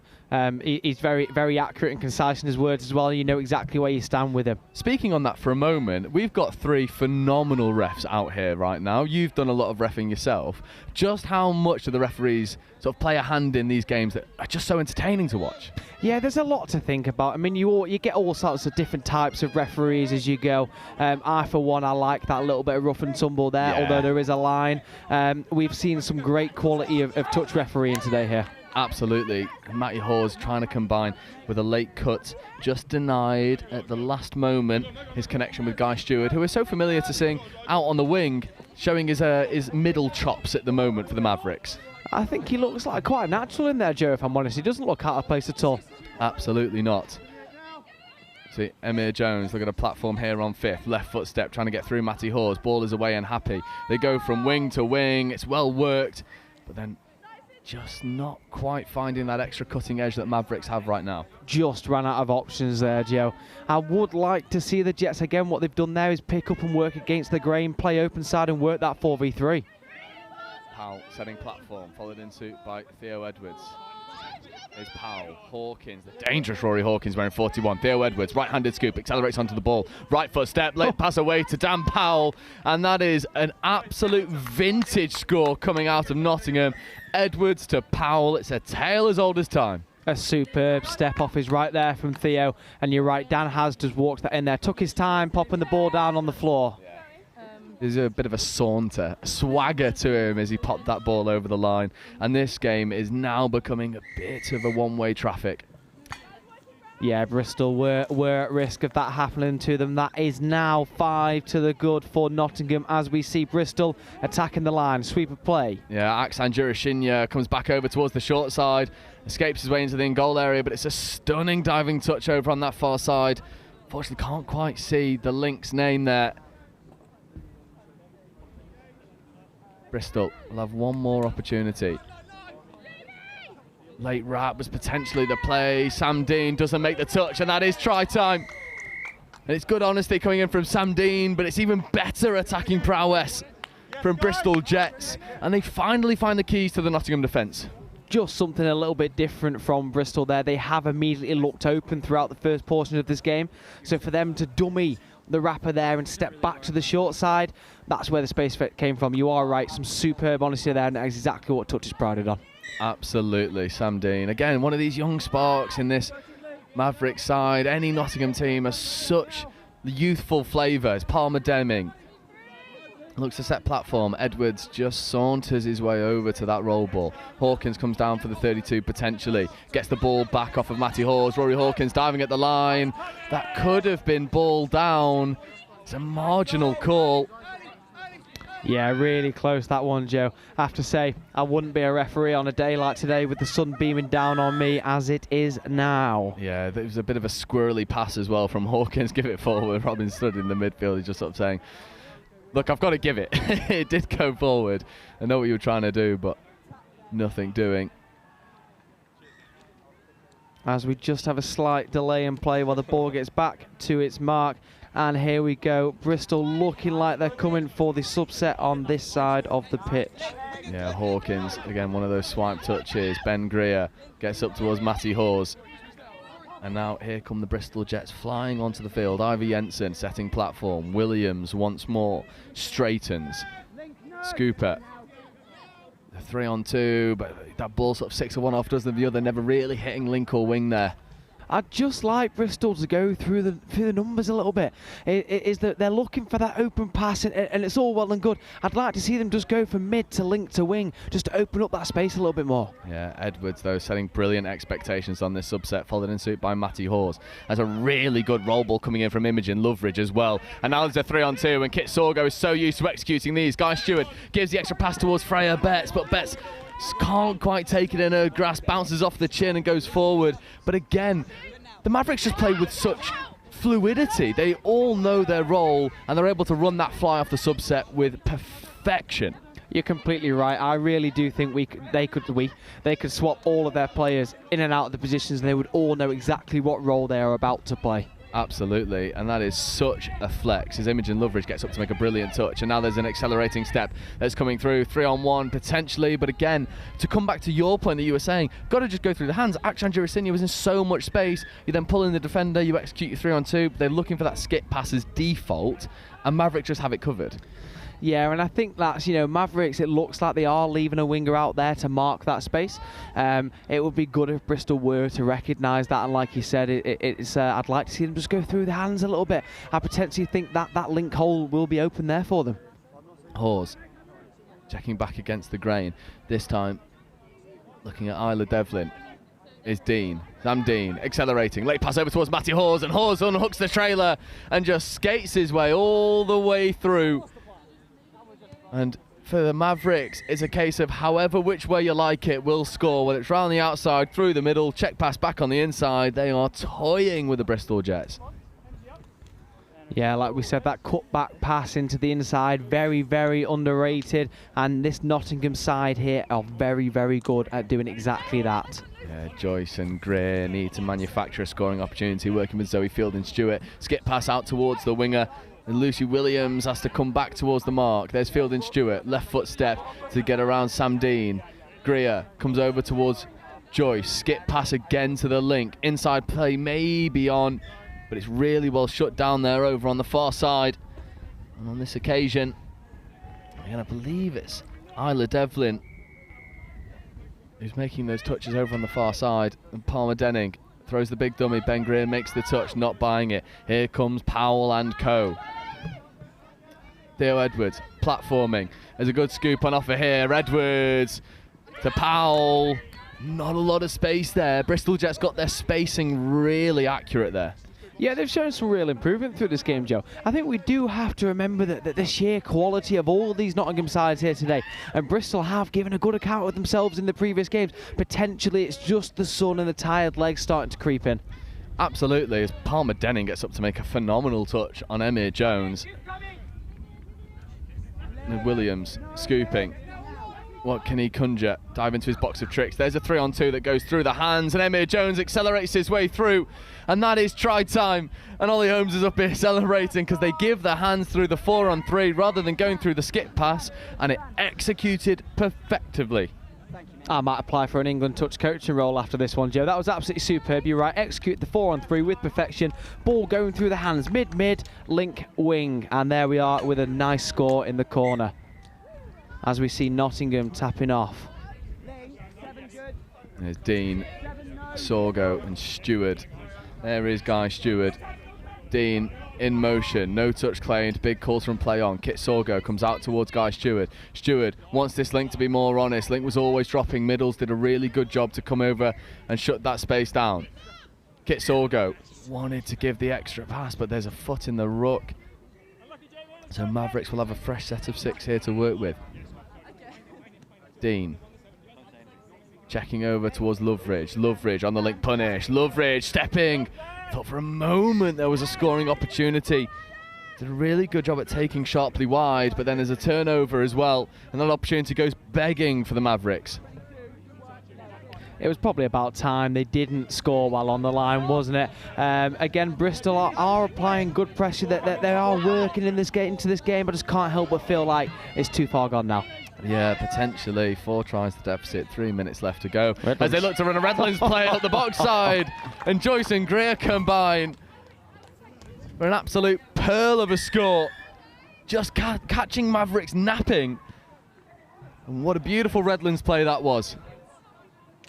Superbly recognised there. They could see that Nottingham were squeezing across into where Bristol were playing into. So Bristol have decided to make that change, and they've come out with a score at the end of it. And now Hawes will be looking to re-establish a more commanding lead as the Jets have just found their way back into this game. Rory Hawkins.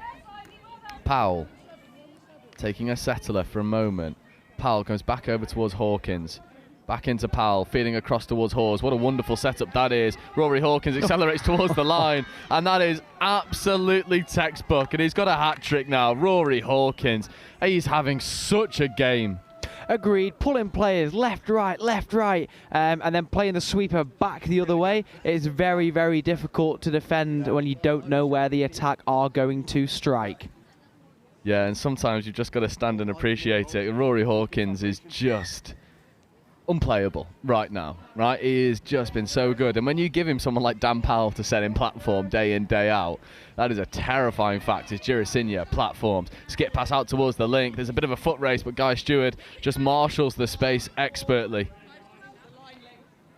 Yeah, number 7, Courtney, impressed me in the previous games as well. Now she's managed to get her hands on the ball. She has done again. Oh, Girasinia is wonderfully executed there. Akshan Girasinia gets on the Link punish, engages both Link and wing, gives the little skip pass. That's more of the Bristol Jets that we know and love, right?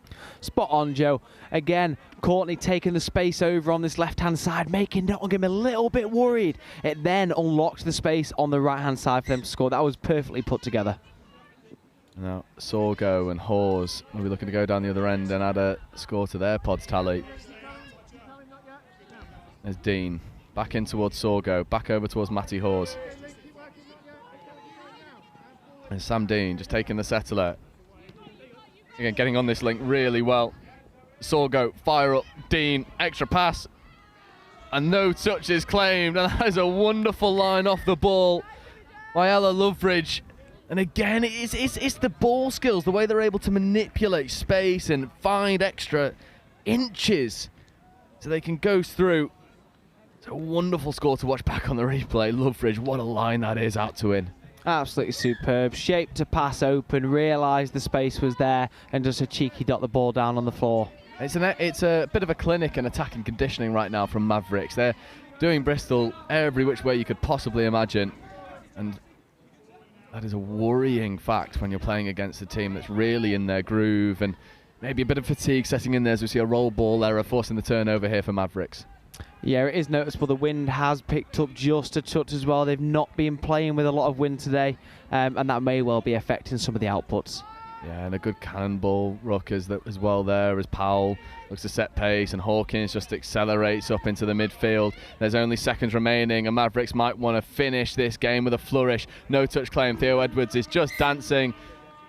And then there is a penalty given and we can't end on a penalty. So Theo Edwards will tap the ball and probably look to get an extra score on the board. Matty Hawes, late pass over towards Edwards, and that's been given 6 more, but that will be all she wrote. And the Nottingham Mavericks, well, they take a commanding victory, 8 tries to 4 over the Bristol Jets, who have performed magnificently up until this point, but they met a team flying through their gears, really in their groove, enjoying their touch. And when you've got the likes of Rory Hawkins playing with you, I mean, it's terrifying to come up against. It's really difficult to deal with it when you don't know where the attack will strike next. How do you defend? Yeah, you've got to trust your processes, but even when you do that, there's a bit of magic in this Nottingham Mavericks side that makes it oh so difficult. Well, that is it for this game. We've got a 10-minute break now, no drop off here, so we roll all the way through until 3 o'clock, where it will be Crewe and Nantwich Blaze versus Triple Threat in Division 2, and that'll be with you at 3 o'clock.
Full of what's that one?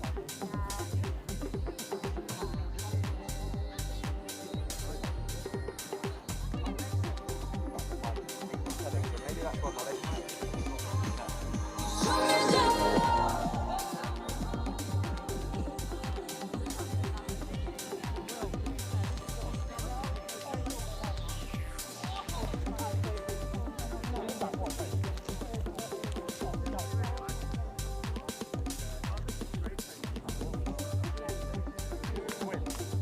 No, she's not. Yeah. Boy or girl? I don't know.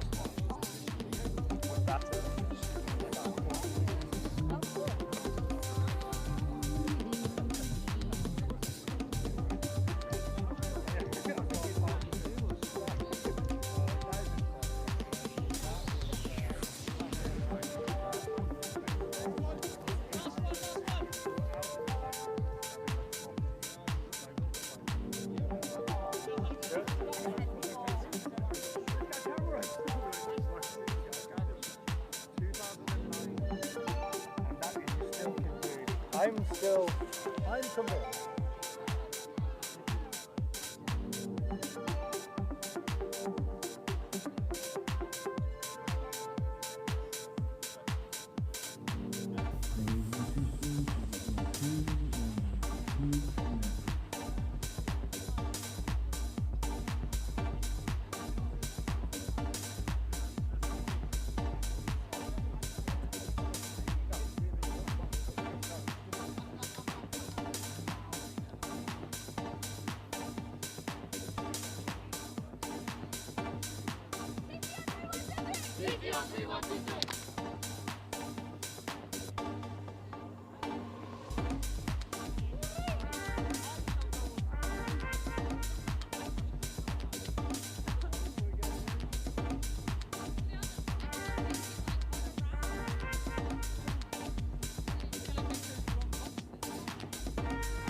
Hello and welcome back. The sun is still shining.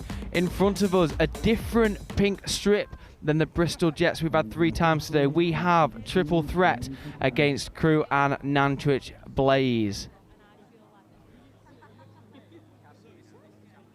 Just waiting for the tap off here. This is a Division 2 group game. Some smiles and laughs on the wing from Rebecca Natasha Dunn with the referee.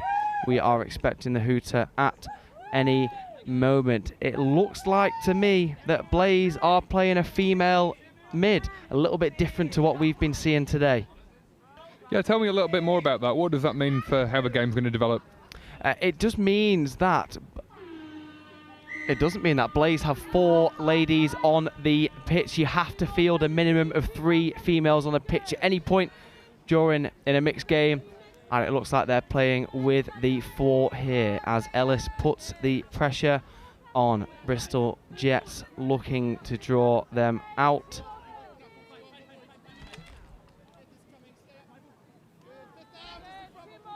As we see Chris with the ball away to Harry Hardman. A little bit of a switch off the cuff there, maybe not planned. However, they have the first score in the game here. Yeah, they'll take that nice and direct play up the middle. It's Harry Hardman who gets the score. Formerly of Brunel University. He's a good 15s player as he is a good touch player as well. With a little pirouette just in front of us as he comes off the pitch. Save your energy, Harry. As we see Lloyd Dafford over the ball, and here we go. Lucy Hawkrigg to Lloyd, back to Lucy. Looking to work the ball to the right hand side. I'm liking the orange bandana. I do like that. I was literally just about to say that. That's a nice little touch. As we see the point to the floor from the referee there, Lloyd Daffyd around one of the triple threat players and into the space there. Well, let's keep this going. No defending, just all-out attack from both sides, please. We don't complain, do it? Now that was a close one. Well done to Lloyd for converting the score. 2 attacking sets, 2 tries. As you said, do we want to see a little bit more of that? Absolutely. Defence is optional in this one. Let's just keep the tries coming in. Let's have a nice, healthy scoreline. Yeah, we don't mind a bit of optional defence, do we? As we see triple threat, Harry is on the ball. A firm touch there from the Jones. As we see Pat Malcolm playing tricky buggers in defence. Triple threat looking for the sweeper. Just a little bit of confusion there as the referee has gone for a touch pass, likely the right call, as we see Blaze about to work it up the box side on the far side of the pitch to us here. Ellis on the ball. That looks like a foot in the ruck there from a triple threat player. There we go. Blaze will start with a fresh set of 6 with a tap penalty there, as we see Hawkrig following the play as half. And that will be ball down and turnover. A little bit of a waste from Blaze there. Yeah, I think both teams missed an opportunity on them sets just gone. Didn't really look to go very direct. They just sort of expected it to happen in front of them, and triple threat were organised and got the ball back. Yeah, no, agreed, as we have Harry on the ball.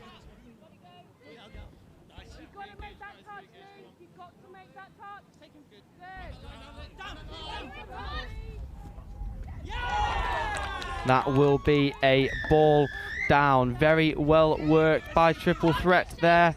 It seemed like they had no space in that corner, didn't it? Yeah, it was Chloe Ayling who comes up with the try there. Nicely finished on the edge, just getting the ball, putting it down, and takes the score to 2-1. As we see Ellis D, part of the England junior setup in the recent years. Bob Hawkrig bringing the average age of the team up, but you wouldn't know by how he plays on the touch pitch as Blaze move forwards into Izzy Jones. Ellis has the ball. He's only 17, as his jersey says. I'm sure that's what he tells everybody anyway. I couldn't confirm it. I know Ellis is young, I can tell you that. And it looks like he has walked in for a score there, just round to the left. Into the space. That's a close touch, a little shimmy of the shoulders, and he's through there. As you said, defence is optional, at least to us it is, isn't it? Yeah, that's what we want to see. Good enterprising rugby from both teams. Both going direct and both getting over the line for a couple of nice scores. As it stands, we have Blaze 2, triple threat 2, as Harry looks to take control and bursts through the middle. Lloyd on the chase, and I believe the referees will call the ball was down before the touch. Yeah, another word on Harry Hardman there. He's a real dangerous operator. He used to play on the wing, used to play at 9 in 15s, but he's really found his game in touch, and he loves the sport, and he's really taken his opportunity with this triple threat side. And I think on top of that, he just loves his rugby as well. As long as he's playing, he's more than happy to be putting his hand up and doing his part for his side. Rightly said, as we see Ellis kicking it off for Crewe into Bob Hawkrig. Ella Wiley with control of the ball. Bob into the middle as Ellis takes control. Off to Wiley. Back to Ellis D. That's 4th touch. 5th is coming.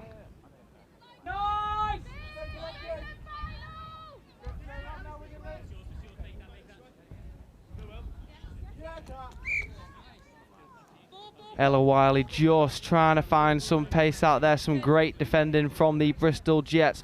Now I'd like to see Crewe. You know, we spoke about earlier about the attackers initiating the touch and creating that platform. I'd just like to see Crewe get their hands around that. Yeah, no, I think you're right. They've just been a little bit too passive, allowing the defence to come forwards rather than really taking it to them and playing on top. Because you do that, Harry Hardman will score again. As we have Chris Andrews, and you're right, Harry Hardman getting the spoils of Chris's hard work. And we have Bristol 2 scores up as it stands. Bristol are very good at putting their ears back and just taking that space, aren't they? Yeah, that's exactly what we were just saying. That ability to go forward, get over the gain line, it can be very tricky to defend against when you've got speedsters like those we've just pointed out. And we have Lloyd over the ball in his cap. Little step over to Hawkcrig. That's much better from Crewe. A little bit of go forward. Coming over to the left-hand side. Patrick Malcolm at half. An open side play. A chance for Crewe to strike. Slows up a little bit.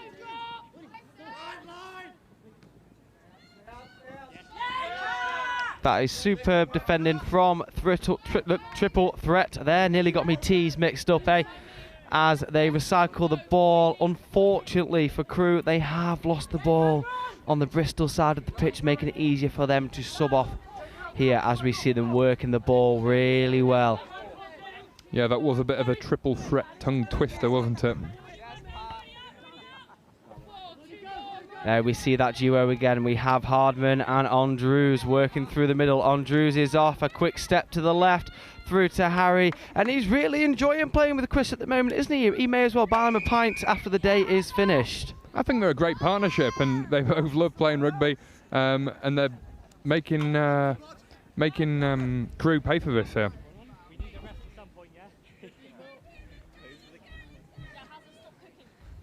Not that Crewe will lose motivation from here. Nearly halfway in the game, only 3 scores in it. Can Crewe get one back here as D works the ball forward? Just a little bit stop-start from Crewe, isn't it?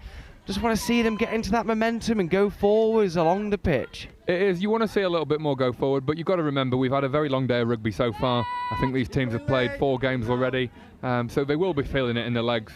And it can be very difficult when you go down by a good few tries to get in that mental headspace to think that you can win that. But I'm sure they won't give up, and they're looking to probe here. Good use of the whole set of 6. Bristol find themselves on their box side, working away into the middle of the pitch.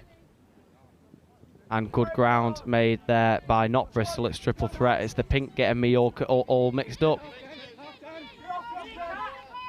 As we see Triple Threat making their changes. A good little pass out to the wing here. Now that will be hips, not square. The referee has seen it. Good call, sir, as Rebs looks to get her hands on the ball. Crewe unlucky not to get a penalty there for throwing the ball away as they look to work the ball towards their sub-box. Ellis D. Ella Wiley at half. Good defensive pressure from Triple Threat coming out the line, making the read. Yeah, it looks like Crewe are just struggling just to make that ground forwards. Touch 5. Lloyd lets the goose loose, and unfortunately the pass is also loose as there is a ball down and turnover. Harry Hardman over the ball. Yeah, well, if I was a bookie, I wouldn't like the odds on Harry Hardman to not score again. As we see good meters made there by Andrews. What a lethal partnership he has with Hardman as we get some fresh legs on the pitch with Lewis Wilkinson and Seb King working the ball from left to right. It was a good use of the space, but good covering defence by Crewe. It looks like they're starting to piece things together here.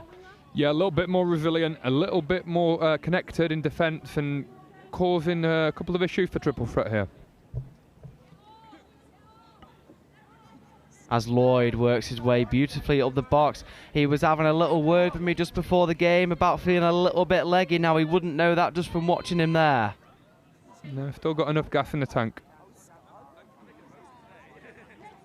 But the question is it enough to break down this strong defensive triple threat side?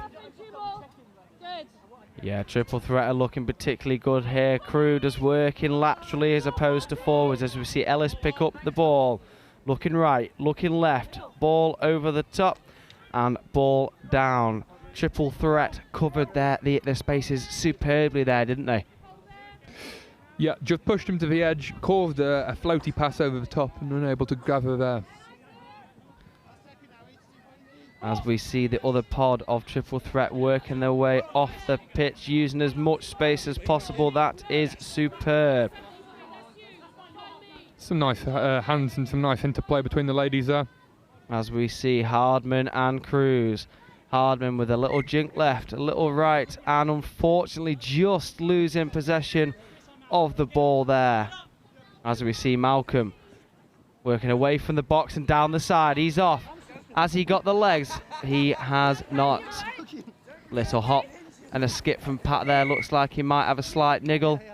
Play is paused. Referee says play on. He was having a laugh. He was taking the mick. A little. He saw how far he had to go and said, "No, I'm all right, thank you very much." At least he kept himself within the confines of the pitch. As we see Ellis on the ball. Hawkrig back to Ellis.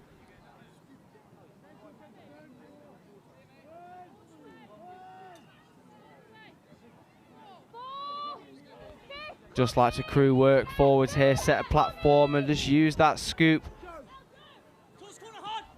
As we see Lloyd working to the right there. And again, very well covered by triple threats.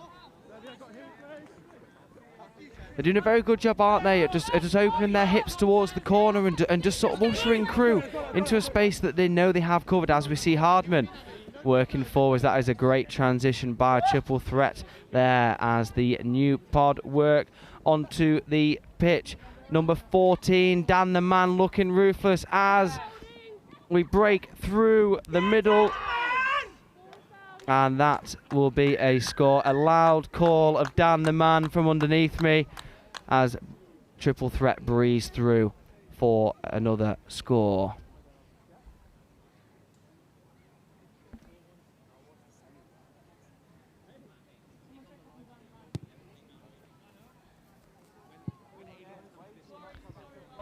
With 6 minutes to go, the score is Blaze 2, triple threat 6. What would you like to see from Crew in these final minutes?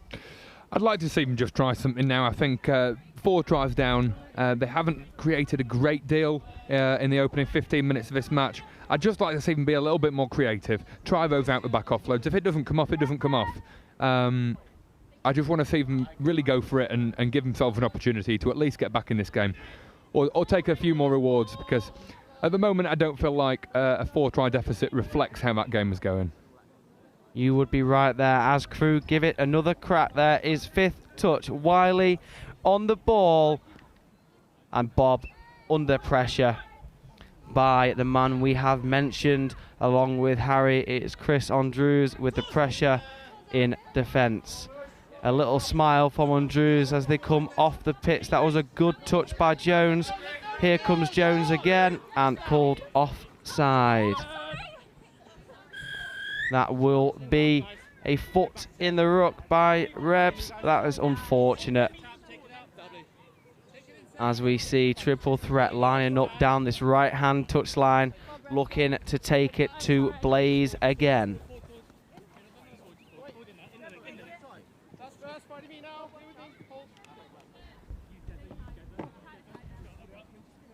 Chris taking it to the left.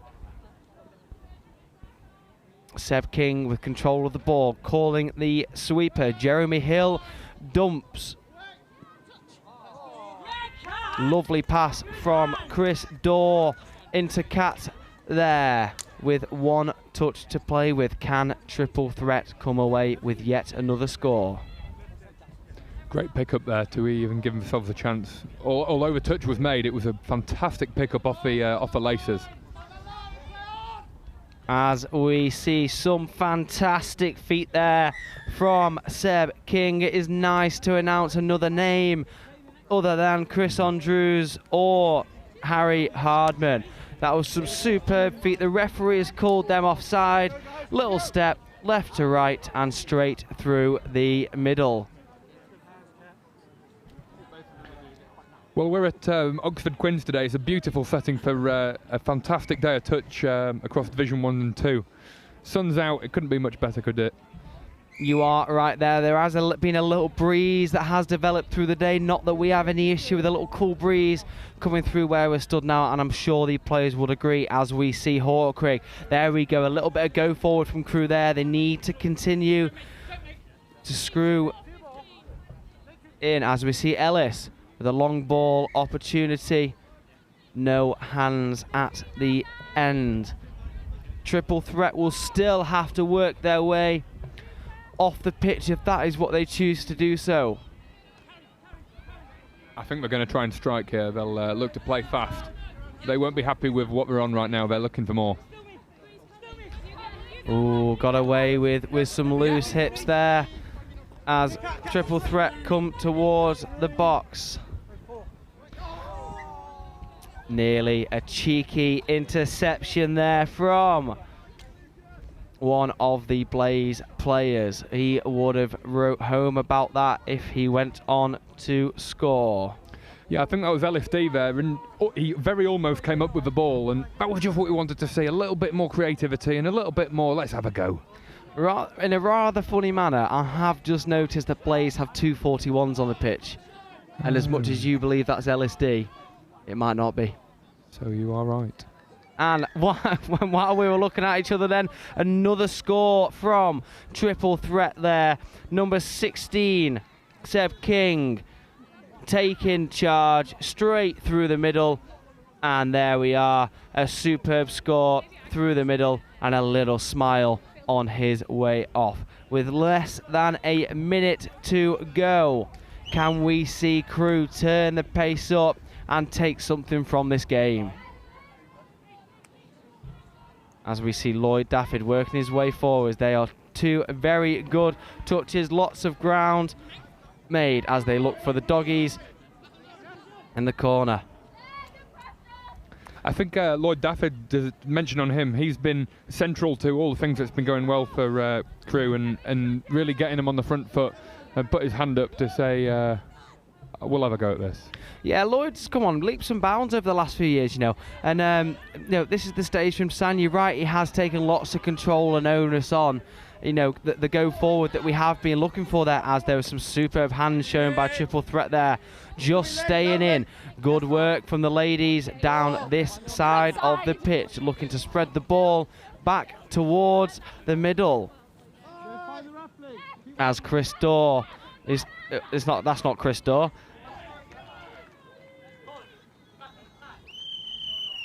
And a penalty called there by the referee for a touch pass.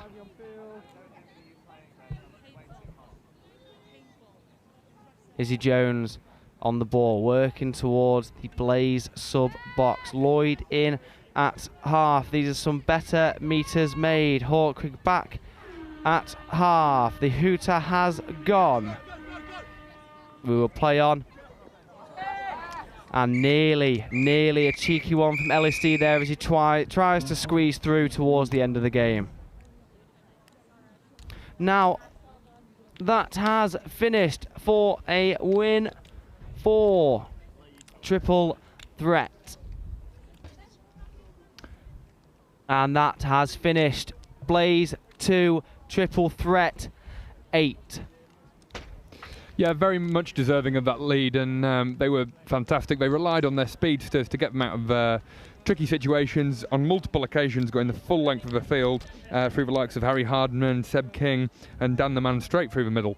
But yeah, I think they were really good value for that win and showed some real quality in that 8-2 win over Blaze. You would be correct. We will be back in 10 minutes or so for some more fantastic and feisty touch. We will see you soon.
So welcome back. Semi-final action, Division 1. London Scorpions versus NQ Rebels, a familiar matchup we've had many a time. NQ Rebels with the tap, Cooper Bainbridge with the ball in hand, up against the London Scorpions in defence. Joe Wright alongside Jake Robinson will be taking you through all of the rest of the afternoon's actions as Cooper Bainbridge gets us underway and sets pace and expectation for the rest of this set. Is Quinn with Bainbridge. Bainbridge, left foot step, tries to get around the outside, not quite doing. He is denied with authority by the Scorpions defence, and then just killing the ball over on that far side. Hobson takes the touch and puts 6 up and change.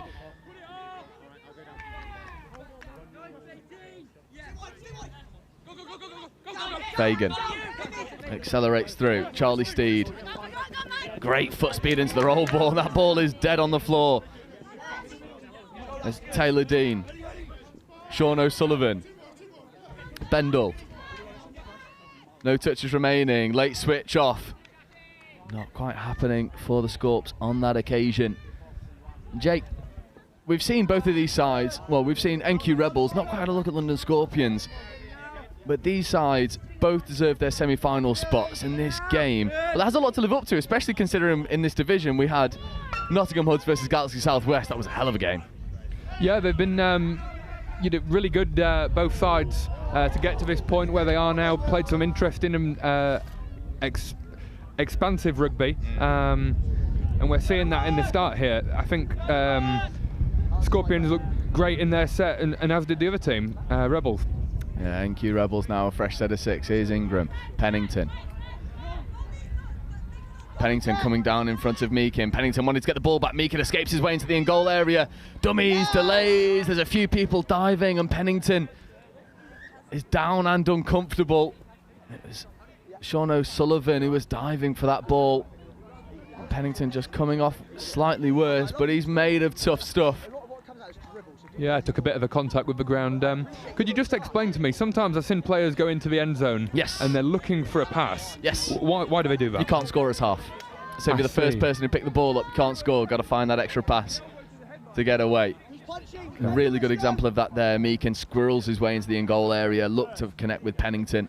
Familiar story. Taylor Dean. O'Sullivan. Fagan. Physical touch coming in there from Meakin. Richardson checking away. And now Halpenny just has to work a little bit harder to get that ball off the floor. Delayed pass over towards Fagan. Fagan with the extra pass. That'll be given 6 more. And then there's a bit of a bumble over. Harry Richard and Gabe Pennington just sharing a giggle. Harry saying, there's a lot going on, sir.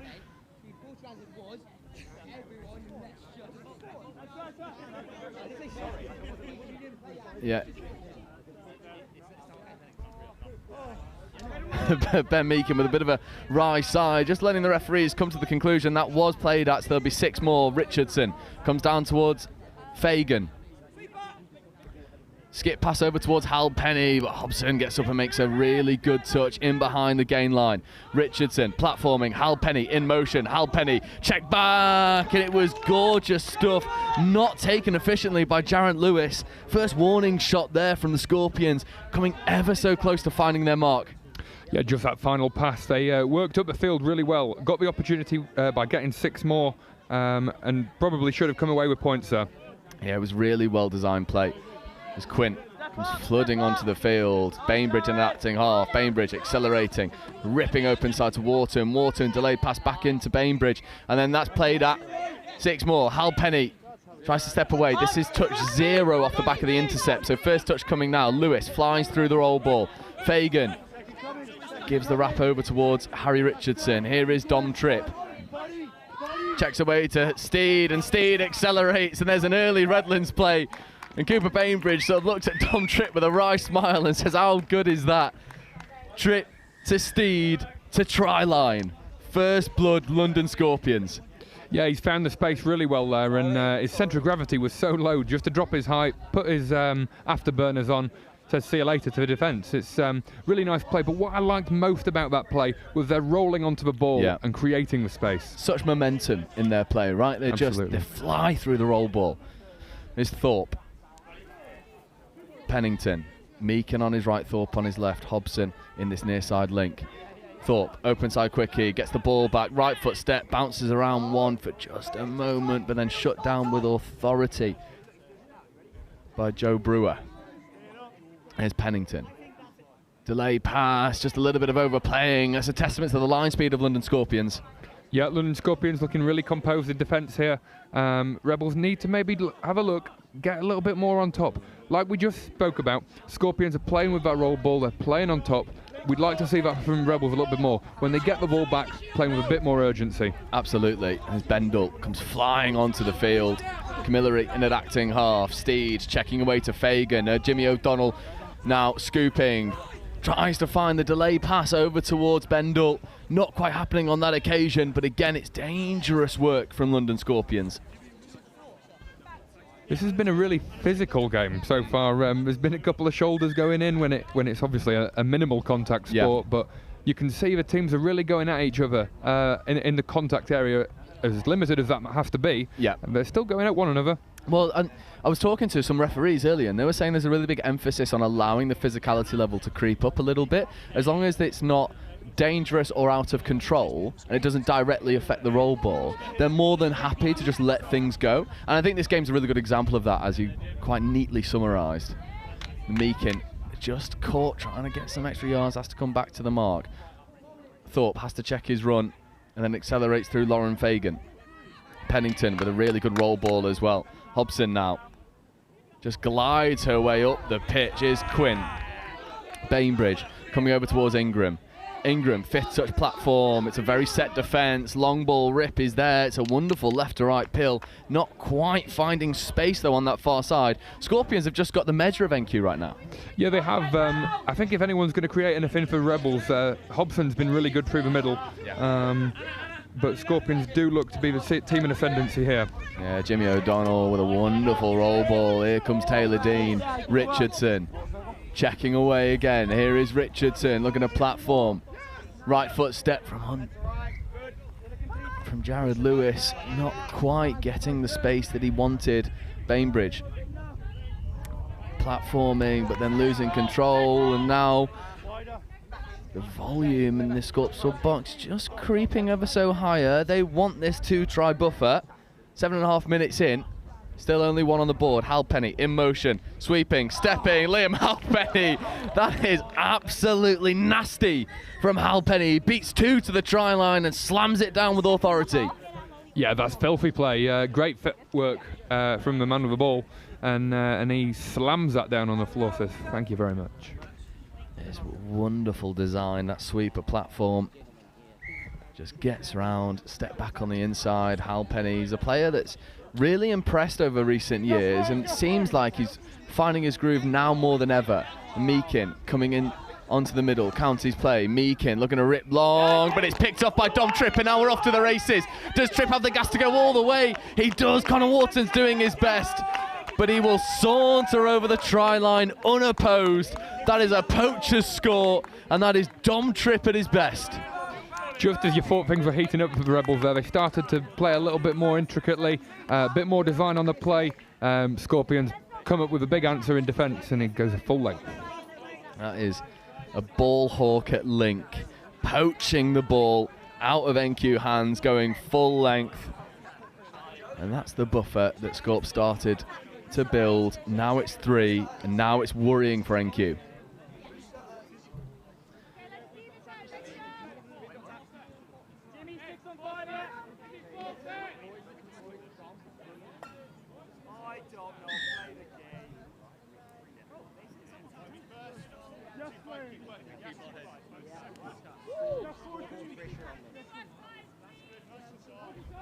Bendel platforming here for O'Sullivan. O'Sullivan picking, trying to get into the in-goal area. Recycles the ball over towards Josh Bendel. O'Sullivan in motion. Look to drop a delay pass off towards Mimi Taylor-Dean, and that try-scoring opportunity goes begging. Taylor-Dean had found herself in so much space. And now fifth touch. Nothing available to play with. Moment of magic maybe from the Scorpions. It's well crowded out from NQ. It was almost there for Scorpions, though. Just maybe a few worrying signs for NQ. As players on the far side are going down with a little bit of cramp, perhaps. It's been a long day in the heat. Yeah, and also the lack of numbers in comparison to the Scorpions sub-box is oh so apparent. See Hobson accelerating through. Pennington coming down here for Cooper Bainbridge. Bainbridge, left-handed scoop, right foot step, gets into the goal area, flick pass. It was audacious. There was a good bit of industry. And Gabe just imparting some information over towards Cooper Bainbridge. It's better endeavour, it's better speed coming off the back of the subset. Not quite coming to anything though. Yeah, and you want to see them try things. They're not just going to break this good Scorpions team down by simple play. They're going to have to try and be a little bit inventive to get over the line. O'Sullivan Platforming, there's Fagan, Camilleri now in an acting half. Harry Richardson checking away, and then accelerating through is Jared Lewis, who just picks a lovely line, gets through the defensive line of NQ Rebels. And the Scorpions, well, I mean, they are just looking so comfortable right now. Well, they've been brilliant so far, and they're in full control of this match now.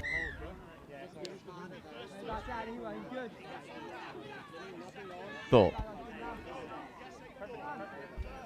looking to get NQ back into this game. Thorpe, stutter step, recycling now, coming down into the middle channel. Thorpe picking, stepping against the grain, trying to escape away from Lauren Fagan, but that is easier said than done. Fagan, an expert at sniping there from Link, shuts down Sam Thorpe with authority. Yeah, nice touch. And here is Fagan, gives the extra pass over towards Harry Richardson, and then Fagan with a second job in an acting half. Halpenny, platforms, Camilleri, back into Fagan. This subset is purring through the motions right now. Taylor-Dean setting platform. Brewer, Steed, extra pass over towards Dom Tripp. That's away and fine. What a wonderful fifth touch platform this is. Dom Tripp with a delay pass over towards Mimi Taylor-Dean. Shovel pass to Camilleri, and Camilleri has the gas to go around the outside. And that is celebrated with a ferocious roar by the Scorpions fans. That was textbook transition. Yeah, try of the day for me. That was fantastic play. They've gone from their own 5 metre line. They've gone left to right and right to left. Finish off in the corner. Beautiful try. So good from the Scorpions, going full length, and they just kicked through the gears. They were all on the same page. It was fluid, it was ferocious. It's London Scorpions to a T. Yeah, I felt before the game they looked really composed and organised, and like they had their heads in the game to really go and take it to NQ in this one. There's just a little bit of a conversation happening. Meakin's not happy with something. The referee's just trying to take the sting out of the game ever so slightly. A tap penalty there. Just missed the call. Is that a play on words? Sting out of the tail? Scorpions? Is that what you were going for? Or? I'm glad you saw that one. Thank you very much. Hey, you're good at this. Literally here all day. They won't stop. Tap penalty here for NQ. Quinn working with Bainbridge. Quinn accelerating, going long and just asking a little bit too much of Noel Quinn in this near side.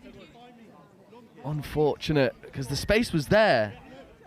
But on first touch, you don't want to give that ball over. You had a fresh set to use all of your opportunities, not quite taken on that occasion, and then you give Scorps another opportunity to roll through their subset. Yeah, absolutely, and it's that difference between trying something and then forcing it. And when you're down by a couple of tries, that can often be the case. Fagan just eats up the yards in front of her. Such an impressive player. Late switch off, Halpenny platforming for Harry Richardson, left-handed scoop, accelerates into the in-goal area, needs to find some support and finds Fagan. She manufactured that score from touch 3, finishes it on touch 6. Scorpions, they are unplayable right now. It is these little connections that they've got between player and player. Their structure is horrible to play against. The boys in green are happy. Absolutely, and it's all coming through Ella Fagan. I think she's been really great in this match and really been central to all the positive stuff that Scorpions are doing. Yeah.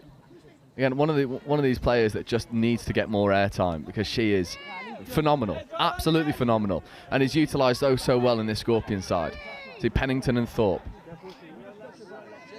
looking to combine and make something happen. Thorpe getting on the open side quickly, well held up there, late switch off, but Tom Tripp stays wise to the threat, marshals his channel superbly.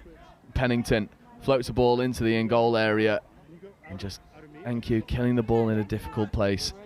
Well, I say difficult place, it would be difficult for anyone other than London Scorpions, who so far have just eaten anything that's come up against them for breakfast. Taylor Dean has to come back to the mark.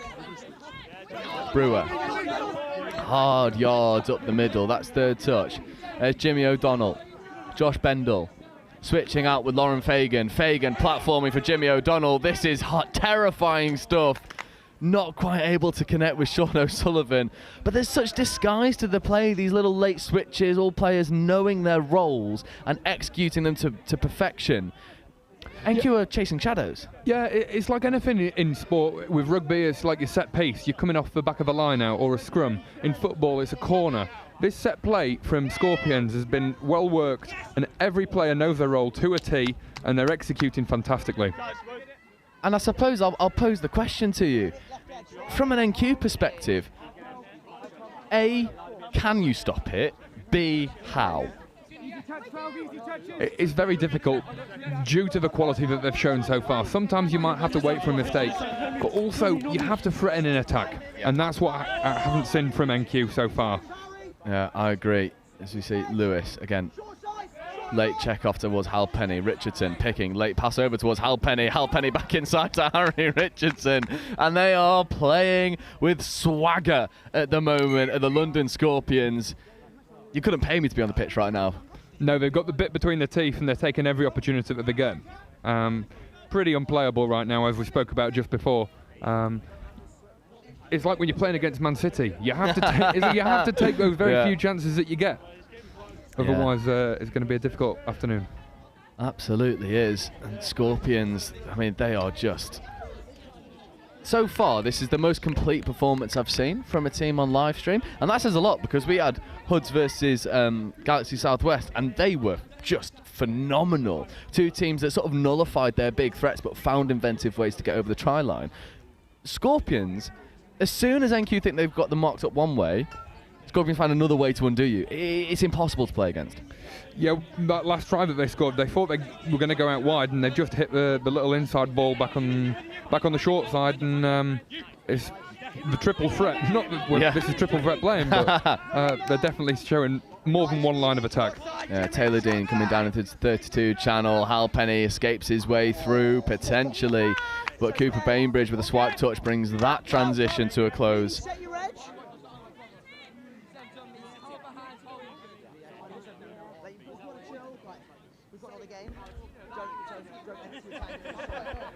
Oh, I can't wait to watch this one back. Thorpe. Hobson. Meakin. Better momentum into fifth touch platform now. Meakin accelerates away. Tries to get through Jimmy O'Donnell. That's 6 and change. O'Donnell stays tall in defence. It's Taylor Dean platforming. O'Donnell following in suit. The accuracy of these roll balls whilst running at such speed is so impressive. A little bit of a nudge coming in on Sean O'Sullivan. He eats it for breakfast. Lauren Fagan sets good platform. Harry Richardson checks away. This is danger now as Hal Penny picks. Richardson tries to go once more. There's a bit of frustration creeping in for NQ.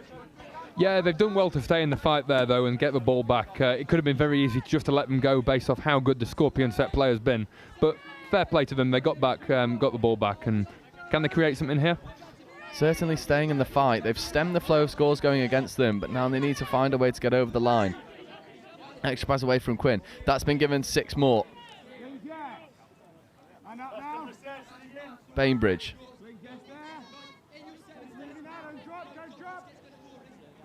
Jacking away, wants to get onto the link punish. There's Hobson. Hal Penny with a flick touch just brings that one to a grinding halt. Bainbridge. Open side quickie for Cooper Bainbridge. Coming back against the grain. Picking. Late switch is there. Hal Penny with a diving touch. Brilliant hands on display. Well held. Bainbridge. He's a little bit of invention. Gets the ball back. And then rips a lovely left to right long ball. And that is Cooper Bainbridge standing up to be accounted for in this NQ side. One of the youngest players grabbing this game by the scruff of the neck and making something happen for the team from Manchester. Yeah, well done, Cooper Bainbridge. Fantastic on the dime pass. Floats it out over to the winger who collects very nicely to score in the corner. Yeah, and NQ need a little bit more of that. Good bit of invention. There's left to right long balls. As the full-time hooter goes, and that is all she wrote. London Scorpions with one of the most comprehensive performances we've seen here on livestream, probably ever in the mixed series. Almost held NQ out to a 0, which is barely ever happens in touch. How good are this team, and more importantly, can they go all the way? I think they can definitely go all the way. I'd probably be putting my hat on them to win it. The Scorpion side definitely went the full length on multiple occasions. Defensively, they were rock solid, and they made sure that NQ Rebels didn't even have a sniff. They didn't have any opportunities to get the ball and go over the line, except for the one long pass at the end. They were really resilient, and I think it was a whole team effort. It's not your standout individuals.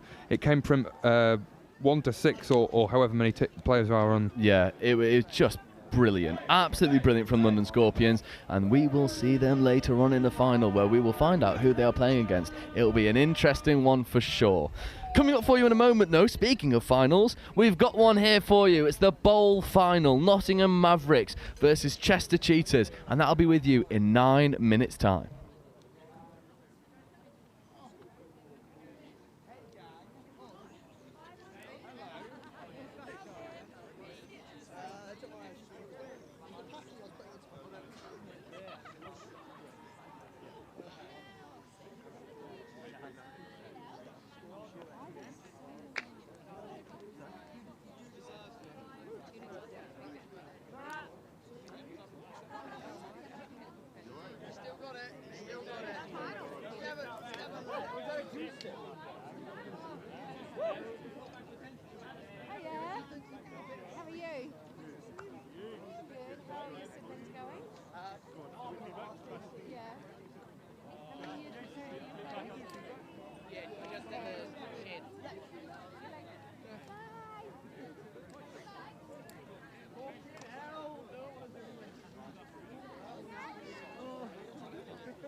Yeah, let's go. Back.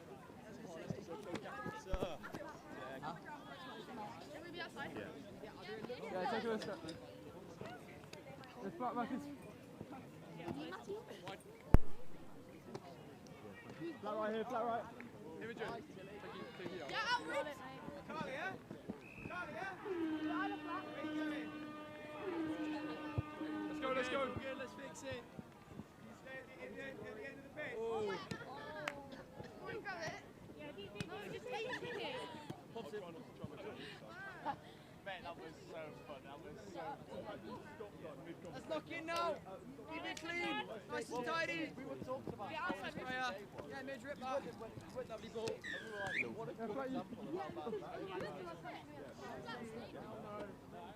Yeah, nice and flat, Nick.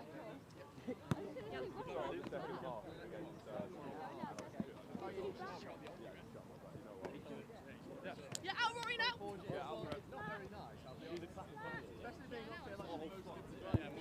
Let's go, lock in, get that ball. Get it moving again. Sorry, Steve. That is very That's 3 feet. Yeah, let's go. Left hand. Oh, my bad. Let's not go left. We can keep it. Rory, down my hat. I don't want to burn my little head. Let's go. Are we? Hey, Ruby, outside. Few more left hand. Thank you. How you getting on? Final on the group. Best of luck. It's only been two though, so yeah. Okay. Yeah, hold it, Rory, Camera out to now. you guys. Nice, Roger. Nice 10 metre one. No, just the one. Oh, we're on the right. Pops it. Half 4. Yeah. Yeah, outside, just now. Yeah, deep ball, babe, deep ball. You got long arms, bro. Inside, Matty. Yes, deep one. Very deep, Banksy. Yeah, really take it on. I'm going nice and flat. Yeah. Let's go wide. Yeah, Fred, flat. Let's go wide. Flat, wider. Don't do a bad pass.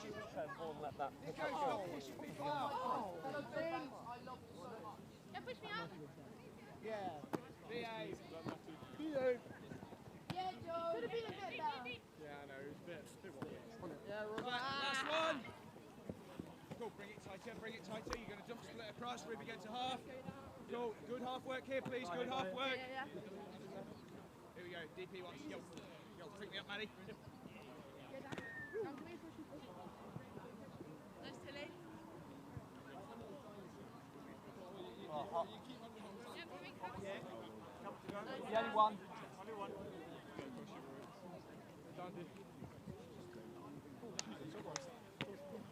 Go, just jumping it as far away from me as possible. 5 left, 5.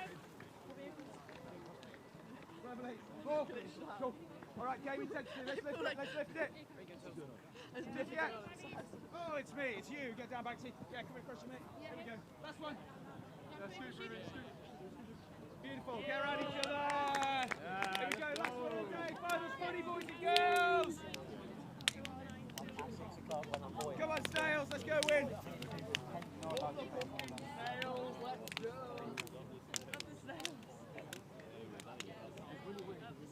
It's always a slow coach. That is so accurate. God, that's actually on his moves holiday on the beach.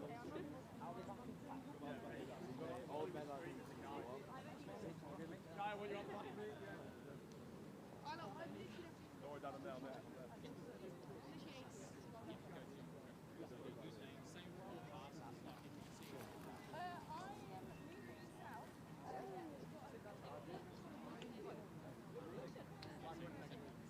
Cool. All right, pass together around. We have a whole section on the desk. From bitter experience. Yeah. All right, I think you're on camera, John. You'll show me.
Mavericks on 3.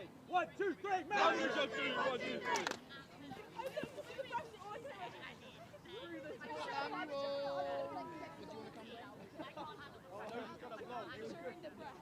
No, Dean, I'm struggling through the nose. That is like the golden rule of Stay, but don't start. and we were like, Well, to be fair, he picked up. Gussie had accent coach. I thought he went, he kind of, no, he split his way. He stepped out and Gussie fed it. And then he fed Meg. Told Gus to pick up the leg. And then he fed Meg on the other, Meg was so far wide. And then if I dive, He looks bad actually.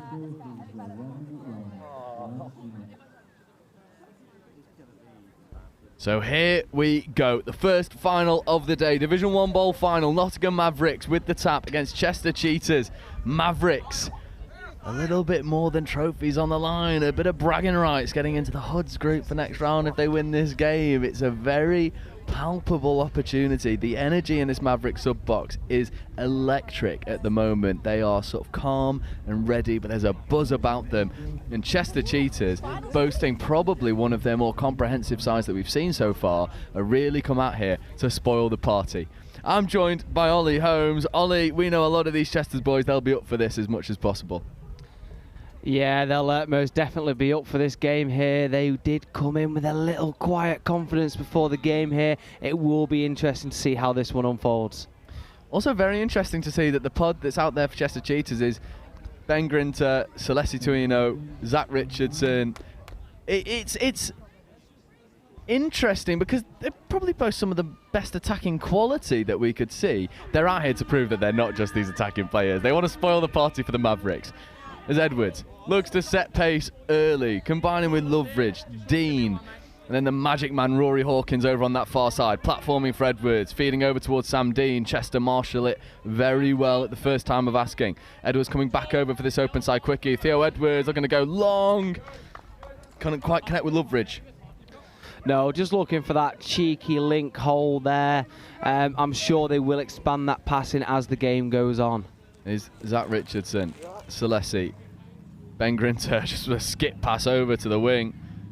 And good footwork and good roll ball on display there. Grinter, cannonball, flies through the ruck. Celeste does the same, third touch, getting up over towards halfway. This is Anna Crosley checking back on the inside. Fourth touch onto the 10-metre line. This is dangerous.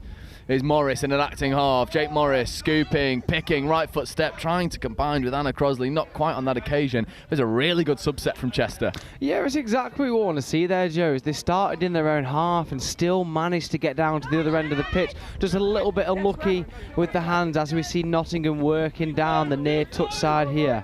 Yeah, Mavericks setting pace. Hawkins getting involved. There's Powell, Hawes, and Guy Stewart flooding onto the pitch. Combining with Ruby Odell here in this near side link. There is Stewart, left foot step to get through Grinter, accelerates into the in-goal area. Grinter with a diving touch, makes it, and Guy Stewart can't believe it. He had Ben Grinter just for a moment. The diving touch does good defensive work. Yeah, it's a good touch there. He had a lot of pace to catch up, and that was not Ben Grinter, that was Sam indeed. Both brothers both look very similar. Oh, there's too many brothers now. We've got Tom and Adam Jacques as well on the pitch here. Here is the Jacques twins getting involved. Keep an eye out for the ball playing of these two. It is absolutely diabolical. There's Jacques, little sinker over into the far corner, coming back against the grain. Ball was away for just a moment, but it's been brought back for a touch and pass. Jacques 1, Jacques 2. Jacques 1, Jacques 2, absolutely. That's the safe way of doing it. Dan Powell asking a lot of Ruby Odell, but she matches the pass. And then Powell back over into Hawes. Sophia Lawton gets up, makes a firm touch to bring that momentum to a halt. Betts does the same. Tilly Palmer-Denning in an acting half. Much better foot speed coming in. There's Kit Sorgo, Hawkins. Sorgo in an acting half. Trying to get that ball, but the platform was a bit janky. Wasn't clean, was it? Yeah, just struggling to get that decent platform there in the middle, and they have given Chester a chance to get down to the other end of the pitch again. That being said, some superb pressure by the Mavericks and a ball down called there. What I love about that as well is Kit Sorgo's just said we're going forward. We're not subbing. We're fresh. We want to get over the try line. There's no doubt in their mind that they can go and do it. Hawkins, Sorgo, here's Banks, Banks, Sorgo in an acting half. Little bit of a mismatch set up there. Sorgo positions himself over. There is Ben Grinter getting up, making a touch. Kit Sorgo looking to go long, dives at the line. Grinter had to stay wise to the threat. Yeah, hand to the floor, just making sure he makes the touch there, not allowing Nottingham the opportunity. Yeah, and it's just killed in this corner by Hawkins, who floats a speculative pass into the link channel. As we see Celessi to Grinter, over to Anna, and a little expansive play. That is exactly how they would have drawn that one up. Yeah, Celessi just has to come back to the mark though. Good touch comes in from Rory Hawkins. Zach Richardson with the extra pass away to Anna Crosley. And this is threatening. Fourth, fifth touch coming. Matt Crosley looking to set platform. Does expertly. There's Sam Grinter, and then that's 6 and change. Losing track of the touch count for a moment at Chester, and Mavericks want to go quickly.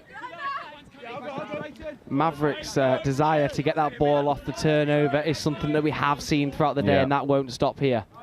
Betts in an acting half. Powell has to work hard to get that ball in hand. Does so well. There's Sam Dean getting it from Theo Edwards. Here is Edwards. Dan Powell platforming. Dean in motion. Edwards just puts the brakes on for a moment. Not happy with the picture he was seeing in front of him.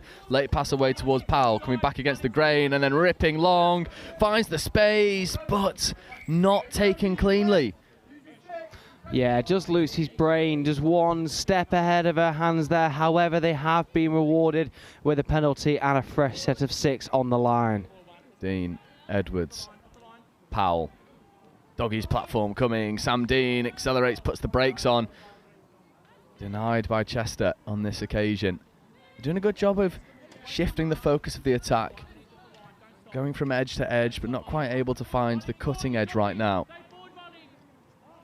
Yeah, so it looks like Nottingham are going for that doggy's play into the corner. A little switch up. Theo rips open, and that was a superb score in the corner there. Good. Theo Edwards just decides, well, we're not getting the sweeper platform that we want, so we're going to pick up from half and dish a lovely 30-yard long ball into this near side wing. And it was finished on this occasion expertly by Mavericks number 10.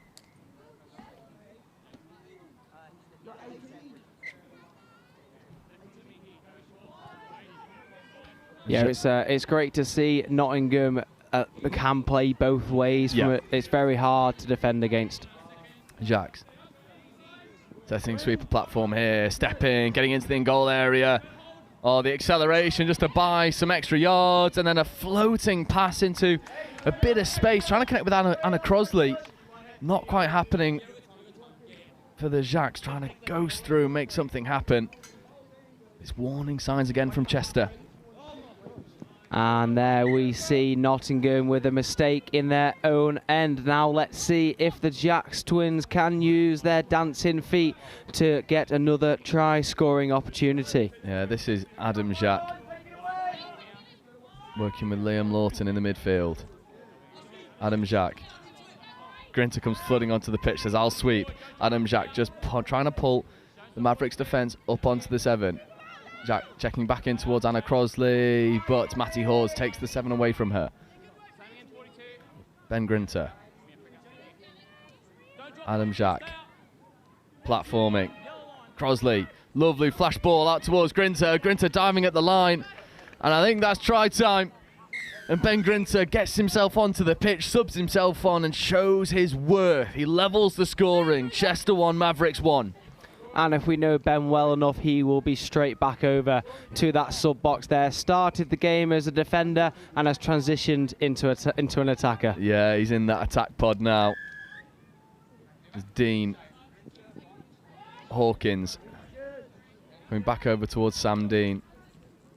Sam Dean accelerates his way into the roll ball. Here's Kit Sorgo. Platforming here for Hawkins and Dean. Sam Dean trying to make something happen, but Matt Crosley shuts that down expertly. Sorgo. It's all a little bit tight at the moment. Palmer Denning gets on the link punish. Sorgo fire up towards Sam Dean. Sam Dean diving at the line. Was that touch made? His ball down. And that is a wonderful little fire up from Sorgo to Dean and re-establishes a Mavericks lead. Yeah, again, we mentioned before about Nottingham's ability to change the direction of play there. That is a very, very good call by the referee. The ball was just down before the touch was made. Ever so slightly. Keris Rowlands it was trying to make a touch for Chester. The referee's erring on the side of Mavericks on this occasion. There's Richardson. Potentially our first look at Celeste Tuino in line attack. Sort of the poster boy for Chester Cheetahs right now. Phenomenal player as we see Celeste rip, looking to connect with Zach Richardson. Not quite happening on that occasion, but they'll look to put the nudge on in defence. There will be a lot of pressure applied here. As we said, they started as the defensive set here. And here goes Grinter and Zach applying the pressure. Yeah, and you can see Celeste just hunting in the backfield. Goes early towards Powell, and Celeste Tuino almost picks that off. And you could see it coming a mile away. He was lurking, hunting, almost scoring. No smile on his face there. I think he thought he was in. That is the sort of pressure that Chester will have to apply against this Nottingham side. Yeah, it's dangerous. And then the forward pass is given. So you give the threat of Chester a fresh set of 6. Almost bang on your line. And this might spell try time. Grinter, left foot step, tries to get into the 32 channel, comes back over to middle. Celeste toying with Kit Sorgo in the midfield. Celeste Tuino gets on the link punish, right foot step, left foot step, tries to get around Guy Stewart, asking the questions of the referees if they were onside. Sideline ref's got a word to say. Penalty ball. Offside. Celeste over towards Grinter. Grinter just toying with the defence right now. They want both middles up and in the touch. Celeste Tuino gets it back from Grinter. Celeste rips a lovely ball into the near side wing channel, but Sophia Lawton just a little bit too narrow on that occasion. When you've got ball players like Celeste and Grinter in the midfield, maybe you've just got to hold that width a little bit more. That and an absolute coach killer. It was thrown on touch 2 with a repeat set. Talking of repeat sets, it is Chester's third crack at the line here. Will it be third time lucky? Yeah, 10 minutes in, still a one-try game. I'd love for this one to go to drop off. Anna Crosley platforming for the link punish. Grinter dummying, gets into the in-goal area. Grinter needs to find a support. He does. That is a familiar combination of Ben Grinter to Jake Morris. So what about this for a flying pump dummy from Ben Grinter? This is absolute filth. Grinter dummies, accelerates, get on the outside of Dan Powell, and then Jake Morris shakes his defender. Ollie, that is a Chester combination through and through. Absolutely lethal are the two of them. As you see them jogging off there, probably planning and plotting their next attack. Edwards, Loveridge, that's a Hawes. Moving over towards Rory Hawkins. There is Hawkins. Edwards in motion. Doggy's platform. Hawes comes back against the grain. Late pass over towards Hawkins. Sophia Lawton makes a really good snipe from Link. Maybe the ball should have gone to Edwards. That Link was up in no man's land. Hawkins, though, still touches left in the chamber, ready to fire. Edwards in motion. Hawkins comes back against the grain. Late pass off towards Edwards. Maybe just needs to give to Theo early. You let him commit those middles and then bounce around the outside. Completely right there, Joe. It's almost about playing into the space. I spoke about it earlier on a previous game about playing those hands mid to link, link to wing, and sometimes that is how you create that space there on the edges. Liam Lawton platforming. Anna Crosley flying up as well. However, loss of control surrenders possession back over towards the Nottingham Mavericks. Still locked at 2 tries apiece. 8 minutes left to go. Lot of touch left to be played, but both teams guilty of some uncharacteristic errors. Maybe some final jitters coming in. Final jitters, again, we have mentioned it all day about the heat that's been beaten down. That being said, it looks like the sun has disappeared for just a moment. Hawes to Edwards. Hawkins in motion. Rory Hawkins gets the ball off the deck. Hawkins with a late pass, trying to connect with Loveridge. It's the right play, right hole, right line, not enough depth. That was the key thing there. Celeste may well have got away with a fingertip or two on the ball there as well, as we see Chester working their way well towards their box. Oh, what a platform that is from Celeste Tuino. Getting up, making things happen. Morris. Try scorer Jake Morris takes the settler there on 4th. Morris now platforming for Richardson. Zach Richardson gives back to Morris. Morris stepping, feeds away once more. There's no touches remaining, and then Rory Hawkins Well, I wonder if Zach Richardson thought he was wearing red. That was going nowhere other than the hands of Rory Hawkins. Yeah, it's I say a misplaced pass. It was the only chance they had going open there, and they have given Nottingham a chance to get a roll on. Yeah, Snape orchestrating this subset with Ruby O'Dell expertly. Sam Dean takes Jacques wide, feeding back in towards Kit Sorgo. Stewart on his right, Dean on his left. Here is Sorgo over towards Ella Dean.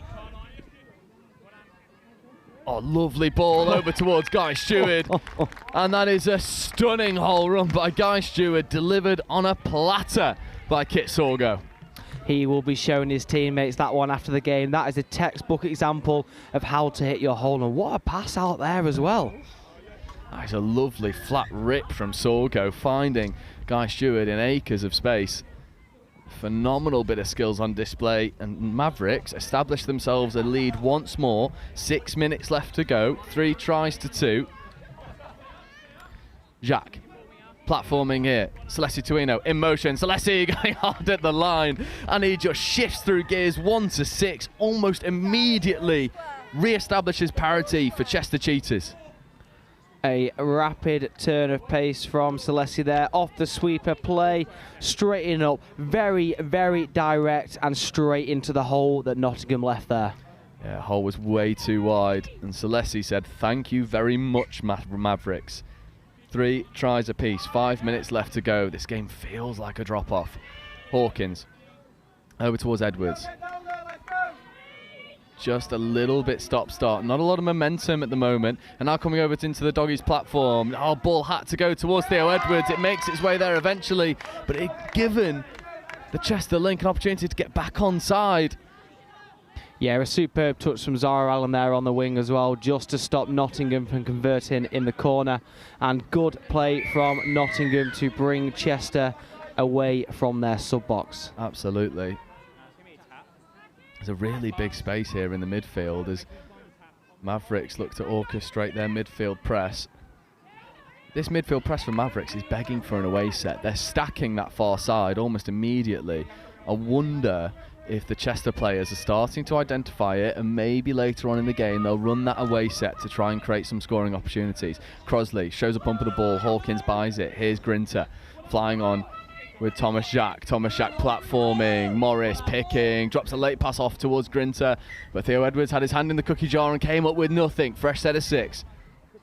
With just 4 minutes to go in this game as well, these sets on the line start to become very crucial. Let's see what Chester can cook up for us here. Thomas Jacques just steadying the ship. Grinter in motion. Grinter gets the ball off the back of the sweeper, dives immediately at the line. Matty Hawes flies off the line and makes a good touch. A whole set of 6 here to work with. Grinter lingering over in that left middle channel. Now back over towards Morris. Flick touch by Hawes. Morris gets the ball back, diving at the line. Tries to beat Matty Hawes there. Look, for a moment the referee was happy. Morris is laying on the floor, dotting the ball down continually, trying to make a good picture for the referees to choose from. Hawes takes his opportunity to sub off and sort of says, yeah, that's me cooked. Anna Crosley now, link punish. Anna Crosley accelerated towards the line. That is stunning work. Anna Crosley takes Rory Hawkins out wide, steps back on the inside and gives Chester their first lead of the game with 3 minutes left to go. This is a textbook link punish. Yeah, Anna involved with the England setup for a few years now. You know, rinse and repeat. She's very, very good at getting under those defenders there, and that's just come out with the fruits of her labour. Powell, Dean, Stewart, all looking to manufacture a scoring opportunity. Ruby O'Dell in this near side link, coming over towards Ruby O'Dell. Finds Guy Stewart. Stewart stepping, trying to get to the line. Celessi Tuino makes a phenomenal touch. Yeah, superb touch on the line. He almost got his hips caught in the wrong direction, but managed to square himself up. Late switch here for Powell to Stewart. 2-on-1 if they want to take it. Late ball away to Powell. This is magic. Ruby O'Dell with the extra pass to Lucy Snape. And it was just got held up in the wind. Snape couldn't grab it and get the ball down. And there are moments left in this game. Mavericks need to find a scoring opportunity, and quickly. 2 minutes left. They find themselves a try down to Chester Cheetahs. We did mention just before that wind has started to pick up a little bit. We can feel the breeze coming through the commentary box here, and it's definitely playing a part in this game now. Grinter, right foot step. Late switch here for Morris. Morris checking the ball away to Matt Crosley. But it was well shut down there from Guy Stewart. Powell recognises the urgency that's needed and tries to go quickly. That's a lot of Sam Dean, who picks the ball up expertly. Ruby Odell platforms. Guy Stewart following in suit. Not a lot of forward momentum at the moment. Looking for this late Redlands play. Right foot step. Banks accelerating away. Hot stepper. Fourth, fifth touch coming now. Hawes platforming. Sorgo taking the ball down. Late switch over towards Kit Sorgo, but Ben Grinter takes pride in his defensive work. He wants this silverware. A minute left to go. One score in it. This game is going right down to the wire. Just a little bit of indecision from Nottingham there. I think all of them wanted to get into half there rather than nominating one player. Yeah, this subset from Chester is just, it's grown in its prowess. It's becoming much more fluid, much more difficult for Mavericks to work against. Jacques, Adam, platforming for Thomas, fifth touch. What can the Shack twins create? Left to right, long ball towards Stafford, not taken on this occasion. There are 30 seconds remaining, maybe one more opportunity for Mavericks to go full length and bring parity back to the scoreboard. These Nottingham sides are full of magic. I wouldn't put it against them, but I do feel like that hooter may come too soon for them. Yeah, and they need to go forward, moving a bit too laterally. That's better momentum there from Banks. Sets a really good platform. Matty Hawes goes straight up. That's 3. There'll be a few touches remaining, and that is final play. What can Edwards look to conjure? And the referee brings it back, and that is all she wrote. It's met to groans from Mavericks. And Chester Cheetahs win the bowl final. The only time they establish the lead. They take the victory, 4 tries to 3 over the Nottingham Mavericks. Ollie, sum it up from a Chester perspective. They stayed in the fight, they kept bringing parity back, and then they found that moment of magic to go one ahead. Yeah, you're right, Joe. This game was always going to be close regardless of which way the result went. I think Chester probably just looked like they had a little bit more energy in the legs, and they were all singing from the same hymn sheet there. Just a couple of moments of indecision from Nottingham may well have cost them a chance at a drop-off. And from Mavericks, such a young team, such a young side, a side that's growing continually, they'll take great pride in making the bowl final. Most definitely.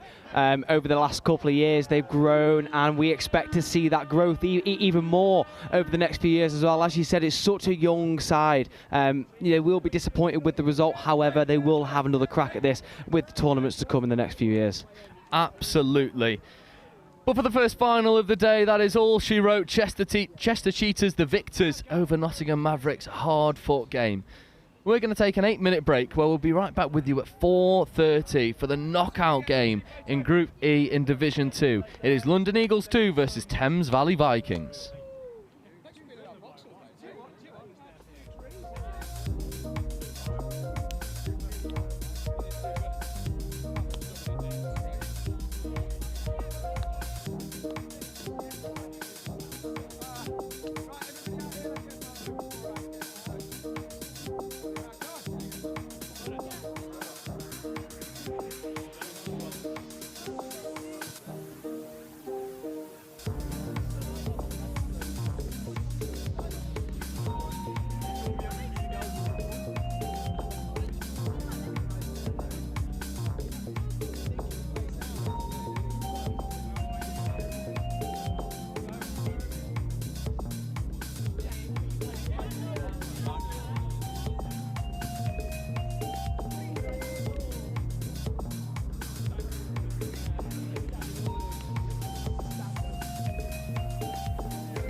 Yeah. Were you sharp?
Hello and welcome back to another intense game. We have London Eagles 2 versus Thames Valley Vikings. I am reliably informed that the winner of this game will gain promotion to Division 1 in 2 weeks' time. All to play for on pitch 1. Now, we've seen Thames Valley Vikings earlier on today. Are we hoping they bring the same fire that they brought? Yeah, they were really good in that game. We saw them earlier. Number 47, the difference maker in that one. Hopefully he'll be looking to express himself and show a little bit of flair to get them on top in this game. And what can we expect from London Eagles? Have you seen much of them? Not seen much of them today because we've been stuck up here in this commentary box, haven't we? Based off the previous years, they will play with structure. They are a very, very fast side. The sun has come back out to greet them. If that can add to the intensity of the game, it will be up there with an all-time classic. Referee's hand up in the air, and here we are waiting for the hooter. And we are off. Thames Valley getting proceedings underway.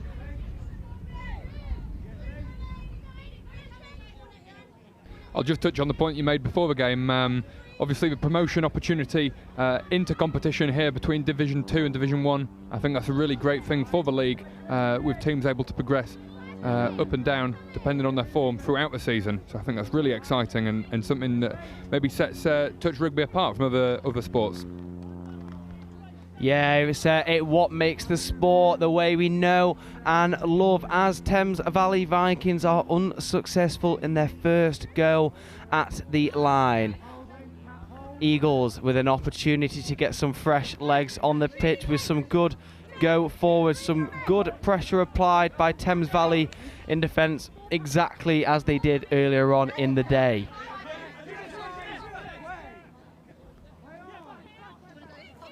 As we see a bit of go forward from the Eagles, that is fifth. Can they make something out of nothing? Not to be. Thames Valley now with the opportunity to get more fresh legs on the pitch, just as the Eagles have just done.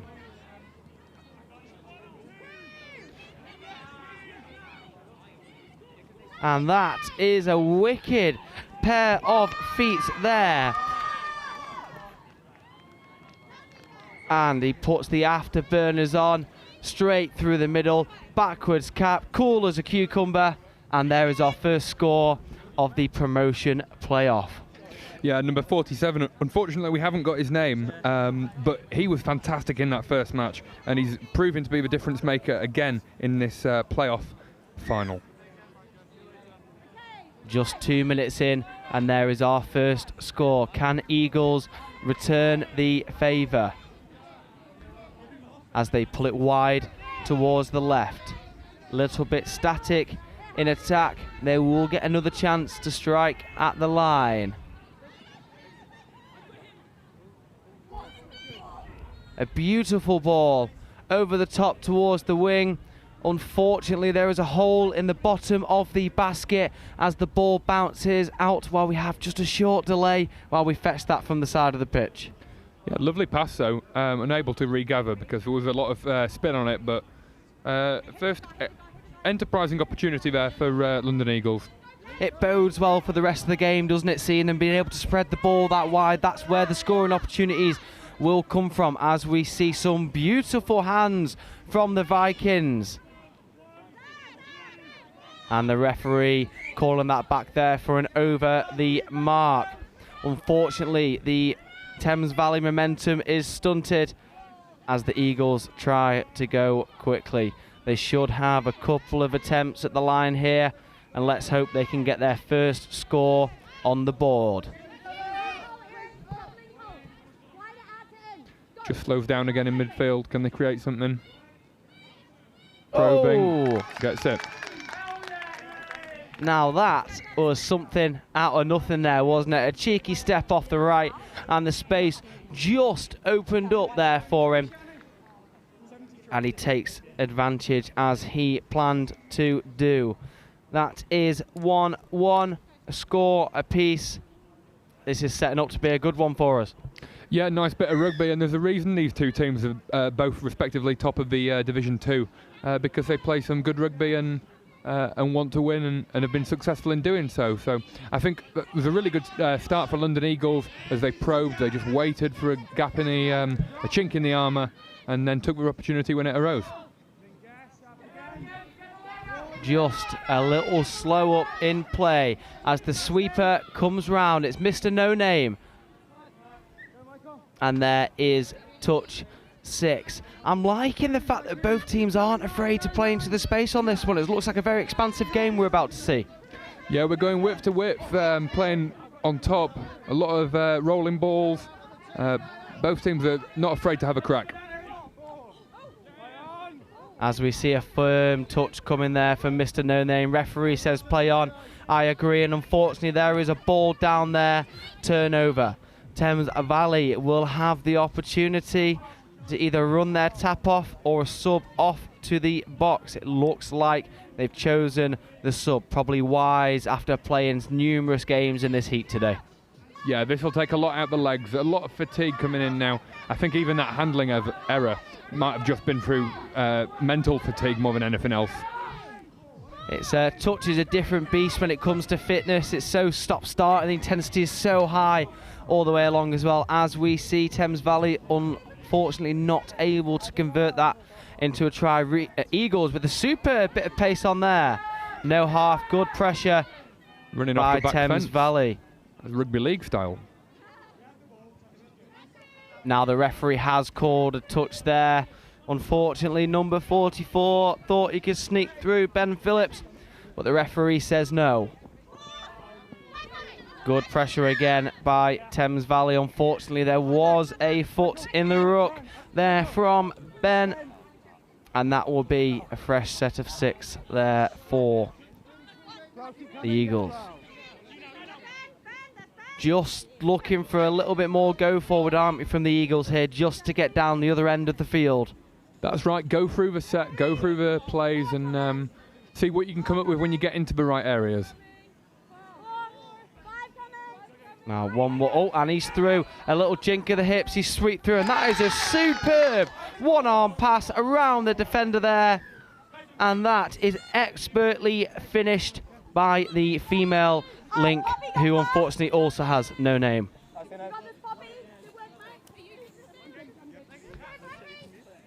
Well, that set was just a little bit more direct. It was a little bit straighter. Players playing on top, nice rolling work down this near side, and then great execution from dummy half as he snipes, lifts it, and a good finish.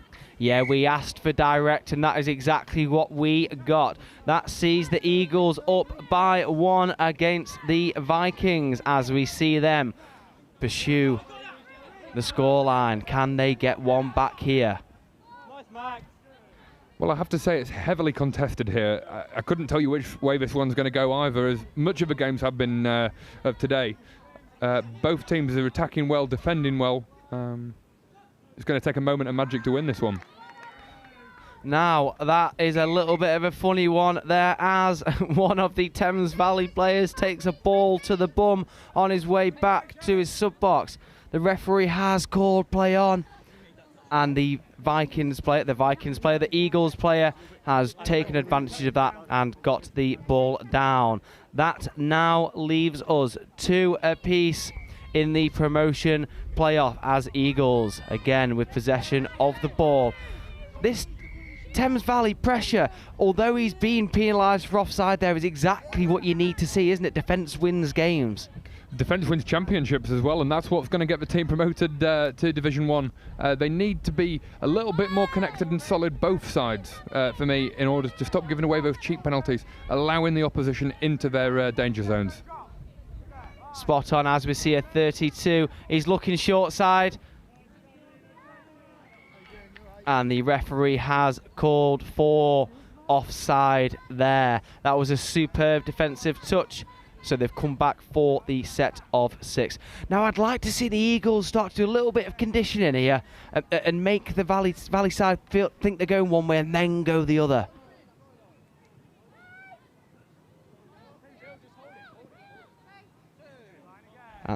Tell me a little bit more about that. So how does conditioning open up a side and create space? Well, when you play one way, for this example we use right to left, teams will then start to defend that side of the pitch a little bit more, and they'll start to shape their bodies to cover that side. It then leaves space over the other side. It's very hard to turn your hips from one side to the other and then catch the ball up. I see. Now the referee has called a touch in there. That is touch number 6, as we see the Vikings looking to drive down their box side. Just short of halfway in this game, coming to a little halt. Can they get that momentum going again? Now explain this one to me as well. Can you explain why the teams try and go down the box side to get substitutes on? Is that right? Yeah, so it just minimises risk, particularly if the ball already starts over that side. As the opposition, they would have been better off killing the ball over the right-hand side here if they had no chance to score. It then forces them to play across the pitch. More passes, potentially more errors. Okay, I understand. And in terms of substitutions, how does that work? So it's roll on, roll off. Like I said earlier in the day, you have to have a minimum of 3 females on the pitch at any point. Once you sub one player off through the gate, another player is allowed to come on. Okay, thanks for that. As we see 6 more given for the Eagles on the line. This is where we would like to see that conditioning put into practice. A real-time example here for you would be ideal, wouldn't it? Yeah, just a little bit of composure here as well. Scores evenly matched at 2 apiece. And here comes the sweep of play. A dive at the line, and a touch has been called there. So I'd like to see them run that again now, but run towards the left-hand side. Yeah. Looks like the sweeper's coming in. There we go. Are they going left? It's the right idea. It's the right idea. He's done well to keep hold of the ball there. That was 4th touch. They have one more chance to strike at the line. You've got to tell him, Max. You've got to tell him. As we see, just a little delay in the half getting there, and the Vikings do have that covered. We are over the halfway mark. It is 2 apiece as we see the Vikings drive into the heart of the Eagles' defence. Unfortunately, a ball down. Now, the table has turned, hasn't it? And Eagles are starting to get that pressure on. Yeah, they're starting to turn the screw a little bit more as they progress down the field. They're starting to probe around the Vikings 22. And big opportunity there. He reaches. Does he give it? I think he's touched.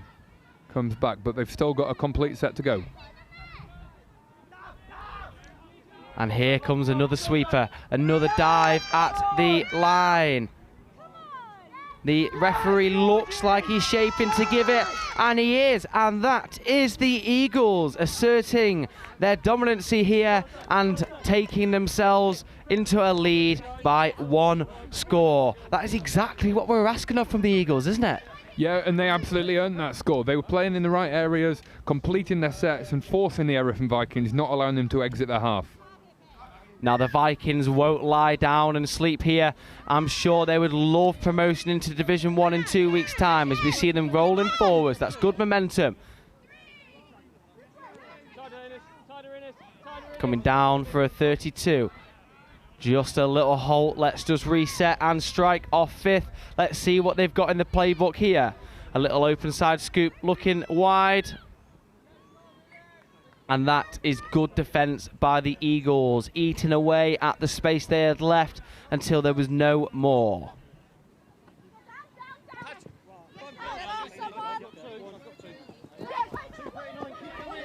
The Eagles with some really good go forwards here. That's touch 3 towards the halfway. Just a little stall. Made very few meters on 4. 5th is coming. And the referee has called ball down there. Just a little bobble as it went beneath his legs. And the Vikings will be thankful for that one there. Yeah, I would have liked to see them complete their set there. I think they tried to maybe do a little bit too much. Obviously, the heat being a factor again. We're starting to see a couple of those errors, and the players are slowing down a touch, but it's still played at a frenetic speed. You are right there. We would like to see the intensity climb again as the Vikings look for a gap. And again, the Eagles just look so organised in defence. Yep. They're forcing the Vikings to run into the channels that they want them to run into. They're showing them the space and then making that touch. So it's clever play, really.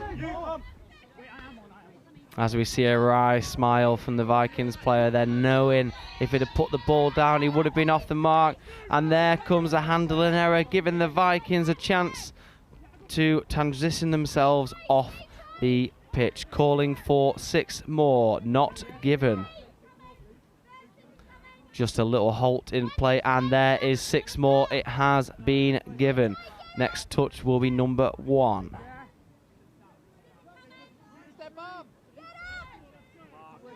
Vikings doing well to get themselves a half there. Good interplay between the ladies. Taking it right down the gut of the Eagles there. A little pause in play as they look ready to strike. A little hitch kick, a little pass away. One more. Ball was away, and the referee will give that there. Now that is a textbook example of how to go through the hands. Yeah, very well worked. Excellent timing on the pass, drawing the defender in, waiting until their hips turn in, and then delivering the ball over the top. Really nice execution from Thames Valley Vikings.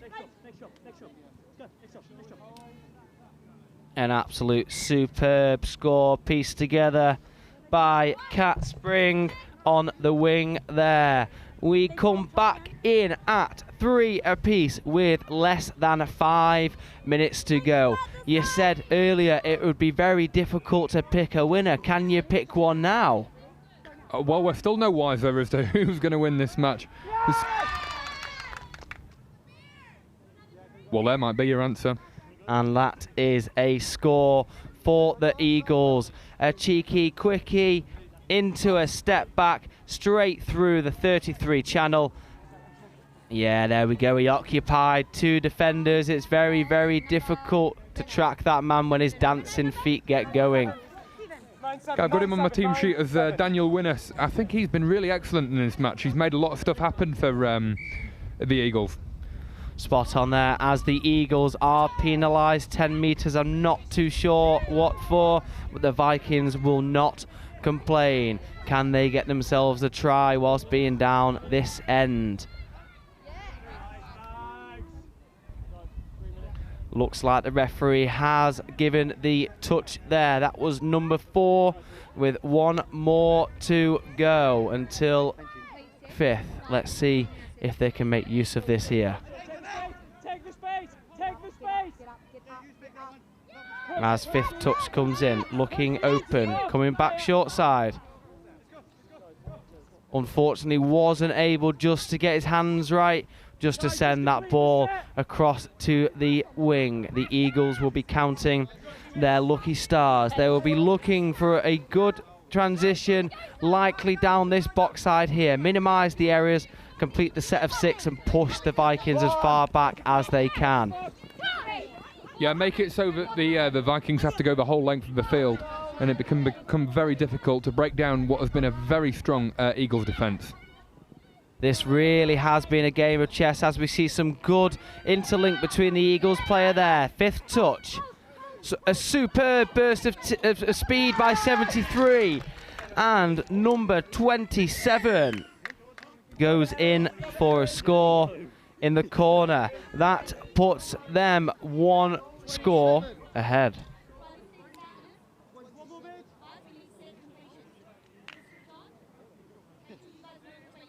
I think that's 2 scores there You to would lead be by. correct. The silence was me trying to do the maths very quickly there. Thames Valley will now need to score here to give themselves an opportunity for promotion. Eagles looking very happy with themselves in the box as it stands. 2 scores to go as we see Vikings take on the line.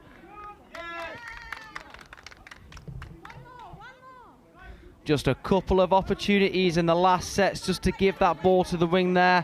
Potentially just the wrong body position. Hands a little bit mixed up on the ball. Very easy to do. Yeah, maybe trying to do a little bit too much. They know they've got to get a try and they've got to get it soon. As we see Eagles not taking their foot off the gas, continually rolling forwards. Dancing feet. 5th touch is coming. That is number 5.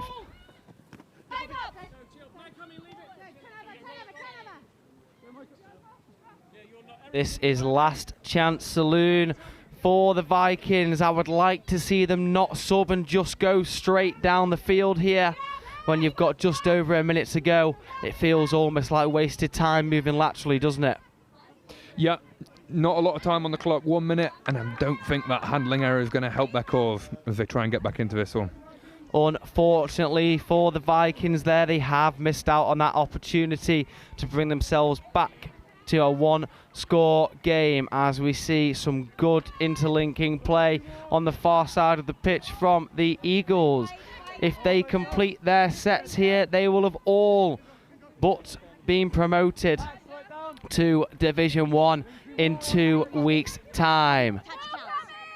Touch counts, Poppy. Louder, Poppy. Louder. Nice, Poppy. Tell in the top of the hole. As we see the Eagles looking for another. The touch has been given, and there we are. The London Eagles 2s have been promoted to Division 1 of the England Touch Mixed National Series. If you could sum up that game in 1 word, how would you sum it up? Caught you off guard. Oh, 1 word, that's a tricky one. Interesting. I think the first 10 minutes, it was very finely poised. It could have gone either way. I think Daniel Winnes sort of said, let's go and let's put it on my back, and I want to go to Division 1. And he made Thames Valley Vikings pay a couple of handling errors, a couple of penalty decisions given against Thames Valley Vikings, and in the end it was just a little bit too much to overcome a very strong London Eagles side. Congratulations to the Eagles, commiserations to Thames Valley. They will again try and gain promotion in round 2. We will be back with you shortly for some more Finals Touch Rugby.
This pitch.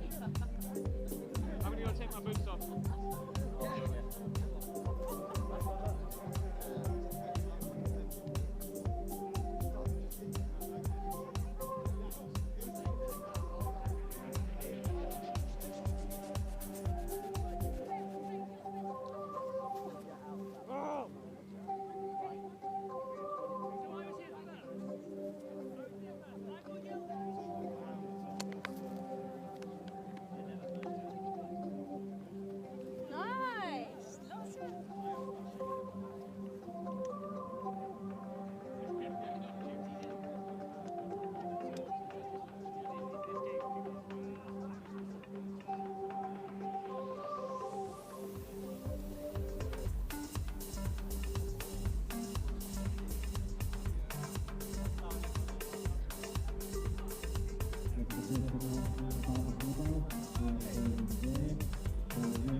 And I was like, oh my God.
you?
So welcome back to the plate final, Division 1, London Eagles versus Galaxy South West. Two teams that know each other through and through. For South West, it's the familiar pod of Ella Trays, Louis Trays, Cole Graham and Josh Henderson coming up against the likes of Will Coombs and Bibby Pullis.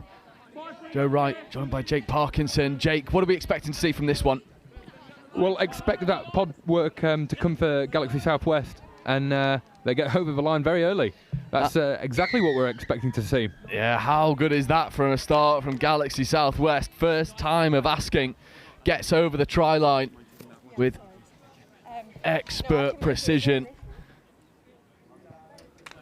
The London Eagles may be looking a little bit asleep there, not quite switched on to this one, and they'll have to work really hard to get back into the game.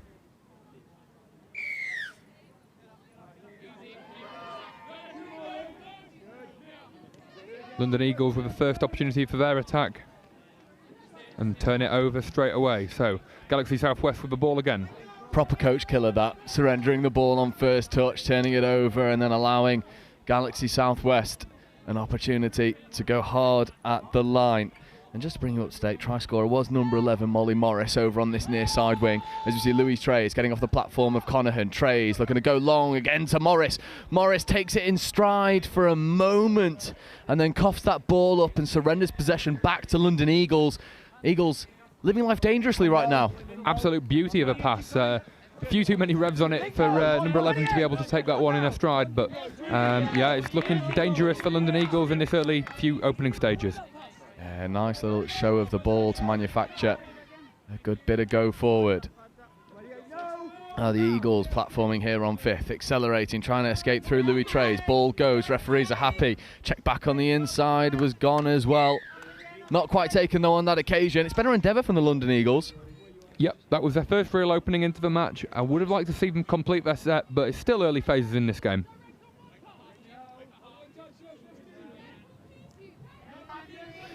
Graham. Treys. Just masterful work in the roll ball, followed by sister Ella Treys. Now here comes a good bit of threat. Henderson lingering at link, not taken. They try and knock down a door through Donnelly and Morgan. But Eagles staying wise to the threat on this occasion.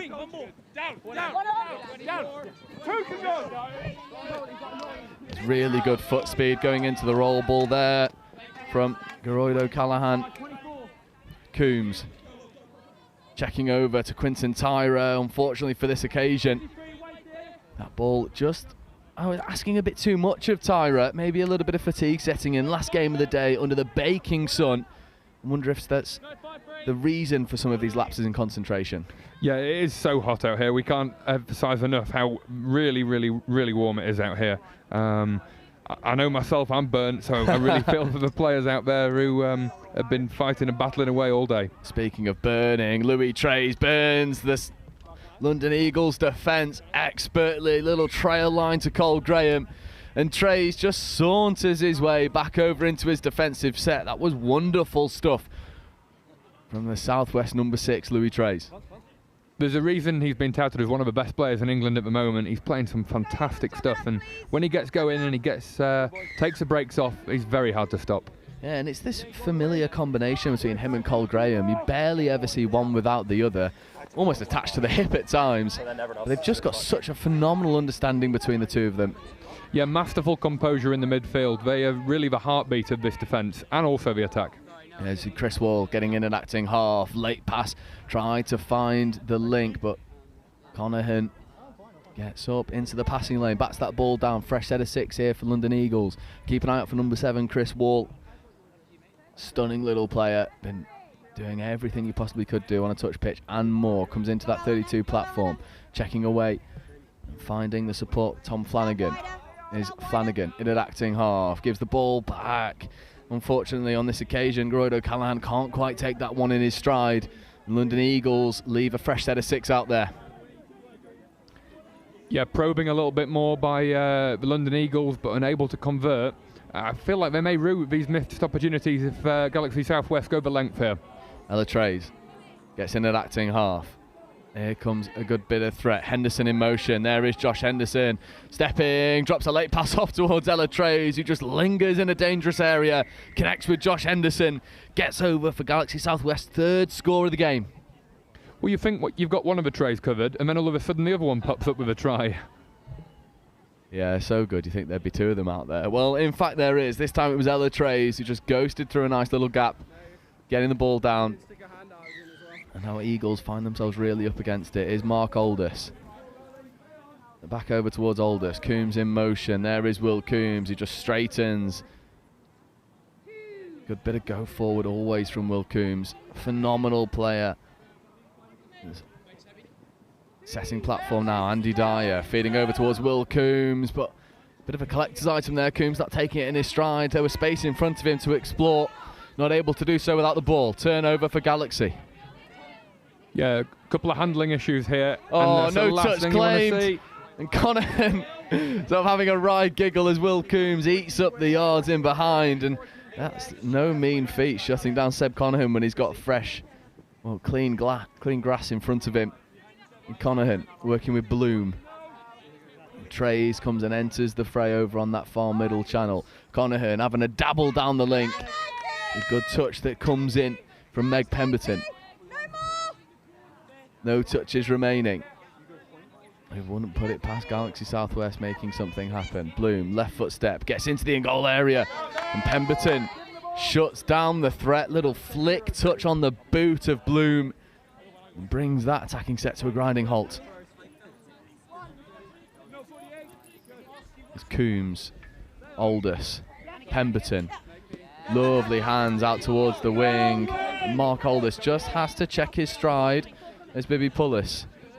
Now Pullis, right foot step, straightening, checking away, saving the touch, feeds over towards Chris Wall. Here's Gillespie. Wall, Gillespie, fifth coming. Feeds over towards Quinton Tyra. Tyra platforming in that middle channel. Wall back over towards Q Tyra. What can Tyra create? Oh, not a lot. Bloom stuck to him. Makes a really good defensive touch, but that's better from London Eagles. They started to go through the gears much more efficiently. Yeah, I was just about to say that exact thing. Going through the gears, a little bit more at the races now. Maybe they were stuck in third, fourth gear, yet to find those top gears where they can really open up this Galaxy Southwest side, but promising signs. Yeah, Ella Trays, though, just marches her way up the box side. Oh, so expertly. Late check away is Donnelly, trying to go up the short side. 2-on-1, flick pass out the back, followed in suit by teammate Josh Morgan.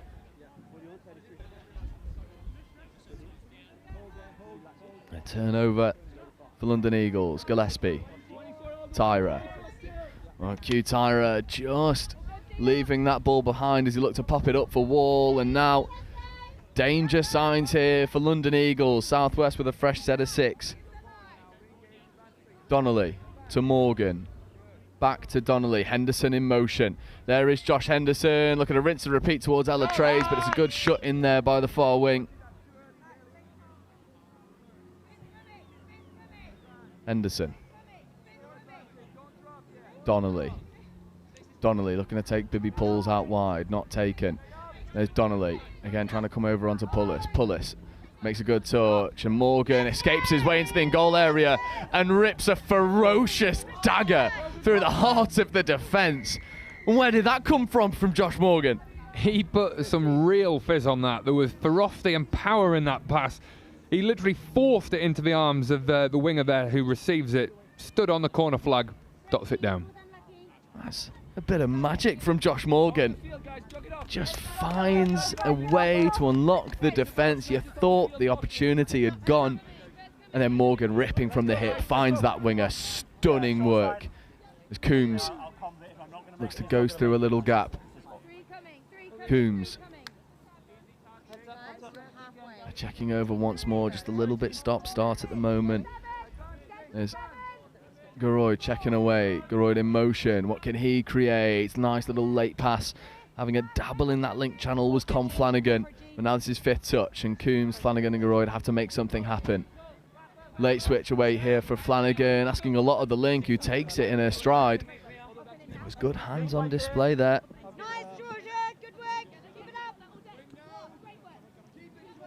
Georgia Blessed making a really good grab in that link channel, but in the end it comes to nothing. Can Southwest can just purr through the gears, keep this go forward that's been so dangerous up until this point. Now Bloom scooping, coming over towards the short side. Bloom escapes into the in-goal area, looking to find some support, connects with Morgan, but it was well shadowed in defence. That brings up the 6 in turnover. Yeah, just a little bit of resilience is quite a big task for them to ask to come back from 4 tries down. We've seen bigger overturned, but the signs look good for Southwest right now. Oh yeah, they are in the ascendancy as Coombs just purrs through his transition. Late pass away to get some extra yards. Coombs back in at acting half. Pemberton feeds over towards Gillespie. There's Q Tyra platforming.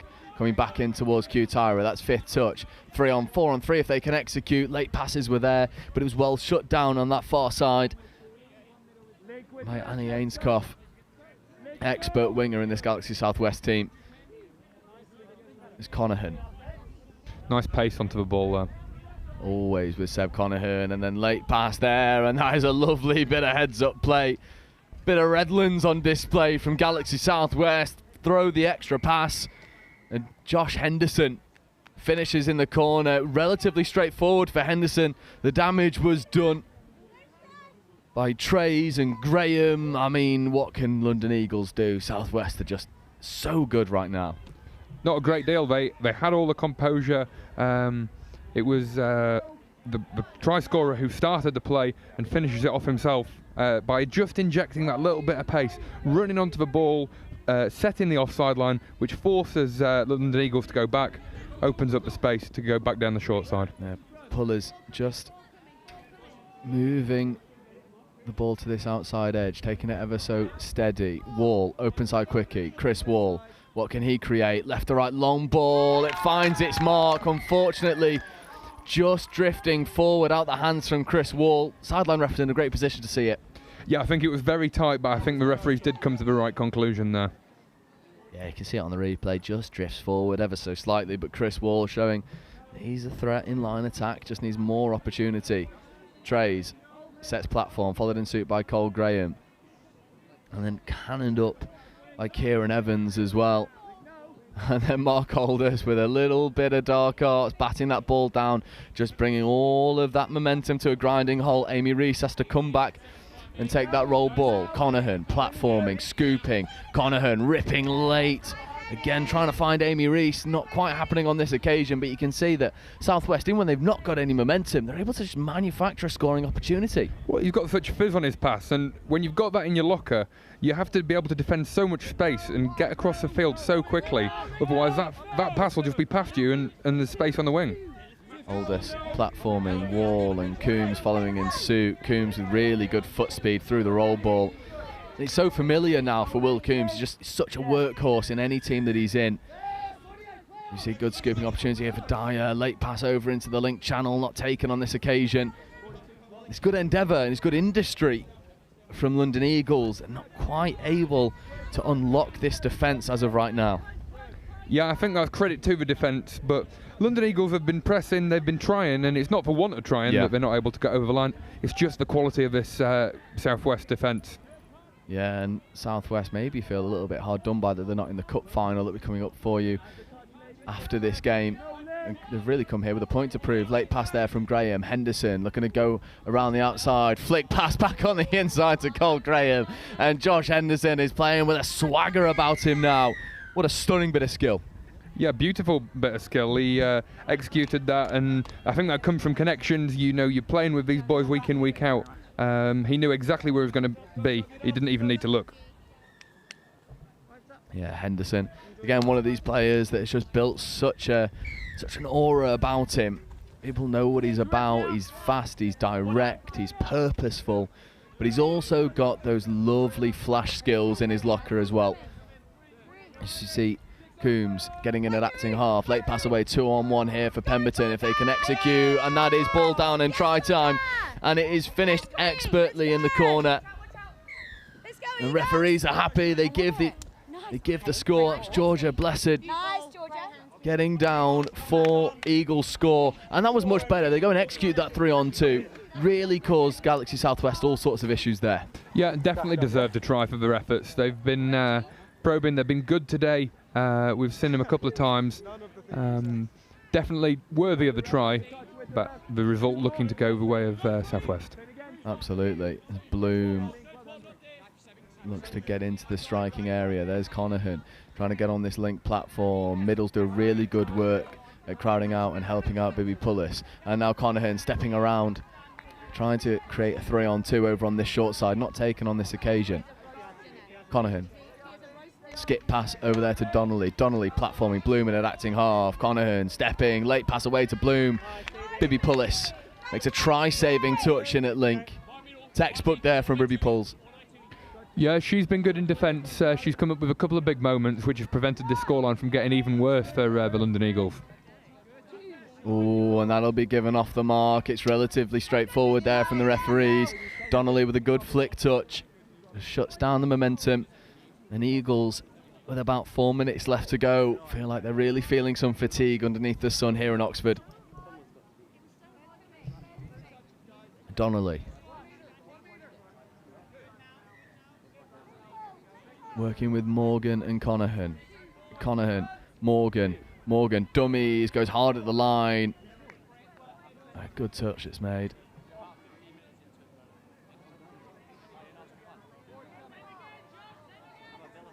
Donnelly, Morgan.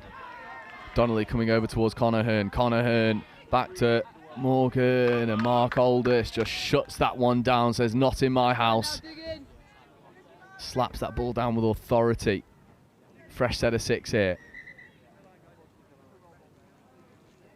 What do you think has been the big difference in why there's been such a big gulf between these two teams in this match? It's a tricky one to say. I would say the speed at which the ball's getting off the floor for Galaxy Southwest is really impressive. London Eagles have just struggled. You sort of see here that ball's just lingering on the floor for a little while. Aldous is positioning himself well in an acting half on that occasion, but the pace in which and the depth that Galaxy Southwest run is causing London Eagles all sorts of issues. And when you've got a half there who's just getting that ball off the floor, we call it a 0-second roll ball, where it's down and up, down and up, down and up.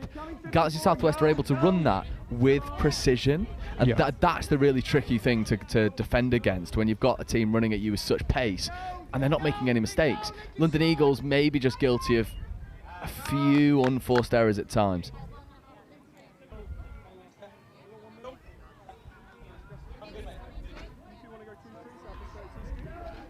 Any football fans amongst you, if you don't want to hear the scoreline as it stands, turn off now.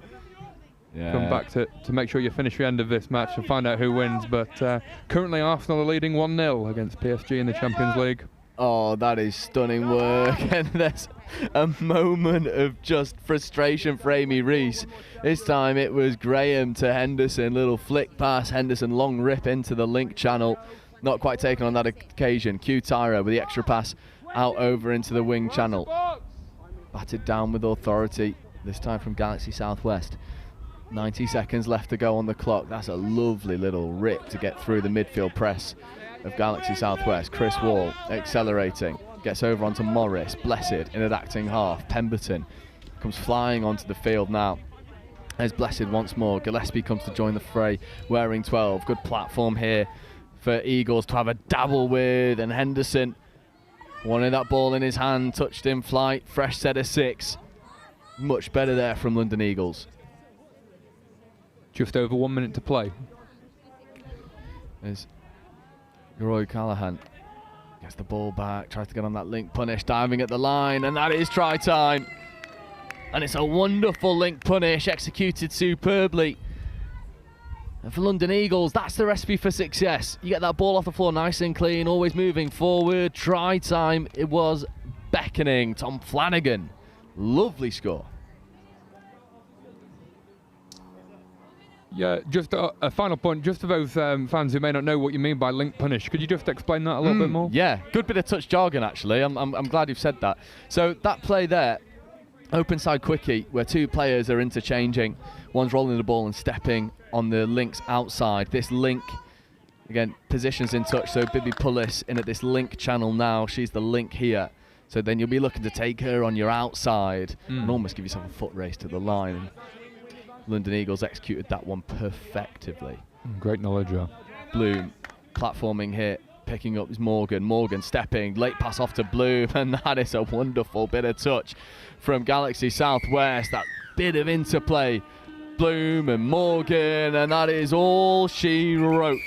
The plate is going the way of the Southwest. Galaxy come out on top against London Eagles. And Galaxy Southwest, they just had a little bit too much for London Eagles in this final. Yeah, and they were good value for their win. They controlled the flow of the game. They made very few errors, which caused them to get such a big lead. And London Eagles didn't do too much wrong. Just a couple of key moments, give the ball away maybe a few too many times, a couple of penalties. Yeah. And GFW just run away with it.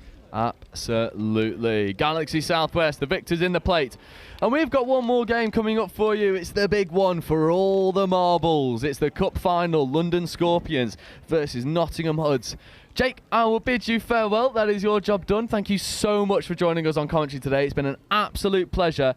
But for everyone else, we'll be with you in about 8 minutes' time. To recap, plate final winners, Galaxy Southwest 7, London Eagles 2.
off as a pitch around anyway.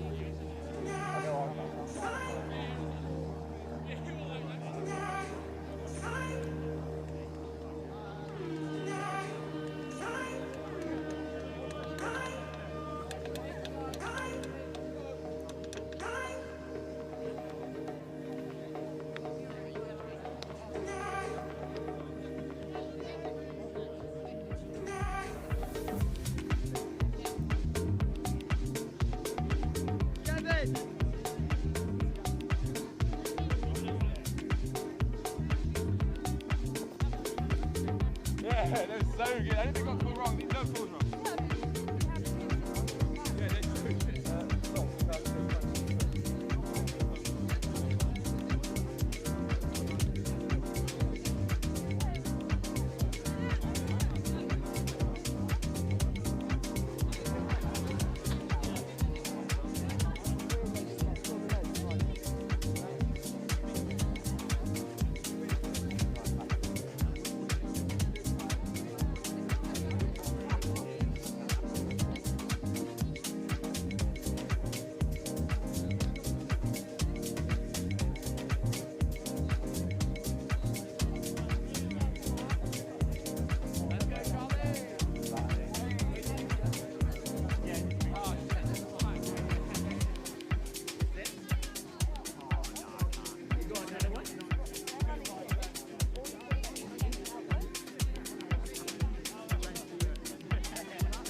that's true.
So welcome back to our final game of the day, Cup Final. It is the Nottingham Hoods versus London Scorpions. Joe Wright alongside Ollie Holmes. Ollie, what are we predicting out of this one? Now, this may be the feistiest game we will see on field 1 today. Maybe not the final we expected. We did talk up Nottingham earlier on in the day, and here they are. Scorps, a very, very, very well-rounded side, particularly intense in attack. I will stick with my original prediction and say that Nottingham will do the number here. The big question for me is, can Nottingham shut down the Scorps transition? Because Scorps put NQ to the sword in that semi-final with absolute authority. They were in the driver's seat from minute 1 to minute 20. For the Hoods, the question is, how do they shut down that transition? And more importantly, how do they shut down Lauren Fagan in that transition? Because she has been just immovable for Scorps. Nottingham will look to go hard on touches 1, 2 and 3. A little bit physical in the touches now. We know there's a line to tread there, okay? I would like Nottingham to find that line early, get under the skin of those Scorps players, and that will give them the best chance they have to win this final here. And you've got to ask the question, the individuals that need to stand up to be accounted for. You've got the likes of Will Stockdale, Archie Devlin, Will Mellor, Ollie Simon, Ethan Gallagher for Nottingham Hoods. They need to have proper games today to take this victory. And on the other side of the ball, how do they shut down Dom Tripp when he's firing, Harry Richards when he's firing, Charlie Steed, Jimmy O'Donnell, Sean O'Sullivan, Lauren Fagan? This is really sort of the new blood versus the old guard in terms of club touch. Nottingham Hoods are here to spoil the party and retain their championship. Yeah, I think we might see a change of the guard here. You are right. The Scorps team have been up there at the very top of England touch for a number of years now. And as you said, this Nottingham side is such a young bunch, but you wouldn't tell if you were to watch them on the touch field. And then also the likes of the older heads in both teams really need to have a good game of it and sort of steady the ship at times and then ramp up the intensity when it needs to. And the person that comes to mind immediately is Clark Hobson, who's going to be doing that for the Nottingham Hoods. Yeah, Clark's been around, I'm sure he won't mind me saying this, for a good number of years now. He does bring the average age up by a large chunk. He will lead this side with their intensity and he'll keep that passion going. And Simon, Gallagher, looking at set pace here in transition. Gallagher feeds open side, but Charlie Steed shuts down the threat at the first time of asking. That was Owen Carroll trying to make something happen. Here's Carroll once more, coming over now in towards Ollie Simon. Simon scooping, Simon ripping, finds the hands in the corner, and is it finished? Referees are happy. What an opening score that is. Ollie Simon with a dime into the corner. Yeah, what an absolute ripper that is. Complete and utter accuracy from him there. No wind up, launches that ball wide, and what a superb finish that is, dotted down just in the corner by Ella Loveridge. So good from Ella Loveridge. Had to check the stride, get the ball down. First blood, Nottingham Hoods. But this is the pod that they've got to shut down. Jimmy O'Donnell, Sean O'Sullivan, Josh Bendel. This is nasty. O'Donnell platforming. Bendel, he had a couple bites at it. Not able to take it in his stride. Nottingham Hoods see off the first threat here from London Scorpions. What about that from Clark Hobson, setting expectation in this subset. Mellor following in suit. This is ferocious work to get us off and ready. Kumbabi in an acting half. Ellis Pearce platforming now for Archie Devlin. What can Devlin create? Rip pass out into the link channel. He's well crowded out there by Taylor Dean, but that's a ferocious transition from Hoods. And that is exactly what we expect of them there. Ellis just taking a ball to the chin as well. I'm sure we'll feel that one in the morning. O'Sullivan, Bendel checking away, throwing the extra pass over into the path of Anna Camilleri. There is Lauren Fagan playing Matador in the midfield for just a moment. Owen Carroll getting involved as well. Halpenny sets platform here.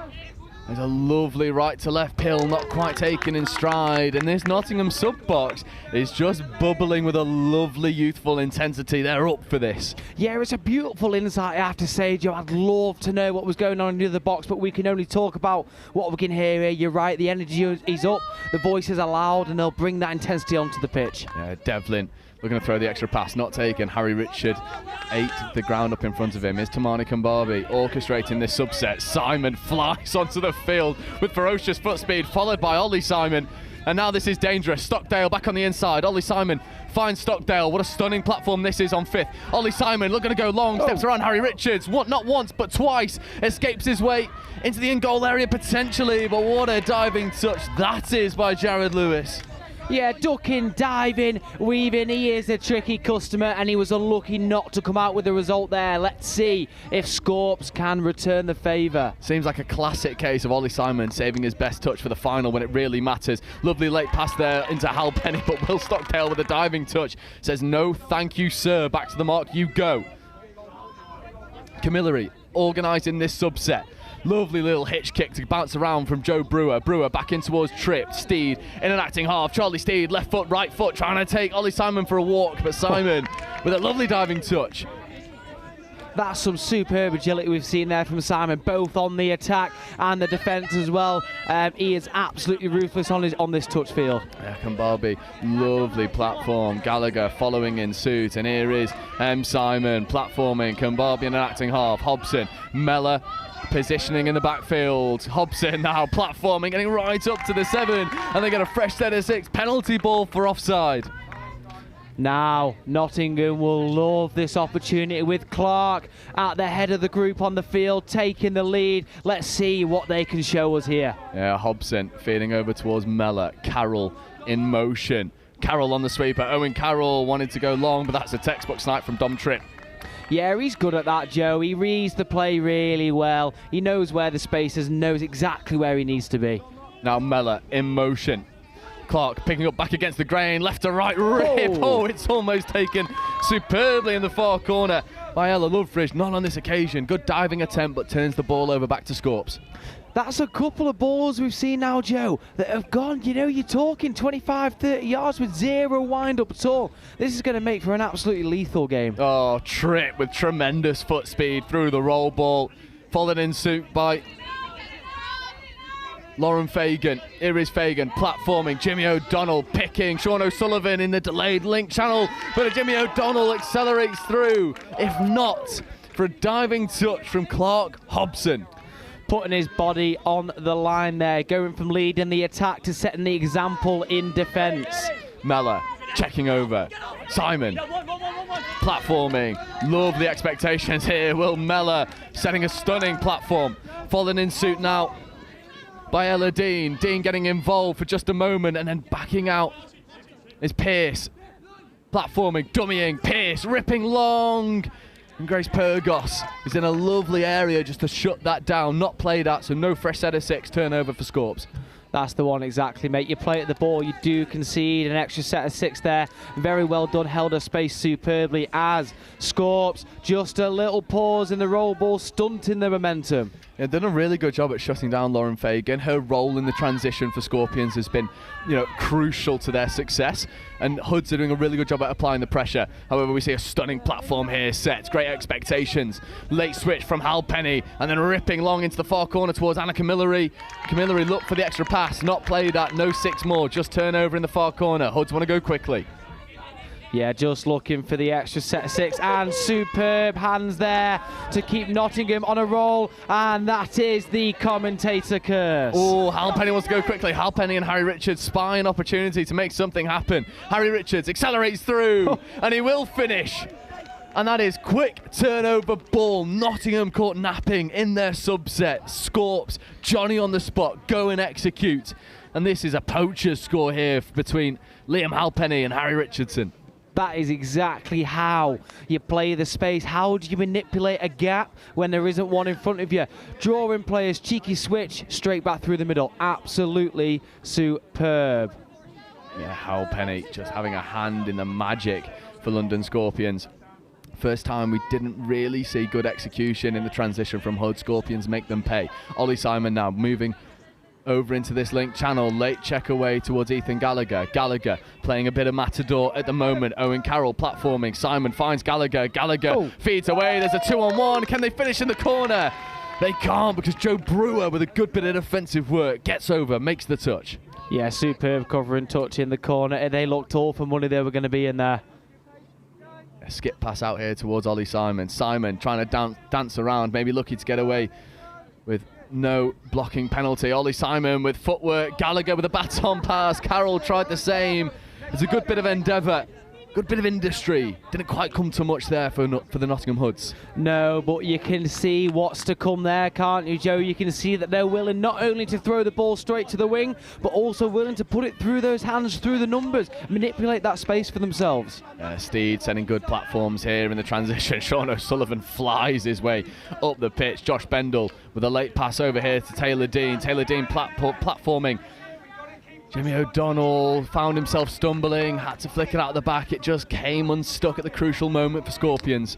Just tripping himself up there. Now they will start to look to apply the pressure, and pressure there is. A fumble from Nottingham, and Scorpions have a superb chance here. Yeah, fresh set of 6 in a dangerous area for London Scorpions. Bendel comes over in towards Jimmy O'Donnell. Bendel avoiding touches, gets onto the 7 metre with absolute ease. Bendel, O'Sullivan, back to Bendel. Bendel left foot step, diving at the line. Is that ball down? Josh Bendel, that is vintage. What an open side quickie that is. Sean O'Sullivan back to Josh Bendel. They go and execute and take the lead in the final. Just looking to make sure Nottingham are honest there. Make sure both players are up. He's got himself that one-on-one, and what a cheeky dive at the line. Well done, Josh Bendel. Yeah, what a stunning bit of individual touch there from Josh Bendel. And now Mellor working with Stockdale and Hobson. Hobson platforming. Stockdale wanted to get in motion.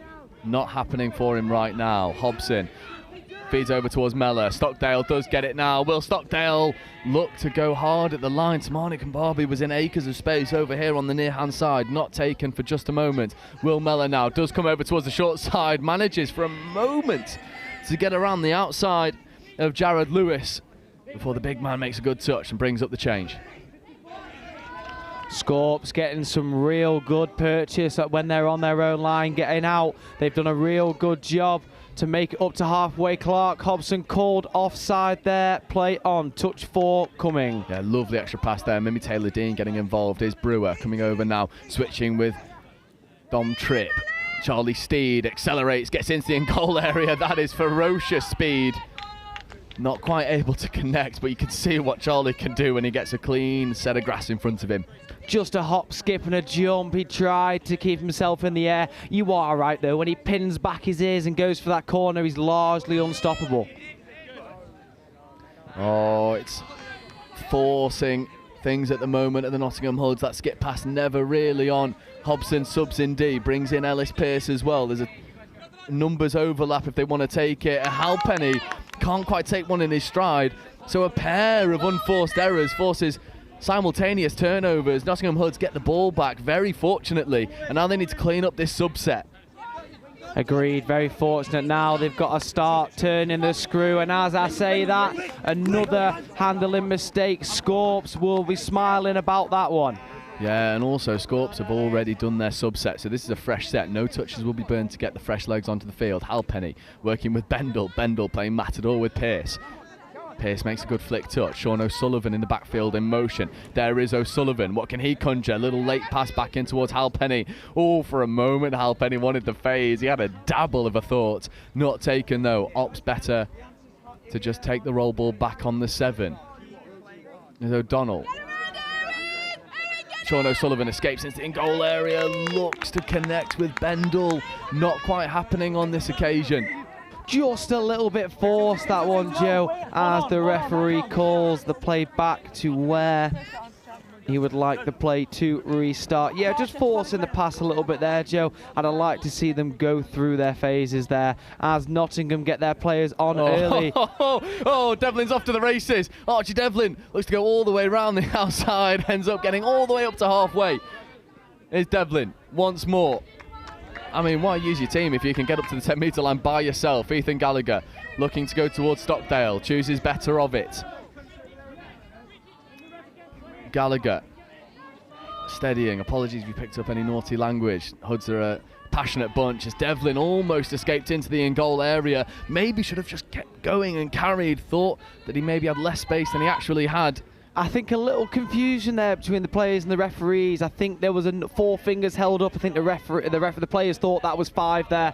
As we see Scorps try and get a roll on into the middle of the pitch here. Lewis feeding over towards Halpenny. Back into Lewis. Harry Richards positioning himself in an acting half. Left-handed scoop. Accelerates into the in-goal area. Escapes through the initial press. Ball goes away. Referees, I think, called play on. Are they happy? They are indeed. And that'll be another score for London Scorpions. And Hoods, again, just switch off for a moment. They thought that the touch was made and onside. Referees call them off. Harry Richards just escapes his way in. That is lovely from London Scorpions. That, for me, is some superb refereeing there, Joe. He let the offence go and gave Scorpions the opportunity to finish what they'd started, and that is exactly what they did. Well, that's advantage, right? You don't pull it back, you let it play. And now the Hoods need to find a way back into this game. 2 tries the deficit. 3-1 in favour of London Scorpions. Open side quickie here for Will Mellor. Mellor diving at the line. I think that should be ball down. Are the referees happy? Well, they are that a touch came in. There's a penalty. I thought Mellor just found his way to squirrel over that line. Not quite happening on this occasion. Carroll in acting half, back over towards Mellor. Early release there, back into Carroll. That's given 6 more. Fresh set here for London Scorpions. And Mellor says, my job's done. Let's get some other boy on. Good defensive organisation from Scorps there, particularly on that far side from us as well. They know Nottingham want to go long, and they're forcing them to do that quickly. Yeah, Simon, link punish. Simon accelerating, diving at the line, but Charlie Steed paints a good picture to the referee, gets up off the line, makes a really vital touch. Gallagher working with Simon and Carroll. Carroll now, well, Simon now. Wanted to almost give it to Carroll, not taken. Instead, they go to Loveridge over on the far side. But there was touches left in the chamber, maybe just forcing things ever so slightly. Feeling the pace of the game. 6 minutes left to go. Still a 2-try game. They need to sort out their D set and then also find a way to unlock this defence. Yeah, as Dom Tripp comes absolutely steaming, then he's such a workhorse. Bendel, platforming. O'Sullivan. Jimmy O'Donnell on his right. O'Sullivan just wanted to ghost his way through a gap, but that gap immaterialised in front of him. Well shut out there from the Hoods. Simon, platforming, that second touch. Gallagher following in suit, trying to take Bendel on the outside. Third touch up over onto halfway, and then they run the Redlands play. And Archie Devlin, no one will stop him. It will saunter over. What a lovely bit of disguise combined from Will Stockdale to Archie Devlin. We're right in front of this sub-box and we didn't see that coming. My eyes were elsewhere, Joe, exactly as the defenders were as well. What a read, what a choice of tactical change, and the game is back within 1 score. Yeah, what a moment there. That's stand up to be counted for. Will Stockdale and Archie Devlin combined for a smuggler's score. And now they need to secure their defence. Harry Richards goes for a walk around the outside, steps back on the infield, back into his familiar middle position. Halpenny in motion, just overrunning it ever so slightly. Jared Lewis has to just take a settler. Back over towards Harry Richards. Richards wants this link punish, almost tries to go over. But Pearce makes a good defensive touch. And I think the referee's saying that the link's not advancing, so penalty ball for Scorps. Yeah, Ferg had his eye on that. He knew what he was about to ping as Scorps come for the sweep at open side. Feedback on the inside, and there we go. How good, Halpenny to Richards. And it's back to a 2-try game, first time of asking. You see it here, sweeper set up, and then middle's just tuck under. The link isn't connected, there's space on the inside, and they know it. Gallagher getting in onto Dom Tripp. They need a score and they need it quickly. 3.5 minutes left to go, 2 tries in it. It's a bit of a task here for the Hoods, but they've certainly got the firepower to do so. Simon checking away towards Gallagher. Steed working hard in defence. They're pulling him left, right and centre. Ollie Simon stepping. Ollie Simon scoring. And Ollie Simon is having an absolute game of it in the cup final right now. You did say not so long ago he saves his best touch rugby for finals, and that is exactly what we've seen here, manipulating the defence. Oh, they were his puppets there. What a try from Ollie Simon. Yeah, Ollie Simon playing with confidence at the moment, but he needs the rest of his team to follow his path that he's laid out in front of them. O'Sullivan switching out here for Bendel. Bendel platforming. O'Sullivan back into Josh Bendel. Josh Bendel stepping, diving. Ellis Pearce makes the touch.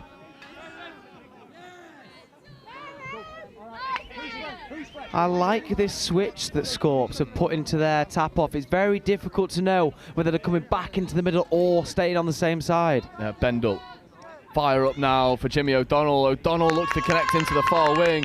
Not quite taken on that occasion. There's an opportunity here for Hoods to go full length. 2.5 minutes left to go. 1 score in it. Spot on there, Joe. You're right. It is now time for Notts to turn that screw as much as they can, and it starts with a good subset. Yeah, Pearce drags over platforms. Mellor flies onto the field, followed in suit by Clark Hobson. Oh, Gallagher's lingering in this near channel. If they want to take it, they do come over eventually towards Ethan Gallagher, who positioned himself back into the middle. That's 5th touch, nothing remaining. Hobson looking to get into the in-goal area. He does. It's lazy defence at the moment. Hobson needs to connect with Mellor. What a touch from Sean O'Sullivan, who got his angles all wrong initially and recovers superbly to defend the score.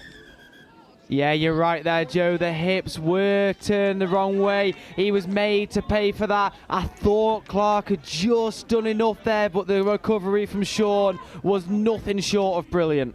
It was absolutely superb, and if London Scorpions go on to win this game, that might be one of the defining moments from Sean O'Sullivan. Platforming, lovely swipe touch. Fagan driving up over onto the 10-metre line. Harry Richards coming over now in front of Jared Lewis. Lewis has to sort of check that touch, left foot, right foot, bouncing around, then ripping long into the hands of Pyrgos, but it was well taken. This is do or die. I would like to see Notts go straight up the field rather than trying to come off the pitch. They decide to go wide, and unfortunately that ball ends up on the floor. A minute left to go, 1 score in it. That might be, unfortunately, a defining moment. Just that lofting pass. You take a chance, not able to keep it in hand, and if the Scorps get a score here, the result will be all but decided. Harry Richards, using all of his IQ and experience, just takes the settler. Notts not giving it up, asking on the sideline who's fresh, who's ready to go. Oh, lovely play. Harry Richards executes Jared Lewis with the pump, dummy and dish. And Harry Richards just lingering in a horrible area for the Hoods. And with a 2-try deficit now, this feels like the result will be all but secure for London Scorpions. Superb dummy. He sent everyone, including myself, to the left-hand side, took it back to the right. Check back on the inside now, and that is the final hooter, and that is all she wrote. London Scorpions, a round 1 mixed NTS champions in Division 1. They take a 2-try victory, 5 tries to 3 over Nottingham Hoods. Ollie, how good are London Scorpions at the moment? They have turned up today, Joe. As I said, off the tap-off with that switch, you don't know where they're going to go. It's really, really unpredictable, and the class they showed in this final there, absolutely another level. And just a word on Nottingham Hoods, this young team that has overcome so much, and they play way beyond their aggregate. Just how A, promising, and B, brilliant have this Hoods side been? Extremely promising, and again, extremely brilliant. They'll be back in round 2, Joe. I wouldn't be surprised if we were to see this Nottingham Hoods team again make one of the finals in the next 2 rounds. Oh, absolutely. There is nothing in between these 2 teams. And as you said, it's been a superb game. The celebrations from the Scort team in there, the ladies bouncing around, and there are the gents joining in as well. Lots of smiles, lots of hugs, and they should be proud of themselves, as should this Nottingham Hoods side. Extremely young, extremely ferocious, and most definitely will be back for more.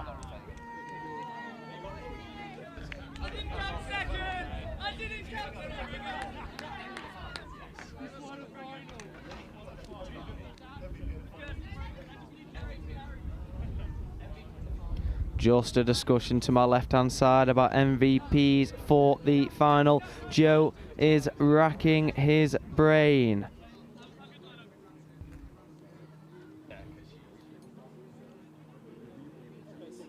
Further conversation going on as Scorps take their victory photos. Nottingham in deep conversation, likely plotting for the round in 2 weeks. Yeah, there'll be a lot of discussions about what they did amazingly and what they maybe just struggled with to kick through their gears.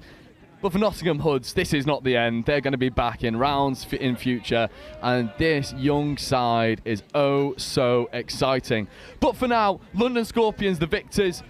What an amazing end to a stunning day of touch underneath the glorious sunshine here at Oxford Harlequins. I've been Joe Wright, joined alongside by Oliver Holmes and Jake Parkinson, and from all of us here at Next Gen in England Touch, thank you so much for watching, and we'll see you at the next one.